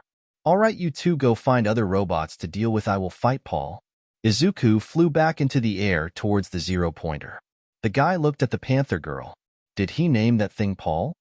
Nito could only look in disbelief as the zero-pointer in his test site punch a building and knock over the entire thing. What the hell is Yue thinking? A nearby student exclaimed as they began to run the other way from the zero-pointer. Nito was about to run away when he saw someone that the zero-pointer had knocked debris onto. It was Kyoka. The zero-pointers represent overwhelming odds that can leave most people feeling hopeless, and they will see no choice but to run. Nizu explained. But a true hero will see the danger and run headfirst into it to make sure no one else has to be in danger's path. Izuku used a supercharged green blast to completely obliterate a chunk of a building that was flying in him. Izuku scanned the area to make sure everyone was safe and saw him. The glasses-wearing kid who pissed him off earlier. The guy had been hit on the head by some small debris and had his lower body pinned underneath more debris. Izuku stopped down next to him. Are you okay? Izuku lightly slapped the guy to check his conscious he was. My glasses broke and I can't see. The guy replied slowly, definitely close to a concussion. All right, that means I will be your eyes for now. Izuku started to lift the debris off of the guy. But I gotta know that name, my dude. Tenya. Ida. Tenya groaned as the debris lifted off of him. I think my legs aren't in any condition to walk. All right, Mr. Ida, I will be your legs as well. Izuku was about to pull Tenya up, but heard the zero-pointer speak above him. Target located. Nito ran forward to get to Kyoka. She had been struck by a rock on her chest that knocked her down and he didn't see her get up. Nito got to her and checked her pulse. She was okay, but was knocked unconscious. Nito was about to pick her up when he heard what sounded like a giant robot speak above him. Target located. When the odds do not look good, a true hero will forego these odds and push as hard as they could to protect others. This is how we show who has the will to go plus ultra. Nizu continued. Izuku watched as the zero-pointer dropped its fist down on him. Izuku, not wanting to risk hurting Ida, used his mold to quickly place Ida far enough away to not be hurt by the fist, and began to conduct the electricity his Mima gave him inside of his chest. Letting it begin to supercharge all over his body, he prepared to throw his fist at the zero-pointer. Come at me, Paul, you expired can of ravioli. Izuku yelled as his eyes turned yellow with electricity. Nito felt a tingling all over his body as the zero-pointer threw its bus-sized fist down at him. Remembering All Might's quick lesson on one for all, he decided it was better to try anything than do nothing and become a Nito pancake. All you have to do is clench your butt cheeks, dig deep, throw your fist, and yell smash. Nito didn't want Kyoka to get hurt, so he dug into his very core and began to throw his fist at the robot. Smash. All of the staff were torn between the two scenes that were playing out the same. Two boys who were attempting to lunch a robot that they were ants compared to. Once Izuku's fist hit the robots, all of his built-up electricity flowed around Izuku like lightning and shot upwards into the robot. His super strength came into play as well as the robot flew a good 20 meters into the air. The robot's hand and arm flew away from the rest of its body, and the amount of electricity flowing through it caused multiple spots all over the zero-pointer to blow up from the surge. Izuku screamed as the electricity burned him as it arced to the robot, leaving him in pain and not able to feel a thing as his wings disappeared and his glowing lines faded out. Izuku lost focus on reality as he fell backwards onto the ground. Orange light glowed around Nito's arm and red marks appeared on it as he punched the arm of the robot. A shockwave erupted, blowing dust and debris away from Nito as the entire arm of the zero-pointer crunched upwards away from Nito, breaking into multiple pieces. Nito screamed in pain as he felt very bone in his right arm break into 1,000 pieces and his muscles shredded to bits. The staff of UA stared in shock as both boys out their respective zero-pointers out of commission with an insane show of power. The harm they did to themselves was greater than what the zero-pointers were actually allowed to do in their programming. Of course, the test takers didn't know that because this was supposed to bring out the heroic traits UA was known for. All Might was beaming as he watched his pupil use One for All for the first time. He winced when Nito had broken his arm, but All Might knew that would happen the first time. And that is it, everyone. Thanks for coming today. You have been a wonderful crowd. Present Mike signaled the end of the test. Achiko and everyone else in Test Site 4 barely registered the end of the test as they stared at the unconscious Izuku. Small sparks of bright yellow electricity sparking around him. Everyone was in shock of the amount of power he just displayed in completely destroying the zero-pointer, which only had a small portion of its parts left unscathed. Achiko helped Ida up. What happened? Ida asked. All I heard was that one kid challenged the zero-pointer and a large flash of light. Achiko noticed the missing glasses and figured Ida couldn't have seen the display he had a front row seat for. A kid with cylinder-like elbows spoke first. That complete badass just destroyed the zero-pointer with one punch. Is he dead? A random person asked as they poked Izuku with a long piece of debris. Let's get him to a doctor, the elbow kid said as he attempted to lift Izuku, only to get shocked. Ouch, that stuff is shocking. Suddenly tape rolled out of his elbows, and he began to wrap his arms with it. Who else wants to help? I shall help moi, twinkling buddy. A blonde with a French accent and twinkling around him proclaimed. The tape kid gave the French kid type to use as insulation to protect from Izuku's stray electricity. I can touch him to make him weightless. Achiko announced as she led Ida in Izuku's direction to use her quirk on him. That will definitely help. The elbow kid grinned. He deserves this after defeating Paul. Paul? Ida asked confused. He rescued me from its destruction and mentioned calling it Paul as he said he was going to stop it from hurting us. The elbow kid explained. Some more people came to see if they could offer help, a few laughing at hearing about Izuku naming the robot Paul. Disbelief was an understatement in Test Site 7. The blood boy who looked like he had an upset stomach the whole time and didn't do much just destroyed the arm of the zero-pointer in one punch. The punch was so strong it apparently couldn't be handled by the blonde because his entire arm was shattered. NNNGGH. Nito bit his tongue trying to distract himself from the pain. Ah, that hurts. Nito yelled. Calm down, sweetie, I am here to help. A kind voice said as an old woman in a doctor's coat walked up to him. Nito saw her walking stick that was a giant needle and immediately knew that it was Recovery Girl, the hero with the best healing quirk. She hunched over by his shoulder. Oh dear, this looks bad. I might have to give 2 kisses, she said as she planted a peck on his shoulder. His shoulder immediately felt so much better as his bones and muscles mended themselves back together. Nito started to feel tired and knew it was a side effect of Recovery Girl's quirk. Keep that wrapped up and don't use it too much for the next few hours, Recovery Girl said as she kissed the arm one more time and handed him some gummies. Have some gummies, sweetie. She then checked Kyoka and gave Kyoka a small peck on her head. Make sure she knows what is going on when she wakes up. Nito nodded as Recovery Girl started to leave to check on other students. Nito used his jacket as a makeshift sling for his arm to hang in and went to Kyoka, who was beginning to stir. What happened? Kyoka felt a headache coming on. Before Nito could actually answer her, the blind, he tried to test his copy quirk and showed up. Dude, did you just break that thing's arm with one punch? Kyoka turned to see who was talking and saw Nito looking embarrassed and with his right arm in a sling. When did that happen? Was the kid who couldn't fight the robots without a gun arm really that strong?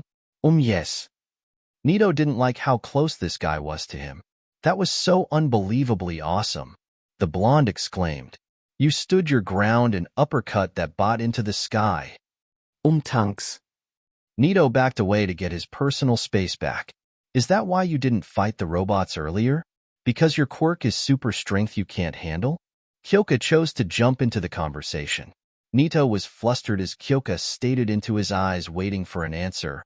Why did he have to like those eyes so much? He had only known her for a total of maybe 20 minutes total. I didn't know that would happen. Nito practically mumbled. My quirk is to copy other quirks, and it has side effects of giving me a set of armor made of energy. I figured if I screamed I could summon the armor and stop you from being crushed. My quirk wouldn't work, so I had to try something. By the end of it, his face was beet red. Kyoka also blushed slightly hearing that Nito risked his life like that for a girl he barely knew. You didn't even know you would destroy that thing? The blonde was shocked. Dude, that makes it even more awesome. Nito was hoping that the blonde would stop getting in his personal space. Nizu was smiling as he watched the show he was seeing in Test Site 4. All of the people that Midoriya had saved or helped for no reason, other than he felt it was right to do, were turning around and trying to help him after he put himself out of commission. The shows of respect that they held as they did their best to get him to a medical professional made Nizu proud, and he knew that most of the ones helping him had hearts of heroes in them. This batch is already forming bonds that will only grow when the semester starts. Nizu sipped his tea. Present Mike clapped his hands together.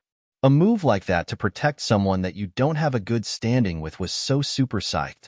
Indeed, he had no reason to help anyone except for his own kindness. He had already reached a point total that would guarantee him a high spot, but he went the extra mile. Attempting to comfort someone in trouble with confidence and humor even more shows he can be quick in bad situations. Nizu was wondering how the boy would fare in a game of chess. All Might was too busy watching his pupil, who was looking flustered as he was being praised by the electric blonde. Midnight spoke up. The boy in Test Site 7 also did commendable. A move like that when his quirk was malfunctioning was definitely brave. Indeed, it is quite a coincidence that both boys came from the same school and appear to know each other well.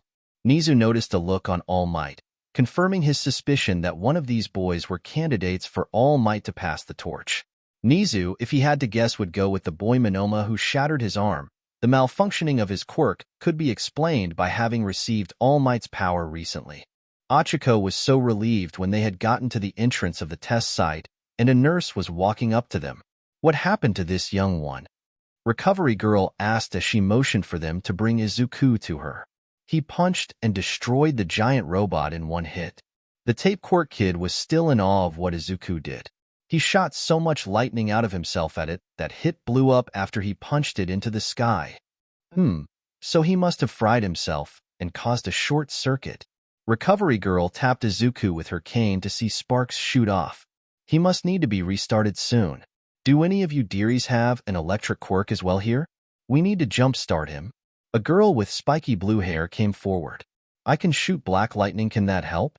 Yes, dearie. Everyone put him down and take a step back. Who knows where his loose energy will go? Recovery Girl motioned for the girl to come to Izuku and hit him lightly in the chest. Don't hit him too hard, but just enough to get things going again. The girl nodded and arcs of black electricity shot off of her fingers and into Izuku's chest. His body twitched and all of his glowing lines suddenly flooded back to full capacity. Izuku shot up to his feet. Where the fuck are you, Paul? Izuku yelled before he noticed where he was. Recovery Girl smacked him over the head with her cane. Language, young man. Shit, sorry. Izuku got smacked again. Ow, okay. Midoriya, you're okay. Achiko was glad to see the Izuku was fine. How did we get here? Izuku removed his goggles from his eyes and let them dangle around his neck, revealing his eyes that had marks encircling the outside of his iris, resembling bright yellow electricity. Dude, you destroyed Paul, and apparently your mind lagged to know when we jump-started you. The kid Izuku recognized as the one with weird elbows told him. Man, that was something else. Oh wait, is that nerd okay? Izuku turned and saw Tinya by Achiko, who was using her quirk to make Tinya light enough for him to lean on her smaller frame to help him walk. Tinya bowed to Izuku. I am thankful that you came to help me. Even though on the test there was no reason to, and we didn't necessarily start on any good foot. What do you mean no good reason to? Izuku tapped his goggles to make them sunglasses while the elbow kid muttered how cool that was. This was a simulation of a real-life large-scale villain attack. Of course I should help everyone I see who needs help. Tinya mentally slapped himself across the face. Of course that was true. That was something all heroes should do, and the staff clearly made the incentives and rules mislead everyone away towards selfishness to find those truly selfless. This guy he dismissed had found out the true meaning of the test before he did. I apologize for my first impression of you being so negative. You found the tried meaning of the test before I did. I didn't really. I kinda let it be on the back burner that we were in a test after I got a fly. Wait, are my wings okay? Izuku panicked as he summoned his wings, which looked in good health. Okay, good, I still got them. Recovery Girl inspected Izuku. Sweetie, do you need a kiss? Izuku turned and finally realized it was Recovery Girl. Recovery Girl, while you are so cool. I actually have my own healing powers that I need to improve, so I have it handled, thanks. Recovery Girl smiled, hearing about something else with healing capabilities.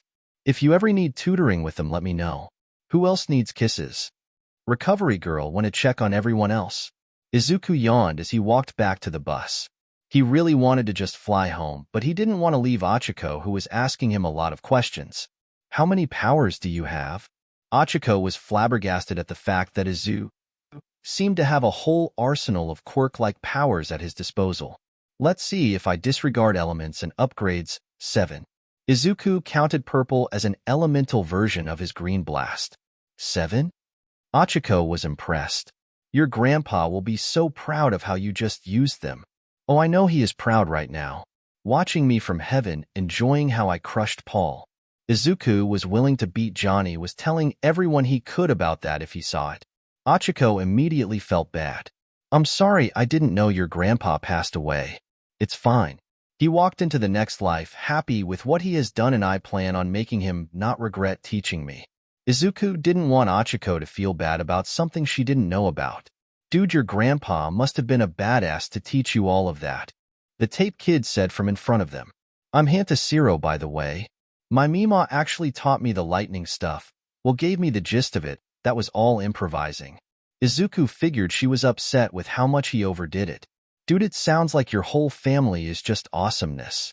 Hanta knew that if they both got into UA, he should become friends with Izuku. Nito felt the glare coming from Katsuki as he got off of his bus with Kyoka and the electric kid who revealed he was Denki Kaminari. Katsuki wasn't glaring at his two followers as much as he was glaring at Nito's arm. The fuck did you do to your arm? Katsuki asked as Nito got next to him. This dude right here just destroyed out zero-pointer. Denki praised Nito again as he leaned on Nito's good arm. Katsuki smirked. Destroyed yours also? Also? Did you break your sights? I thought that Present Mike said they were impossible to destroy. Kyoka figured the Nito had a fluke with but apparently the robots had competition. How did you break yours, Katsuki? Nito asked. Katsuki's smirk became a grin. After the workout the other pests gave me, I had enough sweat built up to blow my way inside of the thing, and the inside is easier to blow up than the outside. You know that there were no points for that thing, right? Kyoka asked. PSSSH, like I care. I had 77 points. I just need to prove that I was superior to all of the extras in my sight. Katsuki boasted. I.e., I wasn't the worst injured. Izuku made his arrival known as he had Achiko and Hanta with him. I fried myself blowing up my zero-pointer guys. He one hit knocked out the robot, and he shot lightning into it. That thing has parts all over our test site now. Hanta nodded. Dude, so wait. Denki held up both of his hands and printed to Izuku, Nito, and Katsuki. You all three know each other, went to the same middle school, and broke the impossible robots where you were? All three guys nodded, Katsuki with an arrogant smirk and Izuku with a stupid grin. What the hell are they feeding you at that place? Manliness. Izuku grinned even more. Are you two ready to go celebrate like we planned? Can we join? Hanta asked. Izuku looked at the other two, Nito who shrugged and Katsuki who didn't care. Sure. Sweet. All Might had always wanted to be a teacher. To pave the way for the next generation of heroes was something he found admirable. With his loosening hold on One for All because not passing it on and his injuries over the years, hero work itself was something he couldn't do as much anymore, with his time available for it slowly dwindling. However, evaluating the thousands of students that took the test today was something he didn't enjoy, having to say which kids at the cutoff could go up into UA and which ones didn't make it because you couldn't simply accept every single student. Rescue points was a topic that he perked up at, however, when the staff had to watch moments where students unneeded still provided help to others and tried to keep everything together. Now we are at 3 students that definitely have shown strong use of their quirks. Nizu said as he brought up the information of 3 students. It was Izuku, Katsuki, and Nito. These are the 3 that single-handedly destroyed the zero-pointers in their test, correct? Cementas asked, having been busy with construction and just arriving. Yes, indeed. Nizu poured more tea. Each one immediately dealt with the situation of the zero-pointers, but in different ways. Let's begin with Bakugo. The clip played showing Katsuki running at the zero-pointer screaming, "Die." While not immediately doing this to prevent others from being hurt, we can't ignore that he must have been aware of the risk it held to the others at the site and dispatched it by blowing his way inside and destroying enough of its parts to render it useless without causing it to break buildings more than it did before he got inside. I believe at the least he should be given 15 rescue points. Everyone agree? No one argued with Nizu's reasoning. You really can't argue with Nizu, sometimes seeing as how he is a hybrid animal thing that has a rare quirk that makes him smarter than 99% of humans. I believe that is fair. While he does not initially show concern for the others, he does glance around afterward to see if anyone was in need. Vlad King nodded. Then Katsuki Bakugo has 77 villain points and 15 rescue points for a total of 92 points. Quite an achievement. That is in the top 5% of test takers. All Might was impressed by the score. Next we have Nido Monoma. Nizu played a clip to show Nido's first reaction of being scared but foregoing that to save Kyoka, using One for All for the first time to break his arm, destroying his zero-pointer's arm. At first he was scared like everyone else, close to running, but stopped when he saw Miss Jiro and risk if danger. With a malfunctioning quirk, he still went to hell her and made the surprising show of strength that destroyed the arm of his zero-pointer. I believe he should have 50 rescue points. All Might was ecstatic to hear the high amount of points his pupil had possibly made. He wanted to stay out of the discussion of it to keep his bias to a low. Does everyone agree? Nizu asked as he sipped his tea. Nizu was irked that it was mostly him talking, but he knew him logic made sense to everyone, so they saw no sense in speaking. Okay then. That means Nido Monoma has 12 villain points and 50 rescue points for a total of 62 points. All Might was struggling to hide his grin because he knew that with that score Nido was definitely in UA for sure. Now we have our final interesting prospect, Izuku Midoriya. The young hunk. Midnight grinned. Yes. Nizu said without missing a beat. He has showed extremely high control of flying with his curious wings, and being able to use those projectile attacks of his at the same time. While he did stop to ask us for his points partway through in a rather unorthodox way, he did keep pace, and has shown to be versatile with his skill set. Nizu played the clip of Izuku first rescuing Hanta and the Panther Girl with no hesitation and immediately going to help others. He immediately dealt with helping anyone caught off guard by the destruction of the zero-pointer, and then fought the zero-pointer once he had no other choice at that moment. The clip showed him use his mold to move Tinya's prone body to safety and charge his powers to punch the robot. Enough physical strength to launch it into the air, and that lightning of his was enough to make our entire zero-pointer blow up. Kid also remained calm and checked on anybody nearby with humor, I might add. Vlad King chuckled when he remembered hearing the kid call the robot Paul. Not to mention that he had made enough impact in the other test takers that they all helped him after he got himself hurt. Midnight loved the charisma that the boy had, able to keep everyone calm and reassure even the one he didn't get along with, helping them without hesitation and taking every person he helped away from danger before he fought the robot, and the way he had unknowingly rallied others together. I believe that Izuku Midoriya should be awarded 60 rescue points. Somehow I feel that is a bit low. The sleeping bag grumbled. Oh, even Shota is interested in him. Midnight gasped. That kid is something. State your reasoning, Aizawa, please. Nizu did admit it wasn't every day that Shota Aizawa was in support of a student. Normally he was the opposite if he even spoke at all. Halfway through the test he stopped gaining points for himself.